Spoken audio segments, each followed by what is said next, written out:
संख्यावां दा राज खोलन आए अज, अपने सुपने सच बनाउण आए हाँ अज।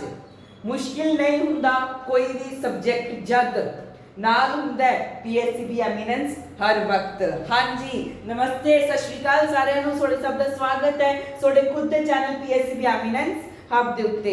ਲਾਸਟ ਆਪਾਂ ਕੀਤਾ ਸੀ ਫਿਜ਼ਿਕਸ ਦਾ ਵਨ ਸ਼ਾਟ ਚੈਪਟਰ 1, क्योंकि उस तो बाद आप डिसाइड किया लाइव में चैप्टर 1 वन शॉट आऊगा मैथ्स का। तो मेरे मैथ्स स्टूडेंट सारे आ चुके होंगे इस वीडियो ते। इस वीडियो च आप करांगे चैप्टर 1 मैथ का वन शॉट किथे PSCB एमिनेंस हब दे उत्ते। सब नु पता है पहला चैप्टर है केड़ा वैसे सेट्स। सेट्स काफी इजी चैप्टर, काफी मतलब कह सकते हो यार इंपॉर्टेंट चैप्टर है। मान लो अगे जिन्ने भी चैप्टर्स है ना सब दे विच सेट का बहुत ज़्यादा यूज है। सेट थोड़ा बेस है, जिवें यूनिट्स एंड मेजरमेंट फिजिक्स का बेस है उवें सेट्स की है थोड़ा बेस है मैथमेटिक्स का। तो जे गल करिए सेट्स मैं इस लेवल ते इत्थे पढ़ाऊंगा कि तुसी चाहे पंजाब बोर्ड वाले हो तो तुसी हर एक एग्जाम विच बैठ सकते हो। इन्ना ईजीली समझाऊंगा, इन्ना सौखे तरीके तो समझाऊंगा कि तुसी 80 चो 80 नंबर लियाओगे मैथ के पेपर च, जिवें तुसी मेरे तो पढ़ ले। वन शॉट लैक्चर होगा। वन शॉट लैक्चर का मतलब आए होंगे सोनू मैं सारे क्वेश्चंस करवाऊंगा जिहदे बाद तुसी जिहड़ी मैथ की NCERT बुक है ना जो चकोगे कोई भी सवाल है मुझे नहीं होगा जिहड़ा तुहाडे तो नहीं निकलूगा, तो इस लैवल ते मैं पढ़ाऊंगा। दूजी गल देखो मैं तुहानूं क्लीयर करदा, जे तुसी मैथ लिखते है तो मैथ हर एक पेपर च आउंदा है। तुहानूं पता है चीज़ 99% पेपर 99% पेपर्स विच मैथ का यूज है। हाँ जी 99% पेपर कोई भी कॉम्पीटिटिव एग्जाम चक लो उनके विच मैथ आता ही आता है। तो तुसी मैथ का सब तो पहले आपका पूरा स्ट्रॉन्ग बना लो, पूरा का पूरा स्ट्रॉन्ग बना लो। मैं तुहानूं क्लीयर नहीं कह रहा 2 साल मेहनत कर लो यार, एक +1 एक +2 2 साल की मेहनत सारी उम्र ऐश करोगे, सारी उम्र। जेई दे दो 2 साल की मेहनत होंदी है, जेई सारी उम्र ऐश है। इन्ने पता लखां च पैकेज लग जाते बच्चों के 15-20 लाख के पैकेज लगते। ईवन मेरे रिलेटिव्स है 60 लाख के पैकेज से बैठे, कोई 70 लाख के पैकेज बैठे। की कीता सिर्फ 2 साल मेहनत की सी आ गई। ओवे सोडी भी सिर्फ 2 साल की मेहनत मैं मांग रहा सोड तो 2 साल रगड़ के मेहनत कर लो, इस लेवल पे मेहनत कर लो कि कोई भी कॉम्पीटिटिव पेपर होवे तुसी आराम नाल दे सको। ते तुसी आप देखो यार पुलिस का एग्जाम है, पुलिस के एग्जाम के भी मैथ आता है, तुहानूं पता है हायर पोस्ट जाना है उनके भी मैथ का पेपर देना ही देना है, मैथ आता ही आता है। पुलिस के पेपर की मैथ की लोड़ है, क्यों लोड़ होंगी है मैथ की? कोई लोड़ नहीं है, पर तां भी उत्थे भी मैथ आता है। तो आप ये कॉन्क्लूजन कट सकते हैं कि चाहे केड़ा मर्जी पेपर चक लो मैथ तो आना ही आना है। तो मैथ तो पूरा वधिया पढ़ के ही जाना है। 2 साल की मेहनत सारी उम्र तुसी भी ऐश करोगे, आपदे घरदियां नूं आपदे माँ प्यो नूं भी ऐश कराओगे। थोड़ा जिहड़े फादर साहब है सोनू भी पता वो थोड़े ते कितनी मेहनत कर रहे हैं, सिर्फ सोनू पढ़ाने वास्ते पता कितनी मेहनत करते। तो तुसी सारा दिन इंस्टाग्राम रील्स यूट्यूब शॉर्ट्स कदे इधर मुँह मार लिया कदे उधर मुँह मार लिया, ये तो गलत है। 2 साल मेहनत करनी है, जिहड़ा मैं लेक्चर अपलोड कर रहा जरूर देख के जाना है सबने, ठीक है जी। चलो लेक्चर स्टार्ट करते हैं। थोड़ी बहुत मोटिवेशन तो मिली होगी, ये मैं जानबूझ के तुहानूं मोटिवेट दिता है ताकि तुसी लेक्चर वधिया अटेंड कर पाओ। कमेंट जरूर करके जाओ कि मोटिवेट होए हो या नहीं, ताकि मैनूं भी पता लगे बच्चे इत्थे तक बैठे रहे सी कि नहीं कि बस आई लेक्चर खोल के बस बंद करके चले गए। ठीक है जी, स्टार्ट करते हैं लेक्चर नूं। सब तो पहले आप पढ़ांगे सेट्स की हुंदा है, ठीक है जी। अगली स्लाइड पे चलते हैं। सब तो पहले अपने को आंदा है सेट्स। सेट्स की डेफिनेशन पढ़ते हैं। सेट्स की हुंदा गा a collection of well defined objects. Well defined objects की कलेक्शन नूं आपां की बोलते हैं, सेट्स बोलते हैं। पंजाबी विच जे आपां सीधी भाषा च देखिए कोई भी कलेक्शन का मतलब होता इकट्ठा, किसी चीज़ को इकट्ठा करना। फिर आए ना वेल डिफाइंड मतलब इको ही कैटेगरी की चीज़ों जो मैं इकट्ठा करके वो लिख दूंगा, एक आइन ब्रैकेट्स के विच लिख दूंगा किसी भी चीज़ को इकट्ठा करके जी एक कैटेगरी की है उन्होंने आप बोलते हैं सेट्स। कहने का मतलब मान लो हुण तुसीं सारे जने क्यों नॉन मैडिकल के स्टूडेंट्स हो, जदों मैं थोड़े सारे नॉन मैडिकल के स्टूडेंट्स को इकट्ठा एक कमरे में पा दूंगा तो वो की बन जू एक सैट बन जूगा। काहदा सैट बन जूगा? नॉन मैडिकल के स्टूडेंट्स का। पर एक दूजी क्लास में बैठे आर्ट्स वाले स्टूडेंट्स, तो वो उत्थे की सिर्फ आर्ट्स वाले बच्चे ही बैठे होंगे। आए तो है नहीं कोई कमर्स वाला बच्चा विच जाके बैठ जूगा, बैठे तो कल्ले आर्ट्स वाले होंगे। तो उन्हों का कमरा की बनूगा? आर्ट्स वाले स्टूडेंट्स का सैट बन जूगा। फिर कमर्स वाले कमरे में सिर्फ कमर्स के स्टूडेंट्स बैठे हैं, तो वो की है कमर्स वाले स्टूडेंट्स का सैट बन गया। फिर वो ले लो मेडिकल के स्टूडेंट्स के कमरे में सिर्फ मेडिकल के बच्चे बैठे हैं, तो वो की एक मेडिकल का सैट है। गल कहण दा भाव आई है जो सारे एक कैटेगरी की चीज़ां इकट्ठियां होण ते ओनू आपां सैट बोल दिंदे आ। सीधी जी गल जो कोई इकट्ठी चीज़ मैं कोई बाले सारे जनियां नूं इकट्ठा करदा जिहड़े सिर्फ एक कैटेगरी दे उन्हां दी कैटेगरी सेम है, तो उन्होंने आपां बोलते हैं सैट बोलते हैं। जिवें कि फॉर एग्जाम्पल मान लो मैं तुहानूं कहां मैनूं महीनिਆਂ दे नाम दसो जिन्हां दा स्टार्टिंग लैटर जे है, ਇਹੋ ਜਿਹੇ ਮਹੀਨਿਆਂ ਦੇ ਨਾਮ ਦੱਸੋ ਜਿਨ੍ਹਾਂ ਦਾ ਪਹਿਲਾ ਅੱਖਰ ਜੇ ਨਾਲ ਸ਼ੁਰੂ ਹੁੰਦੇ ਹੈ। ਤੁਸੀਂ ਕਹੋਗੇ ਜੀ ਸਾਡੇ ਕੋਲ ਤਾਂ ਸਿਰਫ 3 ਹੈ, ਜਨਵਰੀ, ਜੁਲਾਈ ਤੇ ਜੂਨ। ਇਹ 3 ਮਹੀਨਿਆਂ ਦੇ ਨਾਮ ਹੈ ਜਿਨ੍ਹਾਂ ਦਾ ਸਟਾਰਟਿੰਗ ਲੈਟਰ ਕੀ ਹੈ ਜੇ ਹੈ। ਇਸ ਤੋਂ ਸਿਵਾਏ ਤਾਂ ਕੋਈ ਮਹੀਨੇ ਦਾ ਨਾਮ ਨਹੀਂ ਹੁੰਦਾ ਜਿਹਦਾ ਸਟਾਰਟਿੰਗ ਲੈਟਰ ਜੇ ਹੋਵੇ, ਹੈ ਨਾ ਜੀ। ਹੁਣ ਚਾਹੇ ਤੁਸੀਂ ਆਹ 3 ਨਾਮ चाहे तो तुसी जाके आपदे घरदियां तो पूछ लो, आपदे टीचर तो पूछ लो, आपदे दोस्त तो पूछ लो, हरियाणे वग जाओ, यूपी वग जाओ, तमिलनाडु वग जाओ, कर्नाटका वग जाओ, इंडिया तो बाहर वग जाओ, जिथे आ 12 मंथ सिस्टम फॉलो हुंदा है, किथे मर्जी चले जाओ जिथे 12 मंथ सिस्टम हुंदा है, ते तुसी उहनूं पूछोगे कि सानू जे नाम तो स्टार्ट होने वाले 3 कोई भी महीने दे नाम दस दे, तो उहदा रिप्लाई आ 3 महीने होणगे।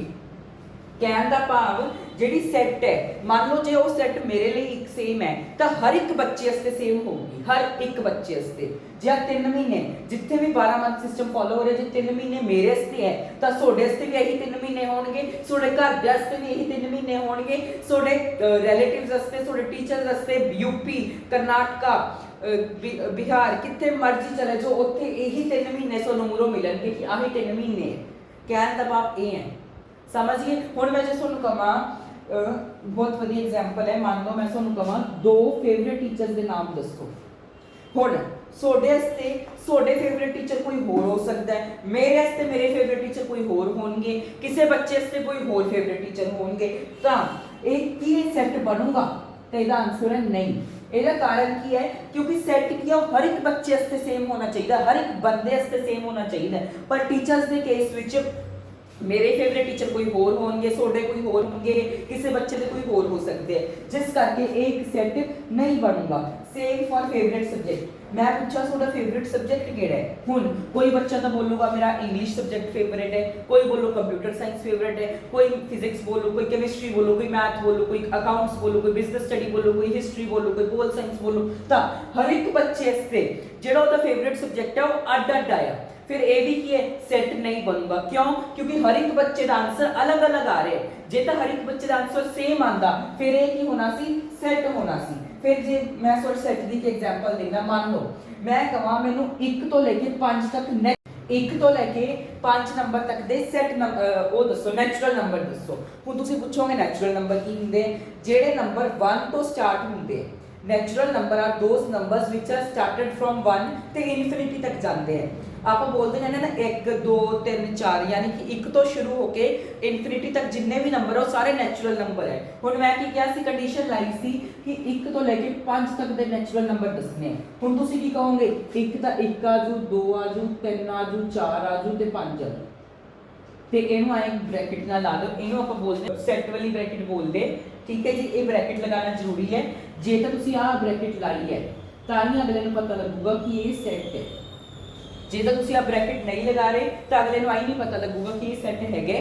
या नहीं है। हुण आपां की गल कही सी 1 तो लेके 5 तक दे नैचुरल नंबर दसो, सब दा आंसर 1 2 3 4 5 ही रहूगा। आए तो है नहीं कि तुसीं यूनीवर्सिटी कितने होर चले गए, कैनेडा चले गए, उत्थे नैचुरल नंबर अलग हो गए, उत्थे 8 9 10 11 12 नैचुरल नंबर बन गए 1 तो लेके 5 दे विच नहीं ना। चाहे अमेरिका चले जाओ, कैनेडा चले जाओ, आस्ट्रेलिया चले जाओ, इंडोनेशिया चले जाओ, ब्राजील चले जाओ, इंडिया जिथे मर्जी चले जाओ, तो उत्थे जाके जे तुसीं पुछोगे कि 1 तो लेके 5 तक दे नैचुरल नंबर दसो, तो सब दा रिप्लाई आही होगा 1 2 3 4 5। कहण दा भाव आ चीज हर एक बंदे वास्ते सेम है, तो जिदे करके एक ही होगा, एक सैट बनूगा। कादा सैट बनूगा? 1 तो लेके 5 तक दे नैचुरल नंबर्स का सैट। समझ आया सबनों? फिर अपने को आएगा सैट। सैट आप 2 तरीके नाल लिख सकते हैं, एक हुंदी रोस्टर फॉर्म, एक हुंदी set builder form. Roster form नाम ही दस रहा है कि सैट नूं बड़ा ओ नहीं करना, डिफाइन जा नहीं करके दसना। ला लो मैं तुहानूं डायरेक्ट लिखता 1 तो 5 नैचुरल नंबर दसो, तो तुसी की लिखोगे आए लिख क्या होंगे ना, क्योंकि आप ब्रैकेट का निशानी है सेट दी 1 2 3 4 5, तो ये की है रोस्टर फॉर्म है। रोस्टर फॉर्म क्यों है जी, देखो मैं तो ਤੁਹਾਨੂੰ ਕਿਹਾ ਸੀ ਇੱਕ ਤੋਂ ਬਾਅਦ ਨੈਚੁਰਲ ਨੰਬਰ ਲਿਖੋ, ਤੁਸੀਂ ਕੀ ਸ਼ਾਰਟਕਟ ਦੇ ਤਰੀਕੇ ਵਿੱਚ ਬਸ ਨੰਬਰ ਜੇ ਲਿਖਦੇ। ਹੁਣ ਮੈਂ ਤਾਂ ਮੰਨ ਲਓ ਮੈਂ ਤੁਹਾਨੂੰ ਸਟੇਟਮੈਂਟ ਨਾ ਦਵਾਂ, ਤੁਸੀਂ ਆ ਨੰਬਰ ਲਿਖਦੇ, ਕਿਸੇ ਨੂੰ ਆ ਗੱਲ ਪਤਾ ਹੈਗੀ ਹੈ ਕਿ 1 2 3 4 5 ਤਾਂ ਕੁਝ ਵੀ ਹੋ ਸਕਦਾ ਹੈ, ਨੈਚੁਰਲ ਨੰਬਰ ਤਾਂ ਸਭ ਨੂੰ ਪਤਾ ਹੈ, ਕੁਝ ਹੋਰ ਵੀ ਰਿਪਰੈਜ਼ੈਂਟ ਕਰ ਸਕਦੇ ਨਾ 1 2 3 4 5, ਜ਼ਰੂਰੀ ਥੋੜੀ ਹੈ ਕਿ 1 2 3 4 5 ਨੈਚੁਰਲ ਨੰਬਰ ਹੀ ਰਿਪਰੈਜ਼ੈਂਟ ਕਰਨਗੇ, ਬਹੁਤ ਚੀਜ਼ਾਂ ਰਿਪਰੈਜ਼ੈਂਟ ਹੋ ਸਕਦੀ ਹੈ ਇਹਨਾਂ 5 ਨੰਬਰਾਂ ਤੋਂ। ਜਿਹਦੇ ਕਰਕੇ ਜਦੋਂ ਸਾਨੂੰ ਸਿਰਫ ਆ ਚੀਜ਼ ਦੇਤੀ, ਕੱਲੇ ਨੰਬਰ ਜੇ ਲਿਖਤੇ, ਕੱਲੇ ਐਲਫਾਬੈਟ ਜੇ ਲਿਖਤੇ, ਤਾਂ ਉਹਨੂੰ ਆਪਾਂ ਬੋਲਦੇ ਆ ਰੋਸਟਰ ਫਾਰਮ। ਪਰ ਜੇ ਆਪਾਂ ਗੱਲ ਕਰੀਏ ਸੈਟ ਬਿਲਡਰ ਫਾਰਮ ਦੀ, ਮੰਨ ਲਓ ਆਹੀ ਚੀਜ਼ 1 to 5 ਨੈਚੁਰਲ ਨੰਬਰ ਨੂੰ ਮੈਂ ਬਹੁਤ ਸਹੀ ਤਰੀਕੇ ਤੋਂ ਵੈਲ ਡਿਫਾਈਨਡ ਚ ਲਿਖਦਾ। ਸਭ ਤੋਂ ਪਹਿਲਾਂ ਆਏ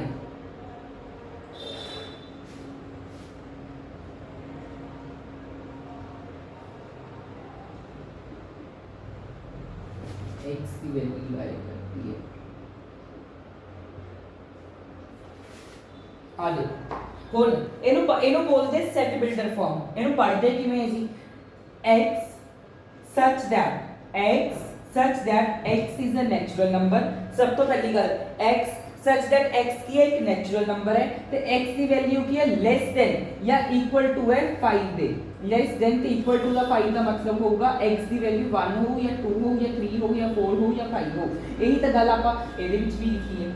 ਬਸ ਇਹਨੂੰ ਕੀ ਕਰਦਾ, ਇਹ ਚੀਜ਼ ਨੂੰ ਵਧਾ ਚੜਾ ਕੇ ਤੁਸੀਂ ਕਹਿ ਸਕਦੇ ਹੋ, ਜਦੋਂ ਆਪਾਂ ਇਸੇ ਸੇਮ ਚੀਜ਼ ਨੂੰ ਵਧਾ ਚੜਾ ਕੇ ਲਿਖਦੇ ਆ ਉਹਨੂੰ ਆਪਾਂ ਬੋਲਦੇ ਆ ਸੈਟ ਬਿਲਡਰ ਫਾਰਮ। ਜਦੋਂ ਇਹਨੂੰ ਉਹੀ ਲਿਖ ਦਿੰਦੇ ਆ ਉਹਨੂੰ ਆਪਾਂ ਬੋਲਦੇ ਆ ਉਹਨੂੰ ਕੀ ਨਾਮ ਹੈ, ਰੋਸਟਰ ਫਾਰਮ। ਸਮਝ ਆ ਗਈ। ਰੋਸਟਰ ਫਾਰਮ ਕੁਝ ਨਹੀਂ ਹੈ, ਜਦੋਂ ਕੋਈ ਗੱਲ ਨੂੰ ਬਹੁਤ ਸ਼ਾਰਟਕਟ ਵੇ ਦੇ ਵਿੱਚ ਸਮਝਾ ਰਹੇ ਆ, ਤੇ ਸੈਟ ਬਿਲਡਰ ਫਾਰਮ ਕਿ ਜਮਾ ਡੀਪ ਦੇ ਵਿੱਚ ਵਧਾ ਚੜਾ ਕੇ ਮੈਂ ਕੋਈ ਗੱਲ ਨੂੰ ਸਮਝਾਵਾਂ। ਠੀਕ ਹੈ ਜੀ, ਜਿਵੇਂ ਆ ਦੇਖੋ ਇਹਨੂੰ ਪੜ੍ਹਦੇ ਕਿਵੇਂ ਹੈ, x। ਸਭ ਤੋਂ ਪਹਿਲਾਂ x ਆ ਜਿਹੜੀਆਂ ਦੋ ਬਿੰਦੀਆਂ ਨੇ ਇਹਨੂੰ ਆਪਾਂ ਬੋਲਦੇ such that x is a natural number। x such that x is a natural number ਕਹਿਣ ਦਾ ਭਾਵ x ਕੀ ਇੱਕ ਨੈਚੁਰਲ ਨੰਬਰ ਹੈ। ਫਿਰ x ਦੀ ਜਿਹੜੀ ਵੈਲਿਊ ਹੈ ਉਹ 5 ਤੋਂ ਛੋਟੀ ਹੈ ਜਾਂ ਫਿਰ 5 ਦੇ ਬਰਾਬਰ ਹੈ। ਆਹੀ ਗੱਲ ਹੈ, 5 ਤੋਂ ਛੋਟੀ ਹੈ ਜਾਂ 5 ਦੇ ਬਰਾਬਰ ਹੈ, ਤੇ ਇਹਨੂੰ ਆਪਾਂ ਬੋਲਦਾ ਸੈਟ ਬਿਲਡਰ ਫਾਰਮ, ਇਹਨੂੰ ਆਪਾਂ ਬੋਲਦਾ ਰੋਸਟਰ ਫਾਰਮ। ਇਹ ਮੈਂ ਤੁਹਾਨੂੰ ਅੱਗੇ ਸਮਝਾਉਂਗਾ, ਟੈਨਸ਼ਨ ਨਾ ਲਓ, ਜਦੋਂ ਸਮਝ ਕਰਾਂਗੇ ਪੂਰਾ ਵਧੀਆ ਸੈਟ ਬਿਲਡਰ ਤੇ ਰੋਸਟਰ ਫਾਰਮ ਸਮਝ ਆਓ। ਹੁਣ ਲਈ ਤੁਸੀਂ ਆਏ ਸਮਝ ਲਓ, ਜਦੋਂ ਆਪਾਂ ਸ਼ਾਰਟਕਟ ਦੇ ਵਿੱਚ ਗੱਲ ਕਰ ਰਹੇ ਹਾਂ ਉਹਨੂੰ ਆਪਾਂ ਬੋਲਦੇ ਹਾਂ ਸੈਟ ਬਿਲਡਰ ਔਰ ਰੋਸਟਰ ਫਾਰਮ। ਜਦੋਂ ਮੈਂ ਉਹਨੂੰ ਵਧਾ ਚੜਾ ਕੇ ਬੋਲਦਾ ਉਹਨੂੰ ਆਪਾਂ ਬੋਲਦੇ ਹਾਂ ਸੈਟ ਬਿਲਡਰ ਫਾਰਮ। ਠੀਕ ਹੈ ਜੀ, set builder form, roster form ਤੇ ਸੈਟਸ ਕਲੀਅਰ ਹੋਇਆ। ਸੈਟਸ ਕੀ ਹੁੰਦਾ ਹੈ, ਕੋਈ ਵੀ ਚੀਜ਼ ਨੂੰ ਜਦੋਂ ਮੈਂ ਇਕੱਠਾ ਕਰਕੇ ਲਿਖਦਾ ਤੇ ਉਹ ਸਾਰਿਆਂ ਵਾਸਤੇ ਇੱਕ ਹੋਵੇ, ਮੇਰੇ ਵਾਸਤੇ ਵੀ ਸੇਮ ਹੋਵੇ, ਤੁਹਾਡੇ ਵਾਸਤੇ ਵੀ ਸੇਮ ਹੋਵੇ, ਤੁਹਾਡੇ ਘਰਦਿਆਂ ਵਾਸਤੇ ਵੀ, ਤੁਹਾਡੇ ਰਿਲੇਟਿਵਸ ਵਾਸਤੇ ਵੀ, ਤੁਹਾਡੇ ਟੀਚਰਸ ਵਾਸਤੇ ਵੀ, ਹਰ ਇੱਕ ਬੰਦੇ ਵਾਸਤੇ ਉਹ ਚੀਜ਼ ਸੇਮ ਹੋਵੇ, ਉਹਨੂੰ ਆਪਾਂ ਬੋਲਦੇ ਹਾਂ ਸੈਟਸ। ਚਲੋ ਹੁਣ ਆਪਾਂ ਆਪਣੀ ਨੈਕਸਟ ਸਲਾਈਡ ਦੀ ਤਰਫ ਚੱਲਦੇ ਹਾਂ। ਆ ਦੋ ਸਮ ਦੇਖੋ ਇੱਕ ਵਾਰ ਸਾਰੇ ਜਣੇ, ਪਰ ਆ ਸਮ ਕਰਨ ਤੋਂ ਪਹਿਲਾਂ ਮੇਰੀ ਰਿਕੁਐਸਟ ਹੈ ਹਰ ਇੱਕ ਬੱਚਾ ਕਾਪੀ ਤੇ ਪੈਨ ਲੈ ਕੇ ਬੈਠੇ, ਜਿਵੇਂ ਜਿਵੇਂ ਸਮ ਮੈਂ ਇੱਥੇ ਕਰਾ ਰਿਹਾ ਉਵੇਂ ਉਵੇਂ ਕਰੋ। ਜਿੰਨੀ ਪ੍ਰੈਕਟਿਸ ਕਰੋਗੇ ਉਨਾ ਮੈਥ ਸੌਖਾ ਲੱਗੂਗਾ। ਮੰਨ ਲਓ ਆਪਣੇ ਕੋਲ ਆ ਇੱਕ ਸੈਟ ਹੈ, ਸੈਟ A ਗਿਵਨ ਹੈ, ਇਹਨੂੰ ਆਪਾਂ ਸੈਟ ਬਿਲਡਰ ਫਾਰਮ ਦੇ ਵਿੱਚ ਲਿਖਣਾ ਹੈ। ਪਹਿਲਾਂ ਮੈਨੂੰ ਆਏ ਦੱਸੋ ਇਹ ਕਿਹੜੀ ਫਾਰਮ ਦੇ ਵਿੱਚ ਗਿਵਨ ਹੈ। ਦੇਖੋ ਸਿਰਫ ਨੰਬਰ ਜੇ ਲਿਖੇ ਹੋਏ, ਇੱਕ ਤਰ੍ਹਾਂ ਤੋਂ ਸ਼ਾਰਟਕਟ ਟਾਈਪ ਦੇ ਅੰਦਰ ਲਿਖਿਆ ਹੋਇਆ ਹੈ। ਹੁਣ ਇਹ ਤਾਂ ਬਹੁਤ ਸਾਰੀ ਚੀਜ਼ਾਂ ਰਿਪਰੈਜ਼ੈਂਟ ਕਰ ਰਹੇ, natural number, whole number, square, ਬਹੁਤ ਕੁਝ ਆ ਰਿਹਾ, ਤਾਂ ਫਿਰ ਇਹ ਕਿਹੜੀ ਫਾਰਮ ਹੋਗੀ, ਰੋਸਟਰ ਫਾਰਮ। ਆਪਾਂ ਲਿਖਣਾ ਕਿਹੜੀ ਫਾਰਮ 'ਚ, ਸੈਟ ਬਿਲਡਰ ਫਾਰਮ। ਹੁਣ ਇੱਕ ਚੀਜ਼ ਦੇਖੋ, ਟ੍ਰੈਂਡ ਦੇਖਣਾ ਆਪਾਂ, ਟ੍ਰੈਂਡ ਕਿਵੇਂ ਚੱਲ ਰਿਹਾ ਹੈ, 1 4 9 25 36 ਤੇ ਆਏ ਅੱਗੇ ਅੱਗੇ। 1 ਦਾ ਸਕੁਅਰ ਕੀ ਹੁੰਦਾ ਹੈ, 1, 2 ਦਾ ਸਕੁਅਰ ਕੀ ਹੁੰਦਾ ਹੈ, 4, 3 ਦਾ ਸਕੁਅਰ ਕੀ ਹੁੰਦਾ ਹੈ, 9, 4 ਦਾ ਸਕੁਅਰ ਕੀ ਹੁੰਦਾ ਹੈ, 25, 5 ਦਾ ਸਕੁਅਰ ਕੀ ਹੁੰਦਾ ਹੈ, 25, 4 ਦਾ ਸਕੁਅਰ 16 ਹੁੰਦਾ ਹੈ, ਇੱਥੇ 16 ਨਹੀਂ ਪਾਇਆ। ਠੀਕ ਹੈ ਜੀ, ਫਿਰ 5 ਦਾ ਸਕੁਅਰ ਕਿੰਨਾ ਹੁੰਦਾ ਹੈ, 25, 6 ਦਾ ਸਕੁਅਰ 36। ਆਏ ਸਕੁਅਰਸ ਚੱਲ ਰਿਹਾ ਹੈ, ਤੈਨੂੰ ਆਪਾਂ ਇਹ ਲਿਖ ਸਕਦੇ ਹਾਂ। ਸਾਰੇ ਜਣੇ ਬਹੁਤ ਧਿਆਨ ਨਾਲ ਦੇਖਿਓ, A ਸੈਟ ਸਭ ਤੋਂ ਪਹਿਲਾਂ ਤਾਂ ਆਹ ਕਰਲੀ ਬ੍ਰੈਕਟ, ਇਹ ਤਾਂ ਨਿਸ਼ਾਨੀ ਹੀ ਹੈ x। ਸਭ ਤੋਂ ਪਹਿਲਾਂ ਕੀ ਲਿਖਾਂਗੇ, x such that x ਕਾਦੇ ਬਰਾਬਰ ਹੈ, n ਦੇ। x ਕਾਦੇ ਬਰਾਬਰ ਹੈ, n ਦੇ ਸਕੁਅਰ ਦੇ। ਮੈਂ ਫਿਰ ਤੋਂ ਦੱਸ ਰਿਹਾ, ਦੇਖੋ ਆਪਾਂ ਨੂੰ ਇੱਕ ਟ੍ਰੈਂਡ ਪਤਾ ਲੱਗ ਰਿਹਾ ਸੀ, 1 ਦਾ ਸਕੁਅਰ, 2 ਦਾ ਸਕੁਅਰ, 3 ਦਾ ਸਕੁਅਰ, 4 ਦਾ ਸਕੁਅਰ, 5 ਦਾ ਸਕੁਅਰ, 6 ਦਾ ਸਕੁਅਰ, ਆਏ ਅੱਗੇ ਅੱਗੇ ਜਾ ਰਹੇ। ਮੈਂ ਕੀ ਕੀਤਾ, ਮੈਂ ਇਹ ਲਿਖਤਾ x such that x ਬਰਾਬਰ n ਸਕੁਅਰ। n ਸਕੁਅਰ ਦਾ ਮਤਲਬ ਕਹਿਣ ਦਾ ਭਾਵ n ਦੀ ਵੈਲਿਊ ਜਾਂ ਤਾਂ 1 ਹੋ, 2 ਹੋ, 3 ਹੋ, 4 ਹੋ, 5 ਹੋ, ਇਹਦੇ ਵਿੱਚ ਲਾਏ ਕਰਨੀ ਹੋਊਗੀ। ठीक है जी। इथे x such that x बराबर n स्क्वायर की है इथे 1 2 3 4 5 ਜਿਹੜੀ ਵੈਲਿਊਜ਼ ਕਰਕੇ ਸਕੁਅਰ ਆਇਆ ਨਾ ਉਹ ਵਾਲਾ n ਇੱਥੇ ਹੈ ਠੀਕ ਹੈ ਜੀ। x such that x ਬਰਾबर n square n belongs to natural number। ਹੁਣ ਤੁਸੀਂ ਕਹੋਗੇ ਜੀ ਆ ਕੀ ਲਿਖਤਾ ਇਹਨੂੰ ਆਪਾਂ ਬੋਲਦੇ ਆ belongs to। ਅੱਗੇ ਮੈਂ ਸਮਝਾਉਂਗਾ ਇਹਦਾ ਮਤਲਬ ਹੁੰਦਾ belong to। ਕਹਿਣ ਦਾ ਭਾਵ ਜਿਹੜਾ n ਹੈ ਉਹ ਨੈਚੁਰਲ ਨੰਬਰ ਹੈ। n ਇੱਕ ਨੈਚੁਰਲ ਨੰਬਰ ਹੈ ਤੁਸੀਂ ਇਹਨੂੰ belong to ਲੈ ਲਓ। ਤੁਹਾਨੂੰ ਸਮਝ ਨਹੀਂ ਆਉਣਾ is a natural number। ਹੁਣ x such that x बराबर n स्क्वायर n ਕੀ ਹੈ ਇੱਕ ਨੈਚੁਰਲ ਨੰਬਰ ਹੈ। n ਦੀ ਵੈਲਿਊ ਲਾਏ ਕਿੱਥੇ ਕਰ ਰਹੀ ਹੈ ਜੇ ਆਪਾਂ ਇੱਕ ਵਾਰ ਇਹਨਾਂ ਨੂੰ ਭੁੱਲ ਜਾਈਏ ਮੰਨ ਲਓ ਇੱਥੇ ਸਿਰਫ 36 ਤੱਕ ਵੈਲਿਊਜ਼ ਗਿਵਨ ਹੈ ਮੰਨ ਲਓ ਇੱਥੇ ਸਿਰਫ 36 ਤੱਕ ਵੈਲਿਊਜ਼ ਗਿਵਨ ਹੈ ਤਾਂ n ਦੀ ਵੈਲਿਊ ਕੀ ਲਾਏ ਕਰ ਰਹੀ ਹੈ ਕਿੱਥੋਂ ਤੋਂ ਕਿੱਥੋਂ ਲਾਏ ਕਰ ਰਹੀ ਹੈ n।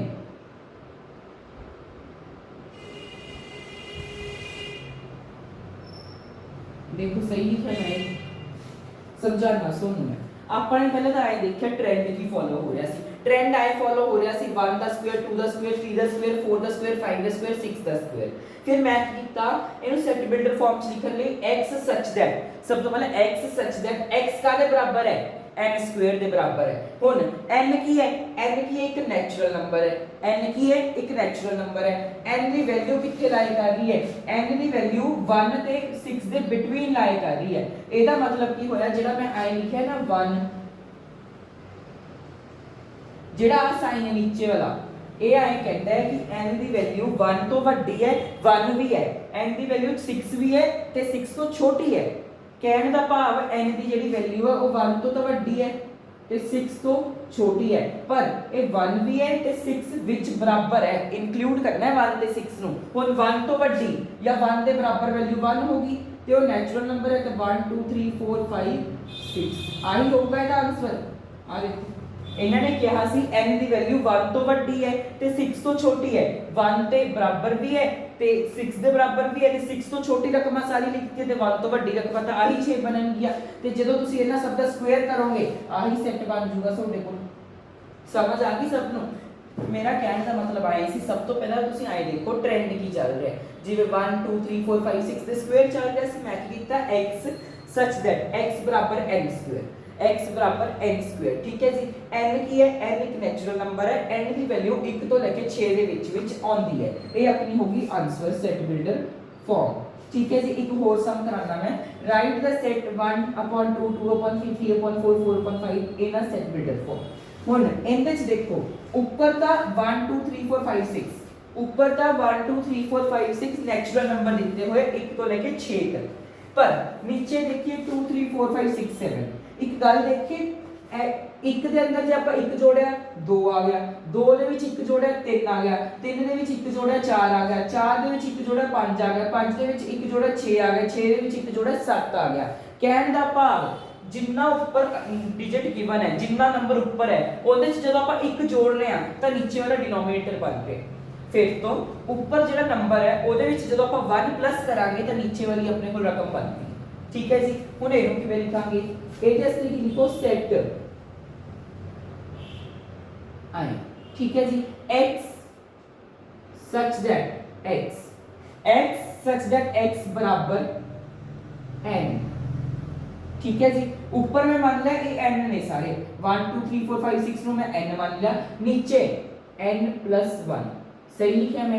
ऊपर जे 1 है मान लो मैं n की वैल्यू 1 पुट कीती तो नीचे 1 ਦੇ ਵਿੱਚ ਇੱਕ ਜੋੜਾ 2 ਜੇ ਮੰਨ ਲਓ ਮੈਂ 2 ਪੁਟ ਕੀਤੀ n ਦੀ ਵੈਲਿਊ ਤਾਂ ਉੱਪਰ 2 नीचे 2 + 1 3 ਜੇ ਮੈਂ 3 ਕਰੋਗੇ ਉਹ ਵੀ नीचे 1 + ਐਡ ਕਰਕੇ ਆਊਗਾ ਠੀਕ ਹੈ ਜੀ। ਹੁਣ ਤੁਸੀਂ ਆ ਚੀਜ਼ ਤਾਂ ਲਿਖਤੀ ਇੱਕ ਅੱਧੀ ਥੋੜੀ ਚੀਜ਼ ਹੈ। ਹੁਣ ਮੈਨੂੰ ਕੀ ਪਤਾ n ਕੀ ਹੈ ਮੈਨੂੰ ਕੀ ਪਤਾ n ਕੀ ਹੈ ਤਾਂ ਤੁਸੀਂ ਕਿਵੇਂ ਲਿਖੋਗੇ ਆਈ ਲਿਖੋਗੇ n is a natural number ठीक है जी। n की एक नेचुरल नंबर है फिर n ਦੀ ਵੈਲਿਊ ਹੁਣ ਤੁਸੀਂ ਆਪ ਦੇਖੋ ਮੈਂ ਨੈਚੁਰਲ ਨੰਬਰ ਤਾਂ 1 ਤੋਂ ਲੈ ਕੇ ਇਨਫਾਈਨਾਈਟ ਹੋ ਸਕਦੇ ਕਿੰਨੇ ਮਰਜ਼ੀ ਹੋ ਸਕਦੇ ਹੁਣ ਆਪਾਂ ਨੂੰ ਡਿਸਕ੍ਰਾਈਬ ਕਰਨਾ ਪੈਣਾ n ਵੈਲਿਊ ਕਿੱਥੇ ਲਾਈ ਕਰ ਰਹੀ ਹੈ ਤਾਂ n ਦੀ ਵੈਲਿਊ ਕੋਈ ਦੱਸ ਸਕਦਾ ਕਿੱਥੇ ਲਾਈ ਕਰੂਗੀ 1 2 3 4 5 ਉਹ ਨੀਚੇ ਨਹੀਂ ਦੇਖਣਾ ਉੱਪਰ ਦੇਖੋ 1 2 3 4 5 6 n ਦੀ ਵੈਲਿਊ ਫਿਰ ਦੇਖੋ 1 ਤੋਂ ਲੈ ਕੇ 6 ਦੇ ਵਿੱਚ ਲਾਈ ਕਰ ਰਹੀ ਹੈ ਤਾਂ ਕੀ ਹੋਊਗਾ ਇਹ n ਦੀ ਵੈਲਿਊ 1 ਤੋਂ ਤਾਂ ਵੱਡੀ ਹੋਊਗੀ 1 ਤੋਂ ਵੱਡੀ ਹੋਊਗੀ ਦੇਖੋ 1 ਤੋਂ ਵੱਡੀ ਆ ਰਹੀ ਹੈ ਤੇ 1 ਦੇ ਬਰਾਬਰ ਆ ਰਹੀ ਹੈ, ਬਰਾਬਰ ਲਈ ਆ ਨੀਚੇ ਇਕੁਅਲ ਟੂ ਦਾ ਸਾਈਨ ਪਾਤਾ। ਹੁਣ 6 ਤੋਂ ਛੋਟੀ ਹੋਊਗੀ, 6 ਤੋਂ ਕੀ ਹੋਊਗੀ, ਛੋਟੀ ਹੋਊਗੀ, ਪਰ ਇੱਥੇ 6 ਵੀ ਇਨਕਲੂਡਡ ਹੈ ਤਾਂ ਨੀਚੇ ਕੀ ਪਾ ਦੋਗੇ, ਇਕੁਅਲ ਟੂ ਦਾ ਸਾਈਨ ਤੇ ਇੱਥੇ ਬ੍ਰੈਕਟ ਆਫ। ਕਹਿਣ ਦਾ ਭਾਵ ਆਏ ਹੈ ਆਪਾਂ ਪਹਿਲਾਂ ਟ੍ਰੈਂਡ ਦੇਖਿਆ, ਉੱਪਰ ਕੀ ਸੀ 1 2 3 4 5 6 ਨੈਚੁਰਲ ਨੰਬਰ ਦਿੱਤੇ ਹੋਏ ਲਗਾਤਾਰ 6, ਨੀਚੇ ਉਹਨਾਂ ਚ ਇੱਕ ਜੋੜ ਰਹੇ ਆ ਤਾਂ ਉਹਨਾਂ ਦਾ ਡਿਨੋਮੀਨੇਟਰ ਬਣ ਰਿਹਾ ਤਾਂ ਆਪਾਂ ਕਿਵੇਂ ਲਿਖਾਂਗੇ x such that x ਕਿਹਦੇ ਬਰਾਬਰ ਹੈ, x ਹੁਣ ਆਪਾਂ ਮੰਨ ਵੀ ਲਿਆ x ਹੈ ਤਾਂ x ਕਿਹਦੇ ਬਰਾਬਰ ਸੀ n ਡਿਵਾਈਡ n 1। ਜੇ n ਦੀ ਵੈਲਿਊ ਮੈਂ 4 ਪੁੱਟ ਕੀਤੀ ਤਾਂ ਉਹ ਚ ਇੱਕ ਜੋੜਾਂਗੇ ਤਾਂ 5 ਹੀ ਆਊਗਾ ਨੀਚੇ, ਤਾਂ 4/5 ਬਣ ਰਿਹਾ। ਹੁਣ n ਤਾਂ ਆਪਾਂ ਲਿਖਤਾ, ਕੰਡੀਸ਼ਨ ਤਾਂ ਲਿਖਤੀ, ਹੁਣ ਮੈਨੂੰ ਕੀ ਪਤਾ n ਕੀ ਹੈ, n ਨੂੰ ਆਪਾਂ ਲਿਖਾਂਗੇ ਅੱਗੇ ਡਿਸਕ੍ਰਾਈਬ ਕਰਾਂਗੇ ਕਿ n ਕੀ ਹੈ, ਇੱਕ ਨੈਚੁਰਲ ਨੰਬਰ ਹੈ। n ਕੀ ਹੈ, ਨੈਚੁਰਲ ਨੰਬਰ ਹੈ। ਨੈਚੁਰਲ ਨੰਬਰ ਤਾਂ ਕਿੰਨੇ ਮਰਜ਼ੀ ਹੋ ਸਕਦੇ ਹੈ, ਪਰ ਇੱਥੇ ਤੱਕ ਤਾਂ ਸਿਰਫ 6 ਤੱਕ ਦੀ ਲੋੜ ਹੈ ਤਾਂ ਆਪਾਂ ਕੀ ਲਿਖਾਂਗੇ, n ਦੀ ਵੈਲਿਊ 1 ਤੋਂ ਤਾਂ ਵੱਡੀ ਹੈ, 1 ਦੇ ਇਕੁਅਲ ਵੀ ਹੈ ਤੇ ਵੱਡੀ ਵੀ ਹੈ, ਪਰ 6 ਤੋਂ ਛੋਟੀ ਹੈ ਤੇ 6 ਦੇ ਬਰਾਬਰ ਹੈ। ਹੁਣ ਸਾਨੂੰ ਸੈਟ ਬਿਲਡਰ ਫਾਰਮ ਸਮਝ ਆ ਗਈ ਕਿ ਰੋਸਟਰ ਫਾਰਮ ਨੂੰ ਆਪਾਂ ਸੈਟ ਬਿਲਡਰ ਫਾਰਮ ਕਿਵੇਂ ਲਿਖਦੇ ਆ। ਠੀਕ ਹੈ ਜੀ, ਥੋੜੇ ਜਿਹੇ ਪ੍ਰੈਕਟਿਸ ਕਰ ਲਿਓ, ਐਨਸੀਈਆਰਟੀ ਦੇ ਅੰਦਰ ਕਾਫੀ ਕੁਐਸਚਨਸ ਗਿਵਨ ਹੈ ਤੇ ਕਰਵਾਉਂਗਾ, ਇਸੇ ਵੀਡੀਓ ਦੇ ਵਿੱਚ ਵੀ ਕਰਵਾ ਦਾਂਗੇ। ਜਿਵੇਂ 4th ਕੁਐਸਚਨ ਦੇਖੋਗੇ ਐਕਸਰਸਾਈਜ਼ 1.1 ਦਾ ਸਾਰਾ ਸੈਟ ਬਿਲਡਰ ਫਾਰਮ ਤੇ ਹੀ ਹੈ, ਅੱਗੇ ਹੋਰ ਕੁਐਸਚਨਸ ਕਰਾਉਂਗਾ ਤੇ ਤੁਹਾਨੂੰ ਬਿਲਕੁਲ ਈਜ਼ੀ ਹੋ ਜਾਊਗਾ। ਠੀਕ ਹੈ ਜੀ, ਹੁਣ ਆਪਾਂ ਕਰਦੇ ਹਾਂ ਆਪਣੀ ਨੈਕਸਟ ਸਲਾਈਡ। ਐਨਸੀਈਆਰਟੀ ਦਾ ਜਦੋਂ ਤੁਸੀਂ ਫਸਟ ਕੁਐਸਚਨ ਚੈੱਕ ਕਰੋਗੇ ਐਕਸਰਸਾਈਜ਼ 1.1 ਤਾਂ ਉਹਦੇ ਵਿੱਚ 9 ਪਾਰਟਸ ਹੈ, ਉਹਦੇ ਜੋ 7 ਪਾਰਟਸ ਮੈਂ ਕਰਵਾਉਂਗਾ। ਬਹੁਤ ਈਜ਼ੀ ਹੈ, ਕੁਝ ਨਹੀਂ ਹੈ, ਤੁਸੀਂ ਹੁਣੇ ਦੇਖੋ ਸਮਝ ਜਾਓਗੇ, 2 ਮਿੰਟ ਦਾ ਕੰਮ ਹੈ। Which of the following are sets, ਇਹਨਾਂ ਨੇ ਆਪਾਂ ਨੂੰ 7 ਐਗਜ਼ਾਮਪਲਾਂ ਦਿੱਤੀਆਂ, ਇਹਨਾਂ ਚੋਂ ਆਪਾਂ ਇਹ ਦੱਸਣਾ ਕਿਹੜੇ ਸੈਟਸ ਬਣਨਗੇ। ਸਭ ਤੋਂ ਪਹਿਲੀ example, the collection of all even integers. Integers ਸਮਝਣ ਤੋਂ ਪਹਿਲਾਂ ਤੁਸੀਂ ਐਂ ਸਮਝੋ ਨੰਬਰਸ ਕੀ ਹੁੰਦੇ ਆ, मतलब नंबर्स किस टाइप ਦੇ ਹੁੰਦੇ ਆਪਣੇ ਕੋਲ ਨੰਬਰਸ ਬਾਵਾ ਟਾਈਪ ਦੇ ਹੁੰਦੇ, ਜਿਵੇਂ rational numbers, irrational numbers, integers, real numbers, negative integers ਹੋ ਗਏ ਤੇ ਉਹ ਆ ਗਏ ਨੈਚੁਰਲ ਹੋਲ। ਸਭ ਤੋਂ ਪਹਿਲਾਂ ਹੋਲ ਨੰਬਰ ਸਟਾਰਟ ਹੁੰਦੇ 0 ਤੋਂ ਲੈ ਕੇ ਇਨਫਿਨਿਟੀ ਤੱਕ, ਨੈਚੁਰਲ ਨੰਬਰ 1 ਤੋਂ ਲੈ ਕੇ ਇਨਫਿਨਿਟੀ ਤੱਕ। ਠੀਕ ਹੈ ਜੀ, ਮੈਂ ਲਿਖ ਰਿਹਾ ਹੋਲ ਨੰਬਰ ਸਟਾਰਟ ਹੁੰਦੇ 0 ਤੋਂ ਲੈ ਕੇ ਇਨਫਿਨਿਟੀ ਤੱਕ। ਠੀਕ ਹੈ ਜੀ, ਨੈਚੁਰਲ ਨੰਬਰ 1 ਤੋਂ ਲੈ ਕੇ ਇਨਫਿਨਿਟੀ ਤੱਕ। ਇੰਟੀਜਰਸ ਆ ਗਏ ਨਾ, ਇੰਟੀਜਰਸ मतलब नेगेटिव नंबर्स भी ਤੇ ਪੋਜ਼ਿਟਿਵ ਨੰਬਰਸ ਵੀ। ਕਹਿਣ ਦਾ ਭਾਵ ਮਾਈਨਸ ਇਨਫਿਨਿਟੀ ਤੋਂ ਲੈ ਕੇ ਪਲੱਸ ਇਨਫਿਨਿਟੀ ਤੱਕ ਜਿੰਨੇ ਵੀ ਇੰਟੀਜਰਸ मतलब ਜਿਵੇਂ 1 2 3 4 5 ਡੈਸੀਮਲਸ ਨਹੀਂ ਹੋਣੇ ਚਾਹੀਦੇ, ਉਹ ਸਾਰੇ ਨੰਬਰਸ ਇੰਟੀਜਰਸ ਹੁੰਦੇ ਆ। ਡੈਸੀਮਲ ਕਹਿਣ ਦਾ ਭਾਵ ਫ੍ਰੈਕਸ਼ਨ ਵਾਲੇ ਨੰਬਰਾਂ ਨੂੰ ਛੱਡ ਕੇ ਬਾਕੀ ਜਿੰਨੇ ਵੀ ਨੰਬਰਸ 네ਗੇਟਿਵ ਇਨਫਿਨਿਟੀ ਤੋਂ ਲੈ ਕੇ ਪੋਜ਼ਿਟਿਵ ਇਨਫਿਨਿਟੀ ਤੱਕ ਸਾਰੇ ਨੰਬਰਸ ਇੰਟੀਜਰਸ ਹੈ। ਫਿਰ ਰੈਸ਼ਨਲ ਨੰਬਰਸ ਤਾਂ ਤੁਹਾਨੂੰ ਪਤਾ ਹੋਊਗਾ, ਇਰੈਸ਼ਨਲ ਨੰਬਰ। ਠੀਕ ਹੈ ਜੀ, ਫਿਰ ਆਪਣੇ ਕੋਲ ਆਏ ਨੇ ਰੀਅਲ ਨੰਬਰ। ਜਿੰਨੇ ਵੀ ਨੰਬਰਸ ਤੁਸੀਂ ਪੜ੍ਹਦੇ ਹੋ, ਜਿੰਨੇ ਵੀ, ਉਹ ਸਾਰੇ ਨੰਬਰਸ ਨੂੰ ਆਪਾਂ ਬੋਲਦੇ ਆ ਰੀਅਲ ਨੰਬਰਸ। ਜਿੰਨੇ ਵੀ यानी कि whole number, natural number, integers, real number, irrational number, fraction, decimal, जिन्ने भी आप पूरी मैथ्स नंबर पढ़ते हैं सारे नंबर्स ਨੂੰ ਆਪਾਂ ਬੋਲਦੇ ਆ ਰੀਅਲ ਨੰਬਰਸ। ਉਹ ਸਾਰੇ ਨੰਬਰਸ ਰੀਅਲ ਨੰਬਰ ਦੀ ਕੈਟਾਗਰੀਜ਼ ਦੇ ਵਿੱਚ ਆਉਂਦੇ। ਠੀਕ ਹੈ ਜੀ, 1 ਸੈਕਿੰਡ 2 ਮਿੰਟ। ਹੁਣ ਸੁਣੋ ਆ ਕਲੀਅਰ ਹੋ ਗਏ कि होल नंबर की ਹੁੰਦੇ ਹੈ, ਨੈਚੁਰਲ ਨੰਬਰ ਕੀ ਹੁੰਦੇ, ਇੰਟੀਜਰਸ ਕੀ ਹੁੰਦੇ, ਰੈਸ਼ਨਲ ਨੰਬਰ ਕੀ ਹੁੰਦੇ, ਇਰੈਸ਼ਨਲ ਨੰਬਰ ਕੀ ਹੁੰਦੇ। ਜਿੰਨੇ ਵੀ ਨੰਬਰਸ ਪੂਰੇ ਆਪਾਂ ਪੜ ਰਹੇ ਹਾਂ ਉਹ ਸਾਰੇ ਕਿਹਦੀ ਨੰਬਰ ਕੈਟਾਗਰੀ ਚ ਆਣਗੇ, ਰੀਅਲ ਨੰਬਰ।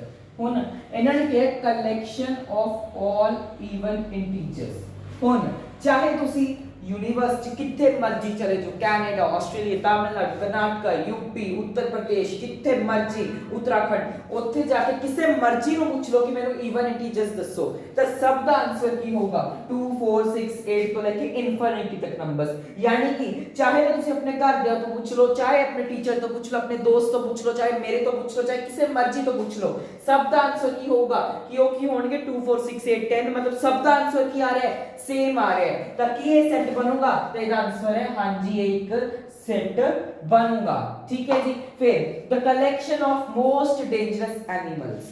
ਹੁਣ collection of most dangerous animals ਦੀ ਜੇ ਆਪਾਂ ਗੱਲ ਕਰੀਏ ਤਾਂ ਉਹ ਹਰ ਇੱਕ ਬੰਦੇ ਦੇ ਉੱਤੇ ਡਿਪੈਂਡ ਕਰੂਗਾ क्यों जी सोडे वास्ते कुछ डेंजरस एनिमल्स कुछ होर हो सकते हैं, मेरे लिए कुछ होर हो सकते हैं। तो मान लो कोई कुड़ी है ਉਹਨੂੰ ਕੀ ਨਾਮ ਹੈ छिपकली तो डर लगता है, ਉਹਦੇ ਵਾਸਤੇ मोस्ट डेंजरस एनिमल की बन गया छिपकली बन गया। मेरे लिए लायन बन सकता है, किसी वास्ते हाथी बन सकता है, किसी वास्ते मगरमच्छ बन सकता है। हर एक वास्ते ਉਹਦਾ डेंजरस एनिमल की अलग अलग आ रहे हैं। तो एक ही सेट बनूंगा नहीं बनूंगा, क्योंकि हर एक वास्ते की है डेंजरस एनिमल अलग अलग आ रहे हैं। तो इसका आंसर क्या होगा? नो आऊगा। ठीक है जी। फिर अपने को आ जाता है collection of most talented writers. हुन अगेन सोडे से कोई राइटर अलग हो सकता है मोस्ट टैलेंटेड, मेरे लिए कोई राइटर अलग होगा। आए तो है नहीं कि आप सब सेम आ जाएंगे मोस्ट टैलेंटेड राइटर। हाँ आए हो सकता है कि तुसी मान लो 4 जने का ग्रुप बैठे, चारां दा सेम आ जाए मोस्ट टैलेंटेड राइटर कि चारां दा फेवरेट होवे ਉਹੀ ਮੋਸਟ ਟੈਲੈਂਟਡ ਰਾਈਟਰ। ਪਰ ਆਏ ਤਾਂ ਨਹੀਂ ਕਿ ਪੂਰੀ ਦੁਨੀਆ ਵਾਸਤੇ ਉਹੀ ਸੇਮ ਮੋਸਟ ਟੈਲੈਂਟਡ ਰਾਈਟਰ ਵਧੀਆ ਲੱਗੂਗਾ ਪੂਰੀ ਦੁਨੀਆ ਨੂੰ, ਨਹੀਂ ਨਾ। ਤਾਂ ਇਹਦਾ ਵੀ ਆਨਸਰ ਕੀ ਆਊਗਾ? ਨੋ ਆਊਗਾ। ਕਹਿਣ ਦਾ ਭਾਵ ਮੇਰੇ ਲਈ ਟੈਲੈਂਟਡ ਰਾਈਟਰ ਕੋਈ ਹੋਰ ਹੋ, ਤੁਹਾਡੇ ਲਈ ਕੋਈ ਹੋਰ ਹੋ, ਸਾਡੇ ਘਰ ਦੇ ਵਾਸਤੇ ਕੋਈ ਹੋਰ ਹੋ, ਕੋਈ ਟੀਚਰ ਵਾਸਤੇ ਕੋਈ ਹੋਰ ਹੋ, ਫਰੈਂਡਸ ਵਾਸਤੇ ਕੋਈ ਹੋਰ ਹੋ। ਆਏ ਜ਼ਰੂਰ ਹੋ ਸਕਦਾ ਹੈ ਕਿ ਤੁਸੀਂ 4 ਦੋਸਤ ਇਕੱਠੇ ਬੈਠੇ ਹੋ, ਜਾਂ ਆਪਾਂ ਮੰਨ ਲਓ ਆਪਾਂ ਸਾਰੇ ਇਕੱਠੇ ਬੈਠੇ ਆ, ਆਪਣਾ ਸਭ ਦਾ ਸੇਮ ਆ ਜਾਏ कि आप सब इको ही टैलेंटेड राइटर का अपने सब का favourite writer most talented writer same आ जाए, पर पूरी दुनिया से तो सेम नहीं आऊगा ना। तो इसका आंसर क्या होगा? नो आऊगा। Fourth, the collection of all questions in this book. आ ਜਿਹੜੀ बुक है एनसीईआरटी बुक जिन्ना कोल पंजाब बोर्ड की तरफ तो ਜਿਹੜੀ आती है बुक सब कोल, जे मैं कहां आ पेज खोलो, आ केड़ा पेज है, पेज नंबर ले लो 4 पेज खोलो, तो हर एक बच्चे की बुक ते आही क्वेश्चन प्रिंटेड होंगे। जे थोड़ी बुक आए जिहड़ी पंजाब बोर्ड तो आती है, आए तो है नहीं कि आही सेम बुक है 4 नंबर पेज ते थोड़े कोल 200 वाले पेज दे क्वेश्चंस प्रिंटेड है, नहीं ना। हर एक दी बुक ते 4 नंबर पेज ते आही क्वेश्चंस प्रिंटेड होंगे। जे थोड़े सब कोल आ बुक है तो हर एक बुक ते जे सेम क्वेश्चंस प्रिंटेड है तब ओ की ओ सेट बनूगा? तुसी दसो। हां जी ऑफ कोर्स बनूगा। क्यों बनूगा? क्योंकि हर एक बुक दे उत्ते सेम वही क्वेश्चंस प्रिंटेड है, तो ए की बनूगा? एक सेट बनूगा। हुन the collection of all boys of your class, हुन इन्होंने कहता collection of all boys of your class. मान लो मेरी क्लास है, जे मैं तुहानू कहां मेरी क्लास से मैं सारे मुंडियां दे नाम तुहानू लिखा दे, हुन आए तो है नहीं कि कोई होर बच्चा आऊगा मैं उन्हें अलग नाम लिखा दूंगा, कोई होर बच्चा मैं तो आके पूछूं मैं कोई होर नाम दे दूंगा, या कोई होर आ रहा है मैं उन्हें होर कोई नाम दे दूं, नहीं ना।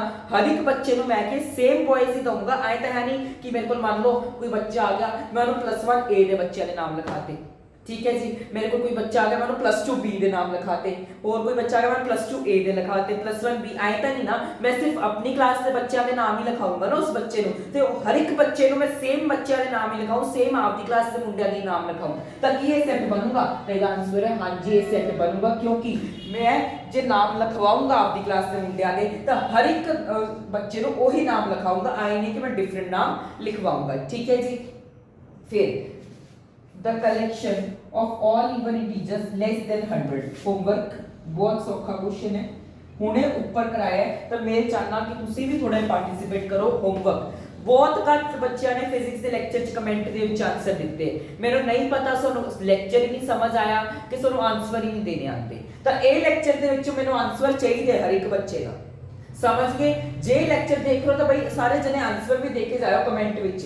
आ होमवर्क है थोड़े सब का बहुत सौखा क्वेश्चन है। 7th में पढ़ो a team of best 11 players of cricket in world. हुन एक टीम बनानी है ਆਪਾਂ 11 प्लेयर्स ਦੀ क्रिकेट ਦੀ ਜਿਹੜੇ बेस्ट होने चाहिए वर्ल्ड ਦੇ। हुन ਮੈਨੂੰ फिर दसो कि मेरे लिए मान लो 11 प्लेयर सेम होन, ਤੁਹਾਡੇ ਵਾਸਤੇ ਕੋਈ 11 ਬੰਦੇ ਹੋਰ ਹੋਣਗੇ, ਹੋਰ ਕਿਸੇ ਵਾਸਤੇ 11 प्लेयर्स कोई ਹੋਰ ਹੋਣਗੇ। ਆਏ ਜ਼ਰੂਰ ਹੋ ਸਕਦਾ ਮੰਨ ਲਓ ਆਪਾਂ ਦੋਨੋਂ ਗੱਲ ਕਰ ਰਹੇ ਹਾਂ, ਆਪਣੇ ਦੋਨਾਂ ਚੋਂ 5 प्लेयर सेम आ जाਣ, कॉमन आ जाਣ। आए तो है नहीं कि हर एक बंदे वास्ते वो 11 प्लेयर्स ही आएंगे, कोई बंदे वास्ते कोई होर बेस्ट प्लेयर होगा, किसी वास्ते कोई होर होगा। ये जरूर पॉसिबल है कि मान लो 5 बच्चे बैठे, 5 बच्चे डिस्कस कर रहे हैं, उन्हें सब दी 11 के 11 सेम आ जाए, पर वो पूरी दुनिया वास्ते सेम तो नहीं आएंगे, कॉमन हो सकते हैं। मान लो एक बंदा सब दी हर एक वास्ते कॉमन आ जाए, पर सारे सेम तो नहीं आ रहे, तक ये सेट बनूगा? तो इसका आंसर है नो, ये सेट नहीं बनूगा। सबको समझ आया? मैं बहुत इजी तरीके से एक्सप्लेन किए थे, आ नंबर्स भी जरूर एक बार पढ़ने, टेंशन ना लो, स्लाइड्स ਤੁਹਾਨੂੰ टेलीग्राम ਉੱਤੇ मिल जूगी। ਹੁਣ ਆਪਾਂ ਚੱਲਦੇ ਆਪਣੀ नेक्स्ट स्लाइड ਦੀ तरफ। ਅੱਗੇ ਆਪਣੇ ਕੋਲ ਕਨਸੈਪਟ ਆ ਜਾਂਦਾ ਹੈ ਬਿਲੋਂਗ ਟੂ ਤੇ ਨਾਟ ਬਿਲੋਂਗ ਟੂ ਦਾ ਕਨਸੈਪਟ। बहुत इजी कंसेप्ट है, 2 ਮਿੰਟ ਵੀ ਨਹੀਂ ਲੱਗਣਗੇ ਜੇ ਤੁਸੀਂ ਧਿਆਨ ਨਾਲ 2 ਮਿੰਟ ਬੋਰਡ ਤੇ ਧਿਆਨ ਦੇਤਾ ਨਾ 2 ਮਿੰਟ ਮਾਤਰ ਸਾਰਾ ਕਨਸੈਪਟ ਸਮਝ ਆ ਜਾਊ। ਸਭ ਤੋਂ ਪਹਿਲਾਂ ਤਾਂ ਬਿਲੋਂਗ ਟੂ ਦਾ ਸਾਈਨ ਹੁੰਦਾ ਹੈ ਆਏ ਜੇ ਪਾਉਣਾ ਹੁੰਦਾ ਬਸ ਈ ਟਾਈਪ ਦੀ ਪਾ ਲੈਣੀ ਹੈ ਸੀ ਪਾਤੀ ਸੀ ਦੇ ਵਿੱਚ ਇੱਕ ਅਬ ਲਾਈਨ ਪਾ ਦਿਓ। ਜੇ ਤੁਸੀਂ ਲਿਖਣਾ ਨਾਟ ਬਿਲੋਂਗ ਟੂ ਉਸ ਦੇ ਵਾਸਤੇ ਬਸ ਇਹਦੇ ਉੱਪਰ ਆਈ ਲਾਈਨ ਪਾ ਦਿਓ ਬਸ। ਕਿਵੇਂ ਲਿਖਣਾ ਹੈ ਸਾਈਨ ਬਿਲੋਂਗ ਟੂ ਦਾ ਪਹਿਲਾਂ ਸੀ ਪਾ ਕੇ ਇੱਕ ਵਿੱਚ ਆਏ ਲਾਈਨ ਜੇ ਨਾਟ ਬਿਲੋਂਗ ਟੂ ਹੈ ਤਾਂ ਫਿਰ ਉਹ ਚ ਆਏ ਲਾਈਨ ਠੀਕ ਹੈ ਜੀ। ਹੁਣ belong to not belong to ਦਾ ਕਨਸੈਪਟ ਕਿਵੇਂ ਪੜ੍ਹੀਏ। ਸਭ ਤੋਂ ਪਹਿਲਾਂ ਤਾਂ ਮੰਨ ਲਓ ਆਪਣੇ ਕੋਲ ਇੱਕ A ਸੈੱਟ ਹੈ A ਸੈੱਟ ਹੈਗਾ ਮੰਨ ਲਓ ਨਾਨ ਮੈਡੀਕਲ ਦੇ ਸਟੂਡੈਂਟਸ ਦਾ ਠੀਕ ਹੈ ਜੀ। A ਸੈੱਟ ਹੈ ਨਾਨ ਮੈਡੀਕਲ ਸਟੂਡੈਂਟਸ ਦਾ ਉਹਦੇ ਵਿੱਚ ਤਿੰਨ ਨਾਮ ਲੈਣੇ ਆ ਰਾਮ ਸ਼ਾਮ ਤੇ ਕੋਈ ਵੀ ਹੋਰ ਨਾਮ ਲੈ ਲਓ ਸੀਆ ਮੰਨ ਲਓ ਠੀਕ ਹੈ ਜੀ। ਤੇ ਇੱਕ B ਸੈੱਟ ਹੈ B ਸੈੱਟ ਹੈਗਾ ਆਪਣੇ ਕੋਲੇ ਆਰਟਸ ਵਾਲੇ ਬੱਚਿਆਂ ਦਾ ਠੀਕ ਹੈ ਜੀ। ਰੈਂਡਮ ਨਾਮ ਚੱਕੂਗਾ ਹੁਣ ਮੈਂ ਆਰਟਸ ਵਾਲੇ ਸਟੂਡੈਂਟਸ ਵਾਸਤੇ ਪੰਜਾਬੀ ਨਾਮ ਚੱਕਾਂਗੇ। ਫਰਸਟ ਨਾਮ ਹੈ ਲਵਪ੍ਰੀਤ ਠੀਕ ਹੈ ਜੀ। ਫਿਰ ਮੈਂ ਇੱਕ ਨਾਮ ਚੱਕਦੇ ਆਪਾਂ ਕੋਈ ਵੀ ਮੇਰੇ ਧਿਆਨ 'ਚ ਨਹੀਂ ਆ ਰਿਹਾ ਕੋਈ ਪੰਜਾਬੀ ਨੇਮ ਇੱਕ ਸੈਕਿੰਡ ਕੱਟ ਲੈਣੇ ਆ ਤੇ ਨਾਮ ਡਿਸਾਈਡ ਕਰਨ ਦੋ। ਹੁਣ ਕੱਟ ਤੋਂ ਬਾਅਦ ਮੈंने ਦੋ ਨਾਮ ਹੋਰ ਸੋਚੇ ਇੱਕ ਲਵਾਂਗੇ ਆਪਾਂ ਦਿਲਪ੍ਰੀਤ ਤੇ ਗੁਰਨੂਰ। ਰੈਂਡਮ ਨੇਮ ਹੈ ਮੈਂ ਕੋਈ ਵੀ ਇਹਨਾਂ ਨਾਮ ਦੇ ਬੱਚਿਆਂ ਨੂੰ ਜਾਂ ਬੰਦਿਆਂ ਨੂੰ ਨਹੀਂ ਜਾਣਦਾ ਉਹੀ ਦਿਮਾਗ ਵਿੱਚ ਆਏ ਮੈਂ ਚੱਕ ਲਏ। ਇਹ ਤਾਂ ਸੈੱਟ ਸੀਗਾ ਨਾਨ ਮੈਡੀਕਲ ਦੇ ਸਟੂਡੈਂਟਸ ਦਾ ਇਹ ਸੈੱਟ ਸੀ ਆਰਟਸ ਵਾਲੇ ਸਟੂਡੈਂਟਸ ਦਾ। ਹੁਣ ਜੇ ਮੈਂ ਤੁਹਾਨੂੰ ਪੁੱਛਾਂ ਰਾਮ ਕਿਹੜੇ ਸੈੱਟ ਵਿੱਚ ਆ ਰਿਹਾ ਹੈ ਤੁਸੀਂ ਦੇਖੋਗੇ ਰਾਮ ਪਹਿਲਾਂ ਚੈੱਕ ਕਰੋਗੇ ਆਰਟਸ ਵਾਲੇ ਬੱਚੇ ਵੀ ਆਰਟਸ ਦੇ ਵਿੱਚ ਰਾਮ ਆ ਰਿਹਾ ਨਹੀਂ ਜੀ। ਫਿਰ ਤੁਸੀਂ ਆਓਗੇ ਨਾਨ ਮੈਡੀਕਲ ਤਾਂ ਨਾਨ ਮੈਡੀਕਲ ਦੇ ਵਿੱਚ ਰਾਮ ਆ ਰਿਹਾ ਤਾਂ ਆਪਾਂ ਇਹ ਕਹਿ ਸਕਦੇ ਜਿਹੜਾ ਰਾਮ ਹੈ ਉਹ ਕੀ ਹੈ ਬਿਲੋਂਗ ਕਰਦਾਗਾ A ਸੈੱਟ ਨੂੰ। A ਸੈੱਟ ਕਿਉਂ ਲਿਖਿਆ ਜੀ ਆਪਾਂ ਨੇ ਮੈਂ ਕੀ ਕਿਹਾ ਸੀ ਜਿਹੜਾ A ਸੈੱਟ ਹੈ ਉਹ ਕੀ ਹੈ ਨਾਨ ਮੈਡੀਕਲ ਦੇ ਬੱਚਿਆਂ ਦਾ ਤੇ ਆਪਣਾ ਰਾਮ ਹੈ ਉਹ ਕਿਹੜਾ ਸਟੂਡੈਂਟ ਹੈ ਨਾਨ ਮੈਡੀਕਲ ਦਾ ਸਟੂਡੈਂਟ ਹੈ। ਕੀ ਰਾਮ ਬਿਲੋਂਗ ਕਰ ਰਿਹਾ ਇਹਨੂੰ ਹਾਂਜੀ ਕਰ ਰਿਹਾ ਪਰ ਜੇ ਮੈਂ ਇਹ ਕਹਿੰਦਾ ਰਾਮ ਬਿਲੋਂਗਸ ਟੂ B ਕੀ ਇਹ ਸਹੀ ਗੱਲ ਹੈ। ਦੇਖੋ ਰਾਮ ਬਿਲੋਂਗਸ ਟੂ B ਕਹਿਣ ਦਾ ਭਾਵ ਰਾਮ ਜਿਹੜਾ ਹੈਗਾਗਾ ਉਹ ਆਰਟਸ ਦਾ ਸਟੂਡੈਂਟ ਹੈ। ਤੁਸੀਂ ਹੁਣ ਆਪ ਦੇਖੋ A ਸੈੱਟ ਸੀਗਾ ਨਾਨ ਮੈਡੀਕਲ ਵਾਲਿਆਂ ਦਾ A ਸੈੱਟ ਸੀਗਾ ਨਾਨ ਮੈਡੀਕਲ ਦੇ ਸਟੂਡੈਂਟਸ ਦਾ A ਸੈੱਟ ਸੀਗਾ ਆਰਟਸ ਵਾਲੇ ਸਟੂਡੈਂਟਸ ਦਾ ਪਰ ਮੈਂ ਤਾਂ ਇਹ ਗੱਲ ਕਹਿਤੀ ਕਿ ਰਾਮ ਜਿਹੜਾ ਉਹ B ਸੈੱਟ ਨੂੰ ਯਾਨੀ ਕਿ ਆਰਟਸ ਵਾਲੇ ਬੱਚਿਆਂ ਚਾਹੁੰਦਾ ਹੈ ਪਰ ਤੁਸੀਂ ਦੇਖੋਗੇ ਜੀ ਉਸ ਸੈੱਟ ਦੇ ਵਿੱਚ ਤਾਂ ਸਿਰਫ ਲਵਪ੍ਰੀਤ ਦਿਲਪ੍ਰੀਤ ਤੇ ਗੁਰਨੂਰ ਹੈ ਇੱਥੇ ਰਾਮ ਤਾਂ ਹੈ ਹੀ ਨਹੀਂ ਤਾਂ ਇਹਦਾ ਆਨਸਰ ਕੀ ਆ ਜਾਊਗਾ ਨਾਟ ਬਿਲੋਂਗ ਟੂ ਤਾਂ ਇਹ ਕੀ ਆ ਜਾਣਾ ਸੀ ਆਈ ਆਣਾ ਸੀ। ਗੱਲ ਸਮਝ ਆ ਗਈ। ਫਿਰ ਆਪਾਂ ਇੱਕ ਐਗਜ਼ਾਮਪਲ ਲੈਣੇ ਆ ਮੰਨ ਲਓ ਦਿਲਪ੍ਰੀਤ ਹੁਣ ਮੈਨੂੰ ਕੋਈ ਦੱਸ ਸਕਦਾ ਦਿਲਪ੍ਰੀਤ ਬਿਲੋਂਗ ਕਿਹਨੂੰ ਕਰੂਗਾ। ਜੇ ਮੈਂ ਕਿਹਾ ਬਿਲੋਂਗ ਤਾਂ ਤੁਸੀਂ ਦੇਖੋ ਦਿਲਪ੍ਰੀਤ ਪਹਿਲਾਂ ਵੀ ਦੇਖੋ ਆ ਵਾਲੇ ਨਾਨ ਮੈਡੀਕਲ ਵਾਲੇ ਸੈੱਟ ਦੇ ਵਿੱਚ ਦਿਲਪ੍ਰੀਤ ਆ ਰਿਹਾ ਰਾਮ ਸ਼ਾਮ ਸੀਆ ਦਿਲਪ੍ਰੀਤ ਆ ਹੀ ਨਹੀਂ ਰਿਹਾ। ਫਿਰ ਆਪਾਂ ਇਹ B ਸੈੱਟ ਤੇ ਲਵਪ੍ਰੀਤ ਦਿਲਪ੍ਰੀਤ ਆਪਾਂ ਦੇਖਿਆ ਦਿਲਪ੍ਰੀਤ ਆਰਟਸ ਵਾਲੇ ਸਟੂਡੈਂਟਸ ਚ ਆ ਰਿਹਾ ਤਾਂ ਦਿਲਪ੍ਰੀਤ ਕੀ ਹੋਊਗਾ ਬਿਲੋਂਗਸ ਟੂ B ਸੈੱਟ। ਸਹੀ ਚੀਜ਼ ਲਿਖੀ ਹੈ ਮੈਂ ਉਹ ਵੀ ਜਿਹੜਾ ਗੁਰਨੂਰ ਹੈ ਉਹ ਕੀ ਬਿਲੋਂਗ ਕਰੂਗਾ B ਸੈੱਟ ਨੂੰ ਬਿਲੋਂਗ ਕਰੂਗਾ। ਲਵਪ੍ਰੀਤ ਵੀ ਕੀ ਕਰੂਗਾ ਬਿਲੋਂਗ ਕਰੂਗਾ B ਸੈੱਟ ਨੂੰ ਪਰ ਇਹ ਤਿੰਨੋਂ ਹੀ ਬੱਚੇ ਨਾਟ ਬਿਲੋਂਗ ਕਰਨਗੇ ਕਿਹੜੇ ਸੈੱਟ ਨੂੰ A ਸੈੱਟ ਨੂੰ ਕਿਉਂਕਿ ਤਿੰਨੋਂ ਹੀ ਬੱਚੇ A ਸੈੱਟ 'ਚ ਤਾਂ ਆਏ ਨਹੀਂ ਰਹੇ ਤਿੰਨੋਂ ਹੀ ਬੱਚੇ A ਸੈੱਟ ਵਿੱਚ ਨਹੀਂ ਆ ਰਹੇ ਤਾਂ ਇਹ ਕੀ ਹੋਣਗੇ ਨਾਟ ਬਿਲੋਂਗ ਟੂ ਕਰਨਗੇ। Belong to not belong to ਸਮਝ ਆਇਆ। ਬਿਲੋਂਗ ਟੂ ਦਾ ਮਤਲਬ ਕਿ ਜਿਹੜਾ ਸੈੱਟ ਆਪਾਂ ਨੂੰ ਗਿਵਨ ਹੈ ਉਹਦੇ ਵਿੱਚ ਕੀ ਆ ਚੀਜ਼ ਆ ਰਹੀ ਹੈ ਸਿੱਧਾ ਦੇਖੋ ਆ ਚੀਜ਼ ਕੀ ਇਸ ਸੈੱਟ ਵਿੱਚ ਆ ਰਹੀ ਹੈ ਤਾਂ ਤੁਸੀਂ ਦੇਖਿਆ ਰਾਮ ਨਾਨ ਮੈਡੀਕਲ ਸੈੱਟ ਵਿੱਚ ਆ ਰਿਹਾ ਹੈ ਤਾਂ ਉਹ ਕੀ ਹੋ ਗਿਆ ਬਿਲੋਂਗ ਟੂ ਹੋ ਗਿਆ। ਪਰ ਆਹੀ ਸੇਮ ਚੀਜ਼ ਮੈਂ ਕਹਾਂ ਦਿਲਪ੍ਰੀਤ ਗੁਰਨੂਰ ਜਾਂ ਲਵਪ੍ਰੀਤ ਆ ਰਹੇ ਹੈ A ਸੈੱਟ ਦੇ ਵਿੱਚ ਤੁਸੀਂ ਕਹੋਗੇ ਜੀ ਨਹੀਂ ਆ ਰਹੇ ਤਾਂ ਉਹਨਾਂ ਵਾਸਤੇ ਕਿਹੜਾ ਸਾਈਨ ਯੂਜ਼ ਹੋ ਜਾਣਾ ਹੈਗਾ ਨਾਟ ਬਿਲੋਂਗ ਟੂ ਦਾ। ਸਮਝ ਆਇਆ ਸਭ ਨੂੰ belong to not belong to ਦਾ ਕਨਸੈਪਟ 2 ਮਿੰਟ ਦਾ ਕਨਸੈਪਟ ਸੀ ਯਾਰ। ਹੁਣ ਕੁਐਸਚਨ ਕਰਾਣਾ NCERT ਦਾ ਕੁਐਸਚਨ ਹੈ ਇਹੋ ਜਿਹੇ ਕੁਐਸਚਨ ਬਣਨਗੇ ਸੈਟਸ ਤੋਂ ਕੋਈ ਔਖਾ ਕੁਐਸਚਨ ਨਹੀਂ ਹੈ। ਇੱਕ A ਸੈੱਟ ਹੈ 1 2 3 4 5 6 ਦਾ A ਸੈੱਟ ਕਾਦੇ ਵਿੱਚ ਬਣਿਆ ਹੋਇਆ ਹੈ 1 2 3 4 5 6 ਠੀਕ ਹੈ ਜੀ। ਹੁਣ ਇਹਨਾਂ ਨੇ ਕਿਹਾ 5 A 5 ਪਹਿਲਾਂ ਤੁਸੀਂ ਐਂ ਦੱਸੋ 5 A ਸੈੱਟ ਦੇ ਵਿੱਚ ਆ ਰਹੇ ਚਲੋ ਚੈੱਕ ਕਰੀਏ 1 2 3 4 5 ਹਾਂਜੀ 5 A ਸੈੱਟ ਵਿੱਚ ਆ ਰਿਹਾ ਤਾਂ ਉਹ ਕੀ ਹੋਊਗਾ ਆਫ ਕੋਰਸ ਉਹ ਕੀ ਹੋ ਜਾਊਗਾ ਬਿਲੋਂਗ ਟੂ ਹੋ ਜਾਊਗਾ ਠੀਕ ਹੈ ਜੀ 8। ਹੁਣ ਦੇਖੋ ਆਪਣੇ ਕੋਲ ਜੇ A ਸੈੱਟ ਦੇ ਉੱਤੇ ਨਿਗਾਹ ਮਾਰੀਏ 1 2 3 4 5 6 हुण 8 तो आ ही नहीं रहा, तो 8 की होगा नॉट बिलोंग टू होगा। समझ आ गई। ओवे 0 चेक करो, 0 आ रहा है भाई, 1 2 3 4 5 6 तक है, 0 तो आ ही नहीं रहा, ए भी की हो जाऊगा नॉट बिलोंग टू हो जाऊगा। 4 होमवर्क बड़ा इजी क्वेश्चन है यार, ये तो होमवर्क तुसी कर ही सकते हो आपे, मैं करवान ਨੂੰ ਸਾਰੇ ਕਰਵਾਦਾ, पर मैं थोड़ा चाहना कि तुसी आपका ब्रेन यूज करके आप भी कुछ करो, ठीक है जी। फिर 2 ਹੁਣ देखो 2 ਇਸ ਦੇ ਵਿੱਚ ਆ ਰਿਹਾ, ਤੁਸੀਂ ਦੇਖੋਗੇ हाँ जी जी 2 आ रहा है, तो 2 की होगा बिलोंग टू। 10 ये भी होमवर्क, 2 क्वेश्चन होमवर्क। समझ आ गई belong to not belong to दा कांसेप्ट जी ਆਪਾਂ ਉਹ डिस्कस करिए। मान लो एक ए सेट है राम श्याम ਦਾ, बी सेट है लवप्रीत दिलप्रीत ਦਾ, ਇਹ ਦੋਨੋਂ सेट ਇੱਥੇ ਹੈ। मैं पूछा राम ਕੀ ਕਰੂਗਾ, ਰਾਮ ਬਿਲੋਂਗ ਕਿਹੜੇ ਸੈੱਟ ਨੂੰ ਕਰੂਗਾ। ਆਪਾਂ ਦੇਖਿਆ ਰਾਮ ਕੀ ਚਾਹ ਰਿਹਾ ਸੀ, ਨਾਨ ਮੈਡੀਕਲ ਵਾਲੇ ਚ, ਤਾਂ ਰਾਮ ਕੀ ਕਰੂਗਾ, ਬਿਲੋਂਗ ਕਰੂਗਾ ਏ ਨੂੰ, ਪਰ ਨਾਟ ਬਿਲੋਂਗ ਕਰੂਗਾ ਆਰਟਸ ਵਾਲੇ ਸੈਕਸ਼ਨ ਨੂੰ, ਠੀਕ ਹੈ ਜੀ। ਸੇਮ ਜੇ ਆਪਾਂ ਗੱਲ ਕਰੀਏ ਦਿਲਪ੍ਰੀਤ ਦੀ, ਦਿਲਪ੍ਰੀਤ ਬੀ ਸੈੱਟ ਦੇ ਵਿੱਚ ਤਾਂ ਆ ਰਿਹਾ ਹੈ, ਪਰ ਏ ਸੈੱਟ ਵਿੱਚ ਨਹੀਂ ਆ ਰਿਹਾ, ਤਾਂ ਦਿਲਪ੍ਰੀਤ ਬਿਲੋਂਗ ਕਰੂਗਾ ਬੀ ਸੈੱਟ ਨੂੰ, ਪਰ ਨਾਟ ਬਿਲੋਂਗ ਟੂ ਕਰੂਗਾ ਏ ਸੈੱਟ ਨੂੰ। ਸਿੰਪਲ ਫੰਡਾ, ਜੇ ਤਾਂ ਕੋਈ ਚੀਜ਼ ਬਿਲੋਂਗ ਕਰੂਗੀ ਤਾਂ ਉਸ ਸੈੱਟ ਵਿੱਚ ਦਿਸ ਰਹੀ ਹੋਊਗੀ, ਜੇ ਕੋਈ ਚੀਜ਼ ਨਾਟ ਬਿਲੋਂਗ ਟੂ ਚ ਹੋਊਗੀ ਤਾਂ ਉਹ ਚੀਜ਼ ਨਹੀਂ ਦਿਸੂਗੀ। ਐਂਡ ਤੱਕ ਬਨੇ ਰਹੋ। ਮੈਂ ਜਿਹੜਾ ਸੈਪਟੈਂਬਰ ਪੇਪਰ ਤੁਹਾਡੇ ਹੋਏ ਹੈ ਨਾ, ਇਹਦੇ ਵਿੱਚੋਂ ਵੀ ਐਂਡ ਤੇ ਸਾਰੇ ਕੁਐਸਚਨ ਪਹਿਲੇ ਚੈਪਟਰ ਦੇ ਕਰਵਾਉਣੇ ਆ, ਤਾਂ ਐਂਡ ਤੱਕ ਜ਼ਰੂਰ ਬਨੇ ਰਹੋ, ਠੀਕ ਹੈ ਜੀ। ਤੇ ਹੁਣ ਆਪਾਂ ਕਰਦੇ ਆਪਣਾ ਅਗਲਾ ਕਨਸੈਪਟ।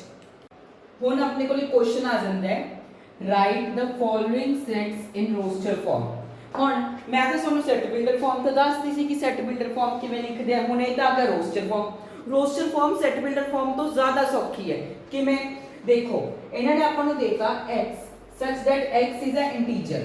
ਸਭ ਤੋਂ ਪਹਿਲੀ ਕੰਡੀਸ਼ਨ x की एक इंटीजर है। इंटीजर मतलब x ਦੀ ਵੈਲਿਊ पॉजिटिव भी हो सकती है, नेगेटिव भी हो सकती है। पॉजिटिव विच इनफिनिटी तक 1 2 3 4 तो लेके इनफिनिटी तक, नेगेटिव दे विच -1 -2 -3 -4 तो लेके -इनफिनिटी तक। ये गल समझ आ गई। उस तो बाद जिहड़ी x दी वैल्यू है वो आसी, यानी कि हाफ तो दा वड्डी है ते 9/2 तो छोटी है। हाफ ਨੂੰ ਆਪਾਂ ਕੀ ਲਿਖ ਸਕਦੇ ਹਾਂ, -0.5, ਇਹਨੂੰ ਆਪਾਂ ਲਿਖ ਸਕਦੇ ਹਾਂ 4.5। x ਦੀ ਜਿਹੜੀ ਵੈਲਿਊ ਹੈ ਉਹ ਇੱਥੇ ਇਹਨਾਂ ਦੋਨਾਂ ਨੰਬਰਾਂ 'ਚ ਲਾਈ ਕਰ ਰਹੀ ਹੈ। ਕਹਿਣ ਦਾ ਭਾਵ ਜਿਹੜਾ x ਹੈ ਉਹ 0.5 ਤੋਂ ਤਾਂ ਵੱਡਾ ਹੈ ਪਰ 4.5 ਤੋਂ ਛੋਟਾ ਹੈ। ਹੁਣ ਇਹ ਤਾਂ ਸਰ ਡੈਸੀਮਲ ਹੈ, ਇਹਨੂੰ ਆਪਾਂ ਨੰਬਰਾਂ 'ਚ ਲਿਖੀਏ 0.5। ਨੰਬਰ ਲਾਈਨ ਦੇ ਉੱਤੇ ਜੇ ਆਪਾਂ ਜਾਈਏ ਤਾਂ ਇੱਥੇ ਹੁੰਦਾ ਆਪਣਾ 0.5, ਇੱਥੇ ਆ ਗਿਆ 0, ਆ ਗਿਆ 1, ਆ ਗਿਆ 2, ਆ ਗਿਆ 3, ਆ ਗਿਆ 4, ठीक है जी। ਇਹ ਕਿਸੇ x ਦੀ ਜਿਹੜੀ ਵੈਲਿਊ ਹੈ ਉਹ 0.5 ਤੋਂ ਵੱਡੀ ਹੈ, 0.5 ਤੋਂ ਵੱਡੀ ਇੱਧਰਲੇ ਪਾਸੇ ਹੋਊਗੀ। ਮਾਂ ਕਹਿਣ ਦਾ ਭਾਵ 0.5 ਤੋਂ ਵੱਡੀ ਹੈ ਤਾਂ ਇੱਧਰਲੇ ਪਾਸੇ ਹੀ ਹੋਊਗੀ ਵੈਲਿਊ, ਹੈ ਨਾ ਜੀ, ਹੋਊਗੀ ਨਾ। ਤਾਂ x ਦੀ ਵੈਲਿਊ ਕੀ ਬਣੂ, ਸਭ ਤੋਂ ਪਹਿਲਾਂ 0 ਬਣ ਜੂਗੀ, फिर 1 बनूगी, 2 बन जूगी, 3 बन जूगी, 4 ਇੱਥੇ 5 भी आऊगा, 6 आए ਅੱਗੇ तक जाएंगे।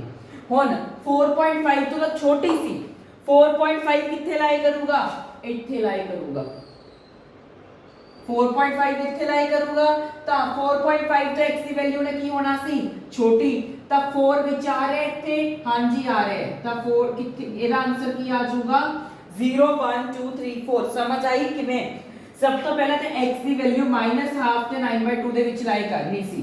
ਕਹਿਣ ਦਾ ਭਾਵ ਜਦੋਂ ਆਪਾਂ ਇਹਨੂੰ ਸੋਲਵ ਕੀਤਾ 0.5 ਤੋਂ ਤਾਂ ਵੱਡੀ ਹੈ ਪਰ 4.5 ਤੋਂ ਛੋਟੀ ਹੈ। ਮੈਂ ਨੰਬਰ ਲਾਈਨ ਤੇ ਡਰਾ ਕਰ ਲਿਆ, 0.5 ਇੱਥੇ ਆ ਰਿਹਾ, 4.5 ਇੱਥੇ ਆ ਰਿਹਾ, 0.5 ਤੋਂ ਵੱਡੀ ਇਧਰਲੇ ਪਾਸੇ ਤੱਕ ਚਲੇ ਗਏ ਤੇ ਆਪਾਂ ਪਹੁੰਚ ਗਏ ਇੱਥੇ, क्योंकि इन तो बाद तक कोई रकम ले ही नहीं सकते क्योंकि वो की हो जूगी 4.5 तो बड़ी, पर x की वैल्यू की सी छोटी सी। आ विच जिन्ने भी इंटीजर्स आ रहे सी 0 1 2 3 4 वो मैं लिख दे, तेरा आंसर यही है। लग गई सारिਆਂ ਨੂੰ समझ। ये पहले पार्ट ਦਾ आंसर है। ਹੁਣ ਜੇ ਆਪਾਂ ਗੱਲ ਕਰੀਏ ਸੈਕਿੰਡ ਪਾर्ट ਦੀ, x स्क्वायर ਕੀ ਹੈਗਾ, ਲੈਸ ਦੇਨ ਹੈ ਜਾਂ ਫਿਰ ਇਕੁਅਲ ਟੂ ਹੈ 4 ਦੇ, ਤੇ ਉਹ ਕੀ ਇੱਕ ਇੰਟੀਜਰ ਹੈ। ਅਗੇਨ ਗੱਲ ਆ ਗਈ ਇੰਟੀਜਰ ਦੀ, ਮਤਲਬ 네ਗੇਟਿਵ ਨੰਬਰਸ ਵੀ ਪੋਜ਼ਿਟਿਵ ਨੰਬਰਸ ਵੀ। ਜੇ ਆਪਾਂ x ਦਾ ਸਕੁਅਰ ਕਰ ਰਹੇ ਹਾਂ ਤਾਂ ਜਾਂ ਤਾਂ ਬਰਾਬਰ ਆ ਰਿਹਾ 4 ਦੇ ਜਾਂ 4 ਤੋਂ ਛੋਟਾ ਆ ਰਿਹਾ।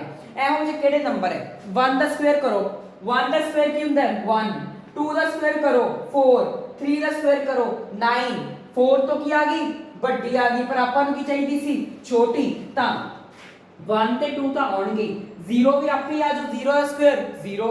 ਹਾਂ, ਪਰ ਜੇ ਆਪਾਂ ਕੋਈ 네ਗੇਟਿਵ ਨੰਬਰ ਦਾ ਸਕੁਅਰ ਕਰਦੇ ਆ ਤਾਂ ਪੋਜ਼ਿਟਿਵ ਆਉਂਦਾ ਹੈ।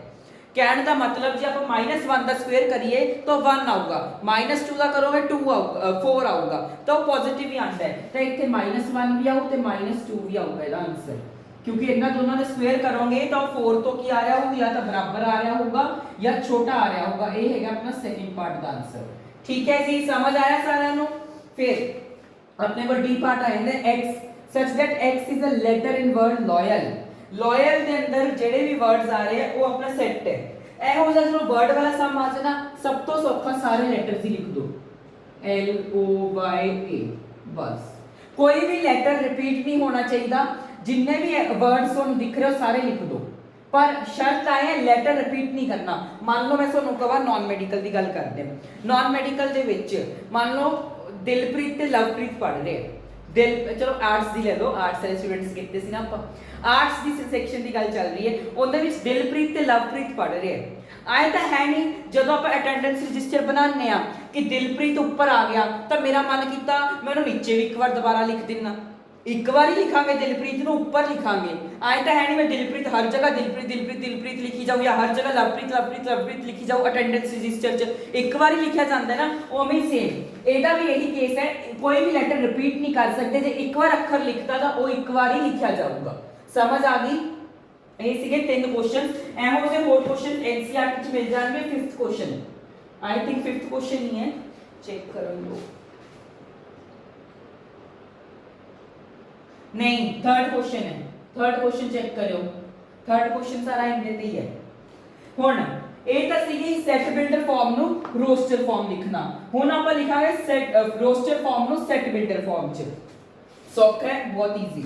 ਹੁਣ ਆ ਦੇਖੋ, ਮੈਂ ਜਦੋਂ ਵੀ ਤੁਹਾਨੂੰ ਕਿਹਾ ਕੋਈ ਵੀ ਨੰਬਰ ਨੂੰ ਸੈਟ ਬਿਲਡਰ ਫਾਰਮ 'ਚ ਲਿਖਣਾ ਹੋਵੇ, ਤੁਸੀਂ ਸਭ ਤੋਂ ਪਹਿਲਾਂ ਟ੍ਰੈਂਡ ਚੈੱਕ ਕਰੋ ਕਿ ਟ੍ਰੈਂਡ ਕੀ ਚੱਲ ਰਿਹਾ ਹੈ। 2 4 8 16 32। यार आए नहीं लग रहा जिमें 2 ਦੀ ਪਾਵਰ 1 ਕਰੋਗੇ 2 ਆਜੂ, 2 ਦੀ ਪਾਵਰ 2 ਕਰੋਗੇ 4, 2 ਦੀ ਪਾਵਰ 3 8, 2 ਦੀ ਪਾਵਰ 4 16, 2 ਦੀ ਪਾਵਰ 5 32। मतलब ਜਦੋਂ ਆਪਾਂ 2 ਦੀ ਪਾਵਰ 1 ਕਰਦੇ ਹਾਂ 2 ਆਉਂਦਾ ਹੈ, 2 ਦੀ ਪਾਵਰ 2 ਕਰਦੇ ਹਾਂ 4 ਆਉਂਦਾ ਹੈ, 2 ਦੀ ਪਾਵਰ 3 ਕਰਦੇ ਹਾਂ 8 ਆਉਂਦਾ ਹੈ, 2 ਦੀ ਪਾਵਰ 4 ਕਰਦੇ ਹਾਂ 16 ਆਉਂਦਾ ਹੈ, 2 ਦੀ ਪਾਵਰ 5 ਕਰਦੇ ਹਾਂ 32 ਆਉਂਦਾ ਹੈ। ਆਹੀ ਨੰਬਰ ਦਿੱਤੇ ਹੋਏ 2 4 8 16 32 ਨੰਬਰ ਉਹੀ ਦਿੱਤੇ ਤਾਂ ਆਪਾਂ ਕੀ ਲਿਖ ਸਕਦੇ ਹਾਂ, ਲਿਖਾਂਗੇ ਕਿਵੇਂ ਸੈਟ ਬਿਲਡਰ ਫਾਰਮ 'ਚ ਲਿਖਣ ਵਾਸਤੇ ਤੁਸੀਂ ਕੀ ਕਰੋਗੇ x such that x। ਸਭ ਤੋਂ ਪਹਿਲਾਂ ਆਪਾਂ ਸਟਾਰਟਿੰਗ ਹੀ ਕਿਵੇਂ ਕਰਦੇ ਹੁੰਦੇ set builder farm the, x such that x ਬਰਾਬਰ ਹੈ 2 ਦੇ, ਕਿਉਂਕਿ ਦੇਖੋ ਸਾਰੇ 2 ਦੇ ਟੇਬਲ ਤੇ ਹੀ ਸੀਗੇ ਤਾਂ 2 ਦੀ ਪਾਵਰ ਕਿੰਨੀ ਪਾਤੀ ਮੈਂ n ਪਾਤੀ। समझ गए। मैं क्या थी 2 ਦੀ ਪਾਵਰ 1 2 2 ਦੀ ਪਾਵਰ 2 4 2 ਦੀ ਪਾਵਰ 3 8 2 ਦੀ ਪਾਵਰ 4 16 2 ਦੀ ਪਾਵਰ 5 32। ਆਹੀ ਚੀਜ਼ ਫੋਲੋ ਹੋ ਰਹੀ है 2 4 8 16 32। ਤਾਂ ਮੈਂ ਕੀ ਕਰਤਾ x such that x ਬਰਾਬਰ 2 ਦੀ ਪਾਵਰ n। ਤਾਂ ਹੁਣ ਤੁਸੀਂ ਆਏ ਤਾਂ ਹੈ ਨਹੀਂ ਇੱਥੇ ਛੱਡ ਆਓਗੇ ਤਾਂ ਗਲਤ ਹੈ। n ਦੱਸੋ ਵੀ ਤਾਂ ਸਹੀ n ਹੈ ਕੀ, n ਕੀ ਹੈ, n ਬਿਲੋਂਗ ਕਰ ਰਿਹਾ ਨੈਚੁਰਲ ਨੰਬਰ ਨੂੰ। ਹੁਣ ਸਮਝ ਆ ਗਈ ਬਿਲੋਂਗ ਟੂ ਦਾ ਕਨਸੈਪਟ। n ਕੀ ਹੈ, ਨੈਚੁਰਲ ਨੰਬਰ ਚੋਂ ਹੀ ਬਣਿਆ। ਨੈਚੁਰਲ ਬਿਲੋਂਗ ਟੂ ਦਾ ਕਨਸੈਪਟ ਸਮਝ ਆਇਆ ਨਾ। n ਦੀ ਵੈਲਿਊ ਨੈਚੁਰਲ ਨੰਬਰ ਹੈ, ਕੋਈ ਵੀ ਨੈਚੁਰਲ ਨੰਬਰ ਹੈ। ਹੁਣ ਤੁਸੀਂ ਜੇ ਇੱਥੇ ਵੀ ਲਿਖਿਆ ਤਾਂ ਵੀ ਗਲਤ ਹੈ। ਹੁਣ ਨੈਚੁਰਲ ਨੰਬਰ ਤਾਂ ਇਨਫਾਈਨਾਈਟਸ ਹੈ, ਇਨਫਾਈਨਾਈਟ ਹੈ। n belong to natural number ਮਤਲਬ ਨੈਚੁਰਲ ਨੰਬਰ ਚੋਂ n ਦੀ ਵੈਲਿਊ ਚੱਕਣੀ ਹੈ। ਇਨਫਾਈਨਾਈਟ ਹੈ ਤਾਂ ਆਪਾਂ ਕੀ ਲਿਖਾਂਗੇ, ਜਿਹੜੀ n ਦੀ ਵੈਲਿਊ ਹੈ ਉਹ 1 ਜਾਂ 1 ਦੇ ਤਾਂ ਬਰਾਬਰ ਹੈ। देखो 1 या 1 के बराबर लिखती, समझ गए। n की वैल्यू 1 तो दा वड्डी है या बराबर है, ਇਹਦਾ मतलब होया कि n की वैल्यू 1 या 1 तो वड्डी है, या तो 1 है या 1 तो वड्डी है, पर छोटी है। कहां तो छोटी है, 5 तो। गल समझ आ गई। मेरा कहने का मतलब है n की वैल्यू 1 तो या तो वड्डी है या 1 ही है। ਆਹੀ ਗੱਲ ਹੈ, ਜਾਂ ਤਾਂ ਵੱਡੀ ਹੈ 1 2 3 4 5 1 ਤੋਂ ਤਾਂ ਵੱਡੇ ਹੈ, ਨਾਲੇ 1 ਵੀ ਇਨਕਲੂਡ ਕਰਨਾ। ਕਿਉਂ ਇਨਕਲੂਡ ਕਰਨਾ, ਇੱਥੇ ਇਕੁਅਲ ਟੂ ਦਾ ਆ ਵਾਲਾ ਸਾਈਨ ਹੈ ਨੀਚੇ ਆਹ ਵਾਲਾ ਜਿਹੜਾ ਸਾਈਨ ਹੁੰਦਾ ਨਾ, ਇਹਦਾ ਮਤਲਬ ਹੁੰਦਾ ਹੈ ਆ ਵੈਲਿਊ ਨੂੰ ਵੀ ਇਨਕਲੂਡ ਕਰਨਾ ਜਿਹੜੀ ਤੁਸੀਂ ਲਿਖ ਰਹੇ ਹੋ। ਇਹ ਮੈਂ ਤੁਹਾਨੂੰ ਇੰਟਰਵਲ 'ਚ ਦੱਸੋ, ਇਸੇ ਚੈਪਟਰ 'ਚ ਦੱਸੋ, ਅੱਗੇ ਟੌਪਿਕ ਹੈ। ਠੀਕ ਹੈ ਜੀ। ਫਿਰ n ਦੀ ਵੈਲਿਊ 5 ਤੋਂ ਛੋਟੀ ਹੈ, 5 ਤੋਂ ਤਾਂ ਛੋਟੀ ਆ। ਦੇਖੋ ਸਾਰੀ ਵੈਲਿਊਜ਼ 5 ਤੋਂ ਛੋਟੀ ਹੈ, ਪਰ ਜਿਹੜਾ ਇਕੁਅਲ ਟੂ ਦਾ ਨੀਚੇ ਦਾ ਸਾਈਨ ਆਏ ਵੀ ਕਹਿ ਰਿਹਾ ਕਿ ਜਿਹੜਾ ਤੁਸੀਂ ਇੱਥੇ ਨੰਬਰ ਲਿਖਿਆ ਉਹਨੂੰ ਵੀ ਇਨਕਲੂਡ ਕਰਨਾ ਹੈ। ਕਹਿਣ ਦਾ ਭਾਵ ਕਿ ਜਿਹੜਾ ਤੁਸੀਂ ਇੱਥੇ 5 ਲਿਖਿਆ 5 ਵੀ ਹੈ n ਦੀ ਵੈਲਿਊ। ਆਹ ਦੇਖੋ 5 ਵੀ ਹੈਗੀ ਹੈ ਨਾ n ਦੀ ਵੈਲਿਊ। ਤਾਂ ਆਪਾਂ ਕੀ ਦੇਖਿਆ x such that x ਹੈਗਾ 2 ਦੀ ਪਾਵਰ n, ਜਿੱਥੇ n ਬਿਲੋਂਗ ਕਰ ਰਿਹਾ ਨੈਚੁਰਲ ਨੰਬਰ ਨੂੰ ਤੇ n ਦੀ ਵੈਲਿਊ 1 ਤੋਂ ਵੱਡੀ ਹੈ ਤੇ 1 ਹੈ ਤੇ 5 ਤੋਂ ਛੋਟੀ ਹੈ ਤੇ ਇਨਕਲੂਡ ਕਰਨਾ ਹੈ 5 ਵੀ। ਕਿਉਂ ਇਨਕਲੂਡ ਕਰਨਾ? ਇਕੁਅਲ ਟੂ ਦੇ ਸਾਈਨ ਦੇ ਕਰਕੇ। ਠੀਕ ਹੈ ਜੀ, ਇਹ ਹੋ ਗਈ ਇਹਦੀ ਸੈਟ ਬਿਲਡਰ ਫਾਰਮ। ਹੁਣ ਆਪਲਾ ਸੈਕਿੰਡ ਪਾर्ट ਤੇ ਆ ਜਾਓ 1 4 9 ਤੇ 100 ਤੱਕ। ਫਿਰ ਤੋਂ ਟ੍ਰੈਂਡ ਦੇਖੋ, ਮੈਂ ਹੀ ਸੇਮ ਐਗਜ਼ਾਮਪਲ ਵੀ ਕਰਾਈ ਸੀ 1 ਦਾ ਸਕੁਅਰ 1 2 ਦਾ ਸਕੁਅਰ 4 3 ਦਾ ਸਕੁਅਰ 9 ਤੇ ਆਏ ਅੱਗੇ ਜਾ ਕੇ 100 ਕਿਹਦਾ ਸਕੁਅਰ ਹੁੰਦਾ ਹੈ 10 ਦਾ। ਆਪਾਂ ਇਹ ਦੇਖ ਰਹੇ ਨਾ ਕਿ ਆਏ ਨੰਬਰਸ ਕੀ ਪਰਫੈਕਟ ਸਕੁਅਰਸ ਆ ਰਹੇ ਹਨ, ਤਾਂ ਇਹਨੂੰ ਕਿਵੇਂ ਲਿਖਾਂਗੇ? ਫਿਰ ਤੋਂ x such that x ਕਾਦੇ ਬਰਾਬਰ ਹੈ? ਕਾਦੇ ਬਰਾਬਰ ਹੈ ਜੀ? n ਦੇ ਸਕੁਅਰ ਦੇ। ਸਮਝ ਗਏ? x ਕਾਦੇ ਬਰਾਬਰ ਹੈ? x such that x ਬਰਾਬਰ n ਸਕੁਅਰ। ਹੁਣ ਤੁਸੀਂ ਕਹੋਗੇ ਜੀ n ਕੀ ਹੈ? n ਕਰ ਰਿਹਾ ਬਿਲੋਂਗ ਆਪਣਾ ਨੈਚੁਰਲ ਨੰਬਰ ਨੂੰ। ਸਭ ਤੋਂ ਪਹਿਲੀ ਚੀਜ਼ ਤਾਂ ਆਹੀ ਲਿਖ ਦੋ, n ਬਿਲੋਂਗ ਕਰ ਰਿਹਾ ਨੈਚੁਰਲ ਨੰਬਰ ਨੂੰ। ਨੈਚੁਰਲ ਨੰਬਰ ਮਤਲਬ n ਦੀ ਵੈਲਿਊ 1 2 3 4 5 6 7 8 9 10 11 12 ਤੋਂ ਲੈ ਕੇ ਇਨਫਾਈਨਾਈਟ ਹੈ। ਹੁਣ ਪਰ ਇੱਥੇ ਤਾਂ ਸਿਰਫ 100 ਤੱਕ ਹੈ। 100 ਤੱਕ ਮਤਲਬ 10 ਤੱਕ ਦੇ 10 ਦਾ ਸਕੁਅਰ 100 ਹੁੰਦਾ, 10 ਤੋਂ ਬਾਅਦ ਤਾਂ ਕੋਈ ਸਕੁਅਰ ਇੱਥੇ ਲਿਖਿਆ ਹੀ ਨਹੀਂ ਹੋਇਆ। ਹੁਣ ਆਪਾਂ ਲਿਖਾਂਗੇ ਜਿਹੜੀ n ਦੀ ਵੈਲਿਊ ਹੈ ਉਹ 1 ਜਾਂ 1 ਦੇ ਤਾਂ ਬਰਾਬਰ ਹੈ, 1 ਜਾਂ 1 ਤੋਂ ਵੱਡੀ ਹੈ। ਜਾਂ ਤਾਂ n ਦੀ ਵੈਲਿਊ 1 ਹੈ ਜਾਂ 1 ਤੋਂ ਵੱਡੀ ਹੈ। ਤੁਸੀਂ ਇੱਥੇ ਜਿਹੜੀ 1 ਵੈਲਿਊ ਪੁੱਟ ਕਰਨੀ ਹੈ ਜਾਂ ਤਾਂ 1 ਤੋਂ ਵੱਡੀ ਕਰਨੀ ਹੈ ਜਾਂ 1 ਪੁੱਟ ਕਰਨੀ ਹੈ ਤੇ 10 ਜਾਂ 10 ਤੋਂ ਛੋਟੀ ਪੁੱਟ ਕਰਨੀ ਹੈ। ਸਮਝ ਆ ਗਈ ਕਹਿਣ ਦਾ ਭਾਵ? x such that x ਬਰਾਬਰ n ਸਕੁਅਰ ਮਤਲਬ n ਕੀ ਹੈ? ਸਭ ਤੋਂ ਪਹਿਲੀ ਗੱਲ ਨੈਚੁਰਲ ਨੰਬਰ ਹੈ। ਫਿਰ n ਦੀ ਜਿਹੜੀ ਵੈਲਿਊ ਹੈ ਜਾਂ ਤਾਂ 1 ਹੈ ਜਾਂ 1 ਤੋਂ ਵੱਡੀ ਹੈ ਜਾਂ ਫਿਰ 10 ਹੈ ਜਾਂ 10 ਤੋਂ ਛੋਟੀ ਹੈ। ਆਹੀ ਚੀਜ਼ ਲਿਖੀ ਹੋਈ ਹੈ 1 2 3 ਤੇ 10 ਦਾ ਸਕੁਅਰ। ਆਹੀ ਚੀਜ਼ ਇੱਥੇ ਲਿਖੀ ਹੋਈ ਹੈ, ਬਸ ਇਹਨੂੰ ਸੈਟ ਬਿਲਡਰ ਚ ਲਿਖਤਾ। ਆਈ ਹੋਪ ਹਰ ਇੱਕ ਬੱਚੇ ਨੂੰ ਸਮਝ ਆ ਗਈ ਹੋਗੀ। ਨਹੀਂ ਸਮਝ ਆਈ ਇਸ ਸੰਡੇ ਜਿਹੜੀ ਆਪਾਂ ਲਾਈਵ ਕਰਾਂਗੇ ਉਸ ਦੇ ਵਿੱਚ ਮੈਂ ਫਿਰ ਤੋਂ ਸਮਝਾ ਦੂੰਗਾ। ਡਾਊਟ ਲੈਣ ਆ ਜਾਓ ਸਾਰੇ ਜਣੇ। ਤਾਂ ਮੈਂ ਕਹਿ ਰਿਹਾ ਹਰ ਇੱਕ ਸੰਡੇ ਇੱਕ ਡਾਊਟ ਲਾਈਵ ਹੋਇਆ ਕਰੂ, ਜਿਹ ਚ ਆਪਾਂ ਡਾਊਟ ਲਿਆ ਕਰੂੰ ਮੈਂ ਤੁਹਾਡੇ, ਤਾਂ ਜਰੂਰ ਆ ਜਾਓ। ਫਿਰ 3 6 9 12 ਅਗੇਨ ਟ੍ਰੈਂਡ ਦੇਖੋ, ਐਂਡ ਲੱਗ ਰਿਹਾ ਜਿਵੇਂ 3 ਦਾ ਟੇਬਲ ਸ਼ੁਰੂ ਹੋ ਗਿਆ ਹੁੰਦਾ ਹੈ। 3 1 3 3 2 6 3 3 9 3 4 12। ਹੁਣ ਇਹਨੂੰ ਕਿਵੇਂ ਲਿਖਾਂਗੇ? ਇਹਨੂੰ ਲਿਖਣ ਦਾ ਸਿੰਪਲ ਵੇ ਹੈ x such that x ਬਰਾਬਰ ਕਾਦੇ ਹੈ? 3n। ਕਿਉਂਕਿ ਆਪਾਂ ਨੂੰ ਕੀ ਚਾਹੀਦਾ ਸੀ? 3 ਦਾ ਟੇਬਲ ਨਹੀਂ ਹੈ। 3 1 ਦਾ 3 3 2 ਦਾ 6 3 3 ਦਾ 9 3 4 ਦਾ 12। ਮੈਂ ਕੀ ਕਰਤਾ x such that x ਬਰਾਬਰ 3n। ਹੁਣ ਜਿਹੜਾ n ਹੈ n ਬਿਲੋਂਗ ਕਰ ਰਿਹਾ ਹੋਊਗਾ ਨੈਚੁਰਲ ਨੰਬਰ ਨੂੰ। ਪਹਿਲੀ ਗੱਲ ਆ ਲਿਖਤੀ। ਹੁਣ ਨੈਚੁਰਲ ਨੰਬਰ ਤਾਂ ਬਹੁਤ ਸਾਰੇ ਹੈ ਪਰ ਆਪਾਂ ਨੂੰ ਕੀ ਸੀ? ਸਿਰਫ 1 2 3 4 ਚਾਰ ਨੈਚੁਰਲ ਨੰਬਰ ਚਾਹੀਦੇ ਸੀ। ਕਿਉਂ ਚਾਰ ਚਾਹੀਦੇ ਸੀ? ਕਿਉਂਕਿ 3 1 ਦਾ 3 3 2 ਦਾ 6 3 3 ਦਾ 9 3 4 ਦਾ 12। ਉਸ ਤੋਂ ਬਾਅਦ ਤਾਂ ਕੋਈ ਨੰਬਰ ਨਹੀਂ ਲਿਖਿਆ ਹੋਇਆ, ਤਾਂ ਆਪਾਂ ਨੂੰ 4 ਤੱਕ ਚਾਹੀਦੇ। ਫਿਰ ਹੁਣ ਆਪਾਂ n ਦੀ ਵੈਲਿਊ ਕੀ ਲਿਖਾਂਗੇ? n ਦੀ ਵੈਲਿਊ ਜਾਂ ਤਾਂ 1 ਹੈ ਜਾਂ 1 ਤੋਂ ਵੱਡੀ ਹੈ। n ਦੀ ਵੈਲਿਊ ਜਾਂ ਤਾਂ 1 ਹੈ ਜਾਂ 1 ਤੋਂ ਵੱਡੀ ਹੈ, ਪਰ ਜਾਂ ਤਾਂ 4 ਹੈ ਜਾਂ 4 ਤੋਂ ਛੋਟੀ ਹੈ। ਆਹੀ ਗੱਲ ਹੈ। ਜਾਂ ਤਾਂ ਤੁਸੀਂ n ਦੀ ਵੈਲਿਊ 1 ਪੁੱਟ ਕਰੋਗੇ, 2 ਕਰੋਗੇ, 3 ਕਰੋਗੇ ਜਾਂ 4 ਕਰੋਗੇ। ਆਹੀ ਚਾਰ ਵੈਲਿਊਜ਼ ਆਣਗੀਆਂ। ਇਹਦਾ ਕਹਿਣ ਦਾ ਮਤਲਬ ਕੀ ਸੀਗਾ? ਜਾਂ ਤਾਂ ਵੈਲਿਊ 1 ਹੈ ਜਾਂ 1 ਤੋਂ ਵੱਡੀ ਹੈ ਜਾਂ ਤਾਂ ਵੈਲਿਊ 4 ਹੈ ਜਾਂ 4 ਤੋਂ ਛੋਟੀ ਹੈ। ਸਮਝ ਆ ਗਈ ਹੋਊਗੀ ਸਭ ਨੂੰ? ਹੁਣ ਤਿੰਨੋਂ ਦੇ ਤਿੰਨੋਂ ਪਾਰਟ ਮੈਂ ਕਰਵਾਤੇ। ਹੁਣ ਮੇਰੇ ਸਾਰੇ ਸੁਣ ਲਓ ਕੰਨ ਖੋਲ ਕੇ ਸਾਰੇ ਜਵਾਬ। ਤੀਜਾ ਤੇ ਚੌਥਾ ਪਾर्ट ਜਿਹੜੇ ਪਾर्ट मैं नहीं कराए सारी एनसीईआरटी पर बैठ के सब ने सॉल्व करनी है। ठीक है जी, चलो हुण आपां अगले पार्ट की तरफ करते हैं। ये अपना सीगा चौथा क्वेश्चन एनसीईआरटी का। जे तुसी हाले तक इत्थे तक वीडियो देख ली तो तुसी आराम नाल एक्सरसाइज 1.1 सारी अटैम्प्ट कर लोगे। सारे कल्ले कल्ला क्वेश्चन तुहाडे तो हो जाऊगा। हुण अपना नेक्स्ट टॉपिक आ जांदा है एम्प्टी सेट। इहनूं आपां एम्प्टी सेट भी बोल दिंदे आ, इहनूं ही आपां वाइड सेट भी बोलदे आ ਤੇ ਇਹਨੂੰ ਹੀ ਆਪਾਂ ਨਲ ਸੈੱਟ ਵੀ ਬੋਲਦੇ ਆ। ਹੁਣ ਤੁਸੀਂ ਕਹੋਗੇ ਜੀ ਆ ਕੀ ਹੁੰਦਾਗਾ? ਠੀਕ ਹੈ, 5 ਮਿੰਟ ਨਜ਼ਰ ਇੱਥੇ ਰੱਖਣੀ ਹੈ ਬੋਰਡ ਤੇ। 5 ਮਿੰਟ ਦਾ ਟੌਪਿਕ ਹੈ ਸਾਰਾ ਐਫਡੀ ਸੈੱਟ। ਇਹੋ ਜਿਹਾ ਕੋਈ ਸੈੱਟ ਜਿਹਦੇ ਵਿੱਚ ਕੋਈ ਵੀ ਐਲੀਮੈਂਟ ਹੀ ਨਹੀਂ ਹੈ। ਐਲੀਮੈਂਟ ਸਮਝ ਗਏ ਨਾ, ਜਿਹੜੇ ਆਪਾਂ ਚੀਜ਼ਾਂ ਸੈੱਟ ਦੇ ਵਿੱਚ ਲਿਖਦੇ ਆ, ਜਿਵੇਂ ਰਾਮ ਸ਼ਾਮ, ਉਹ ਨਾਨ ਮੈਡੀਕਲ ਵਾਲੇ ਬੱਚੇ ਰਾਮ ਸ਼ਾਮ ਸੀਆ, ਉਹ ਕਿਸੇ ਐਲੀਮੈਂਟ ਸੀਗੇ। ਕਿਹੜੇ ਐਲੀਮੈਂਟ? ਕਿਸ ਸੈੱਟ ਦੇ ਐਲੀਮੈਂਟ? ਨਾਨ ਮੈਡੀਕਲ ਦੇ ਸਟੂਡੈਂਟਸ ਦੇ। ਲਵਪ੍ਰੀਤ ਦਿਲਪ੍ਰੀਤ ਇਹ ਕਾਹਦੇ ਸੈੱਟ ਦੇ ਐਲੀਮੈਂਟ ਹੈ? ਉਹ ਵਾਲੇ ਸੈੱਟ ਕੀ ਨਾਮ ਹੈ? ਆਰਟਸ ਵਾਲੇ ਸੈੱਟ ਦੇ ਐਲੀਮੈਂਟਸ ਹੈ। ਉਵੇਂ ਹੀ ਐਮਪਟੀ ਸੈੱਟ ਦੇ ਵਿੱਚ ਕੋਈ ਵੀ ਐਲੀਮੈਂਟ ਨਹੀਂ ਹੁੰਦਾ। ਇਹਨੂੰ ਆਪਾਂ ਰਿਪਰੈਜ਼ੈਂਟ ਕਰਦੇ ਆ ਇੱਕ ਸਪੈਸ਼ਲ ਸਿੰਬਲ ਨਾਲ। ਇਹਨੂੰ ਆਪਾਂ ਬੋਲਦੇ ਆ ਫਾਈ। फाई किवें बनाउणागा, एक ओ बनाओ या जीरो बनाओ, ओ चाहे लाइन मार दो, इहनूं आपां बोलदे आ फाई। ਇਹ ਇਹਦੀ ਰਿਪਰੈਜ਼ੈਂਟੇਸ਼ਨ ਹੈ, ਇਹਨੂੰ ਆਪਾਂ ਰਿਪਰੈਜ਼ੈਂਟ ਕਰਦੇ ਆ ਫਾਈ ਨਾਲ। ਹੁਣ ਤੁਸੀਂ ਕਹੋਗੇ ਜੀ ਸਾਨੂੰ ਕੀ ਪਤਾ ਐਮਪਟੀ ਸੈੱਟ ਕੀ ਹੁੰਦਾ ਹੈ, ਮੈਂ ਦੱਸੂਗਾ। ਐਮਪਟੀ ਸੈੱਟ ਹੁਣ ਮੰਨ ਲਓ ਆਹ ਵੀਡੀਓ ਹੀ ਲੈ ਲਓ, ਆਹ ਵੀਡੀਓ ਮੈਥ ਦੀ ਹੈ। ਹੁਣ ਆਏ ਤਾਂ ਹੈ ਨਹੀਂ ਕਿ ਕੋਈ ਬਾਇਓ ਵਾਲਾ ਸਟੂਡੈਂਟ ਇਸ ਵੀਡੀਓ ਨੂੰ ਲਗਾ ਰਿਹਾ ਹੋਊਗਾ, ਜਾਂ ਫਿਰ ਕੋਈ ਕਾਮਰਸ ਵਿਦਆਊਟ ਮੈਥ ਵਾਲਾ, ਆਰਟਸ ਵਿਦਆਊਟ ਮੈਥ ਵਾਲਾ ਕੋਈ ਸਟੂਡੈਂਟ ਆ ਕੇ ਇਸ ਵੀਡੀਓ ਨੂੰ ਲਗਾ ਰਿਹਾ ਹੋ। ਨਹੀਂ ਪੋਸੀਬਲ ਨਾ, क्योंकि ਇਹਦੇ ਉੱਤੇ ਕੀ ਸਿਰਫ ਨਾਨ ਮੈਡੀਕਲ ਦੇ ਸਟੂਡੈਂਟਸ ਹੋਣਗੇ ਜਾਂ ਫਿਰ ਉਹ ਬੱਚੇ ਹੋਣਗੇ ਜਿਨ੍ਹਾਂ ਕੋਲ ਮੈਥ ਹੈ। ਬਾਇਓ ਵਾਲਾ ਤਾਂ ਕੋਈ ਬੱਚਾ ਨਹੀਂ ਇੱਥੇ ਲਗਾ ਰਿਹਾ ਹੋਊਗਾ ਇਸ ਵੀਡੀਓ ਨੂੰ, ਨਾ ਤਾਂ ਕੋਈ ਆਰਟਸ ਜਾਂ ਕਮਰਸ ਵਿਦਆਊਟ ਮੈਥ ਵਾਲਾ। ਤਾਂ ਜੇ ਮੈਂ ਕਹਾਂ ਕਿ ਇੱਥੇ ਕੋਈ ਮੈਡੀਕਲ ਵਾਲਾ ਸਟੂਡੈਂਟ ਬੈਠਾ ਹੈ, ਜੇ ਮੈਂ ਇੱਥੇ ਕਹਾਂ ਕੋਈ ਮੈਡੀਕਲ ਵਾਲਾ ਸਟੂਡੈਂਟ, ਮੈਂ ਸੁਪਰ ਮੈਡੀਕਲ ਨਹੀਂ ਕਿਹਾ, ਮੈਂ ਕੀ ਕਿਹਾ ਮੈਡੀਕਲ ਸਟੂਡੈਂਟ ਇਸ ਵੀਡੀਓ ਉੱਤੇ ਬੈਠਾ ਹੈ, ਤਾਂ ਤੁਸੀਂ ਕਹੋਗੇ ਜੀ ਕੋਈ ਵੀ ਬੱਚਾ ਨਹੀਂ ਬੈਠਾ, ਤਾਂ ਇਹਦਾ ਆਨਸਰ ਕੀ ਆ ਜਾਊਗਾ, ਫਾਈ ਆ ਜਾਊਗਾ। या फिर तुसी इहनूं ऐ भी लिख सकते हो, कहने दा भाव कि एम्प्टी सैट दे अंदर कोई भी एलीमेंट नहीं हुंदा, क्योंकि इस वीडियो उत्ते कोई भी मेडिकल दा स्टूडेंट नहीं बैठा होगा, तो ओदा आंसर क्या आऊगा, एम्प्टी सैट आऊगा, नल सैट आऊगा, वॉइड सैट आऊगा, जिन्हों पर रिप्रेजेंट करते हैं फाइनल। समझ आ गई कि क्योंकि देखो इत्थे ना तो है नहीं कोई मेडिकल वाला स्टूडेंट आके इस वीडियो में लगा रहा होगा, नहीं पॉसिबल ना, तो आंसर क्या है, फाइव या फिर एम्प्टी सैट। ਹੁਣ ਨੈਕਸਟ ਸੈੱਟ ਦੀ ਟਾਈਪ ਆ ਜਾਂਦੀ ਹੈ ਫਾਈਨਾਈਟ ਸੈੱਟ।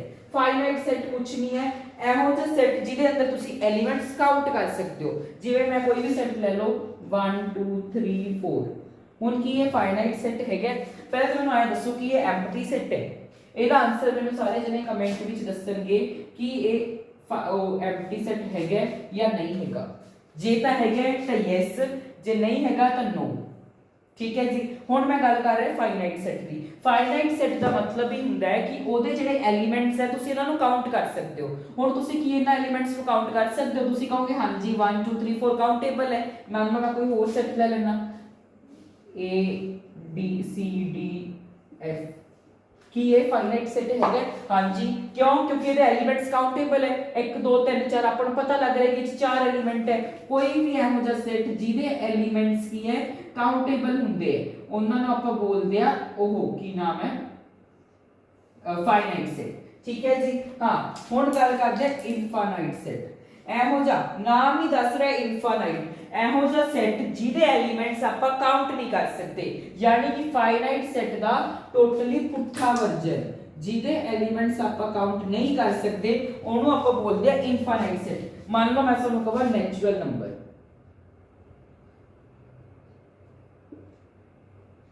ਕੀ ਤੁਸੀਂ ਨੈਚੁਰਲ ਨੰਬਰ ਕਾਊਂਟ ਕਰ ਸਕਦੇ ਹੋ? ਤੁਸੀਂ ਕਹੋਗੇ ਹਾਂਜੀ ਕਰ ਸਕਦੇ। ਕਿਵੇਂ ਕਰ ਸਕਦੇ ਹੋ ਜੀ? ਜਿਹੜੇ ਨੈਚੁਰਲ ਨੰਬਰ ਹੈ ਉਹ 1 ਤੋਂ ਲੈ ਕੇ ਇਨਫਾਈਨਾਈਟ ਤੱਕ ਹੈ, ਇਨਫਿਨਿਟੀ ਤੱਕ ਨੰਬਰਸ ਹੈ। ਕਿੰਨੇ ਕ ਨੰਬਰਸ ਕਾਊਂਟ ਕਰ ਲਓਗੇ?